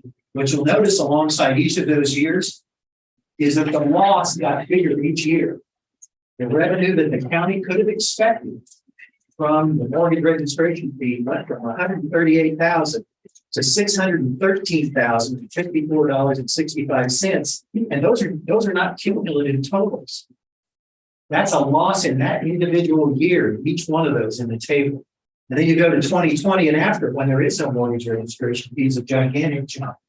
The loss in 2020 was $1,134,000. 21, the loss was $1,156,000. And in 2022, through this December 7th, the loss was $1,508,000 and $185.99, $1,005,000, 1 year. And that was a mortgage registration fee. Again, what was that? It was a minimal charge that was paid once on the mortgage that was generated from a piece of property, one time. It did not apply. It was not taken again if somebody refinanced. Now, when there's a sale and a new mortgage, that new owner paid the mortgage registration fee. Almost nobody even knew it was there. It was so small. The mortgage into the mortgage registration fee for a $100,000 mortgage, the cost would have been $250. Now, I guarantee you, the closing costs on that mortgage were way above $250. And as you go down, if the mortgage was for $50,000, the mortgage registration fee was $125. And that mortgage registration fee lasted for almost 90 years before it was repealed in 2014. And the reason it was created, much like LABTR, it was specifically created to help reduce local property taxes. But the legislature decided to repeal it in 2014 because what was out publicly there is this was going to cause small banks to go bankrupt. Somehow, with the kind of loss that I'm telling you, they weren't paying that. The person doing the mortgage was paying, not the bank. And so it's important to realize, so that particularly to new members of our delegation, that when it seems like an innocuous change, we were saying these same things. The staff of this county, I know, we were telling people on our delegation, don't do this because it's tiny. And over time, we already could see what was going to happen, not because we were divining the future, but because the math was being done. And it's played out exactly what it is. We've lost a cumulative of $5,537,000 as of December 7th of this year. That is a gigantic loss. Didn't we have a little sweetener in there that you could charge for the fee per page? And it was sort of a incentive for 4-point type to become popular in mortgage documents. Well, maybe not that big. Maybe not all. So does your $5 million figure take into account the extra revenues that you got? It absolutely does. Okay. You'll see that at the bottom of the table. This was prepared by our registry of deeds, not by me, so you can have confidence in that. And she obviously did. She really did. And they tracked, her predecessor kept track from the beginning because she has come in and reported to the board at intervals at least each year. And really before then, the numbers got bigger and bigger so that they knew exactly what kind of damage was being done by the loss of that fee. And it's incredible. You wouldn't think it would matter that much, but $5.5 million from one change on something that people were paying as part of their closing costs. And somehow that was going to damage banks. Somehow that was going to prevent mortgages. Sales were going to suddenly plummet because of it. I find that difficult to believe. It was a tiny amount, but a tiny amount. With that number of transactions that staff in the registry of deeds office has to spend time doing, and that the county has to pay staff to do those things. Again, not complaining, they're doing it. They have to do that with good property records, good title. It depends on those things. A quick question. Sure. Why on 2020, your potential revenue from joint mortgages is 2.6 million. All of the rest of the years, it's $50,000 to $70,000 a year. Why that huge jump in 2020. That's just a function of how many joint mortgages come into the office. And this figure over on the side does not include any what are called questionable mortgages because they can't always tell what the county share was going to be. So she excluded that from the 5 million change. It does not include that. If you add that on for the potential revenue from joint mortgages, add that 2,000,007 to the 5,537,000.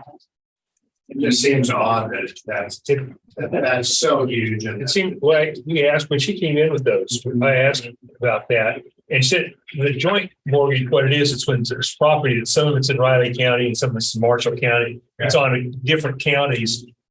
You know, it's one mortgage for property that's in several counties. And they haven't tried to divide up what the value is. And that year there was some major transaction of property that's covered several counties. So you'll get joint mortgages like that for over $1 billion occasionally.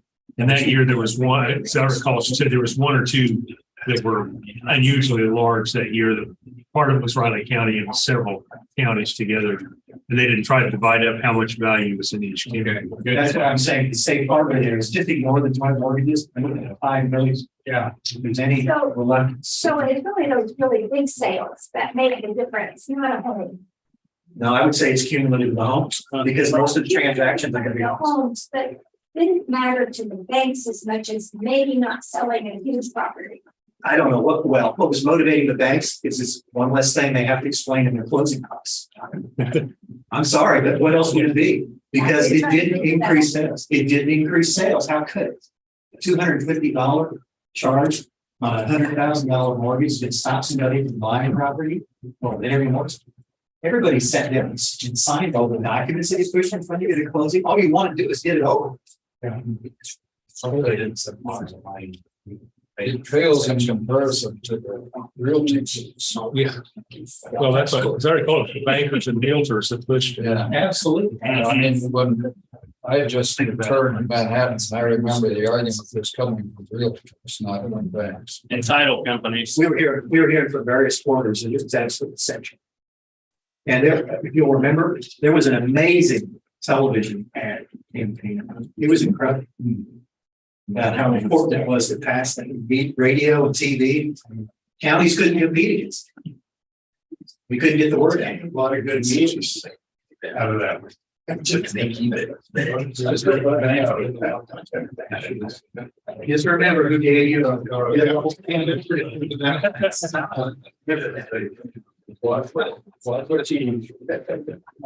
a big cookie. A really big cookie. The final item I want to touch base on just real briefly is, again, it's not all bad. There's potential long-term also positive impact on Raleigh County from contemplated legislation. That is the Treasury's bill. It's in your packets. There's a PowerPoint in there that's presented to the Kansas Association of Counties. And most of you probably have already seen it. But I will tell you that this, although it involves a fee increase for Treasury, this Treasury Statewide Association is behind this. This board supports it because our treasurer came in and explained it a number of times. But what it does is it simplifies the fee structure for motor vehicle transactions. Counties have to do that. It's a state function that this board pays staff in the treasurer's office to carry out a state function. And the reason this change is worthwhile in this board's view, one reason is, although it increases the fee slightly, it does generate more income to the treasurer's office that less and less property tax support have to be provided to that office to pay those fees. So it isn't perfect, but it's well thought out. And this board supports it. I encourage you to just go back to that PowerPoint. It's pretty well set out as to why it gives the history of that bill from the Treasury Association. We passed this though. No, not yet. We did. No, you It was didn't. the last bill, just right below the line. It just didn't get it. Oh, Yeah, the very last one. we finally got the House Transportation Committee, and I remember doing it in my joint Yeah. Okay, so they said this way. It's literally like by a hair. Senator, I remember that there was some kind of modernization fee that was on, and I think that's adjusted. I think that's what we must think. And maybe. I know this one didn't pass because they're still going forward with it. Yeah, it was. Regulars and transportation. You. A lot of times we pass something and I think it passed, but we don't send it to license. You think you had something and then find out you can make it all. Was on that joint committee, but a lot of think that you get it done. Sometimes in a few hours, we don't. But They kind of got shot out because you were working on two other issues at the time that were considered more of a priority. So you just didn't get it across the line. Actually, Shiloh has done a wonderful job coming and testifying when it's over and over. They are giving out. They thought they came close and I said, What are they for reminding me what we didn't get? What are the rules here on, when you look along the border here, the Kansas and Missouri, you want to be careful that you don't drive people to ramps in their car in Missouri if that's a possibility. So the fees have to be closed. right. And I think, and when I talked to Shiloh, of course, she couldn't be here today, but that's why even she would say it isn't a perfect bill, but it's one that tries to be as fair as it can because counties have wildly divergent costs associated with supporting their local offices. So the idea was that, okay, this isn't perfect, but it's at least going to help every county that's paying less or dedicated less of its property tax dollars to support that state function. That's the idea. But I agree. I mean, that's, and she's aware of that too. It's a good point. That's all I have, unless somebody has questions about something. I want to respect your time. Thank you for coming. Yeah, we appreciate y'all, everyone showing up today to go over this stuff. We probably again during the session sometime we can certainly, yeah, the board has in the past expressed an interest in doing some kind of mid-session, maybe by kind of an update to see maybe where things are coming, where things are on the end product. I know there's a lot of steps to go through here. And I think the discussion was if we did that, it would be virtually. I mean, is that true? That might be a reasonable way to do it. I think we did it on a break or something last year. Yeah, I think in April is when we have our break. Yeah. Which if we do it, that's probably a good time. Okay. We need to get testimony organized too. It's a municipalities. Some of you guys come along. Sure. As I did on two of these things last year. And he had fun. It was great. Particularly Senate tax. My friends. Okay. Thank you all very much. Good session. Somebody else said, "Man, thank everyone for coming." So what we use. We getting a new EMT building. Is that a done deal and when is it gonna be built? Well, we're working very hard. We are hoping to break ground this summer. 1 year build. So we are, so our architects are working hard on the design and we have meetings this Thursday to do the presentations for the construction manager at risk. So the construction manager. Do we have a location? We do.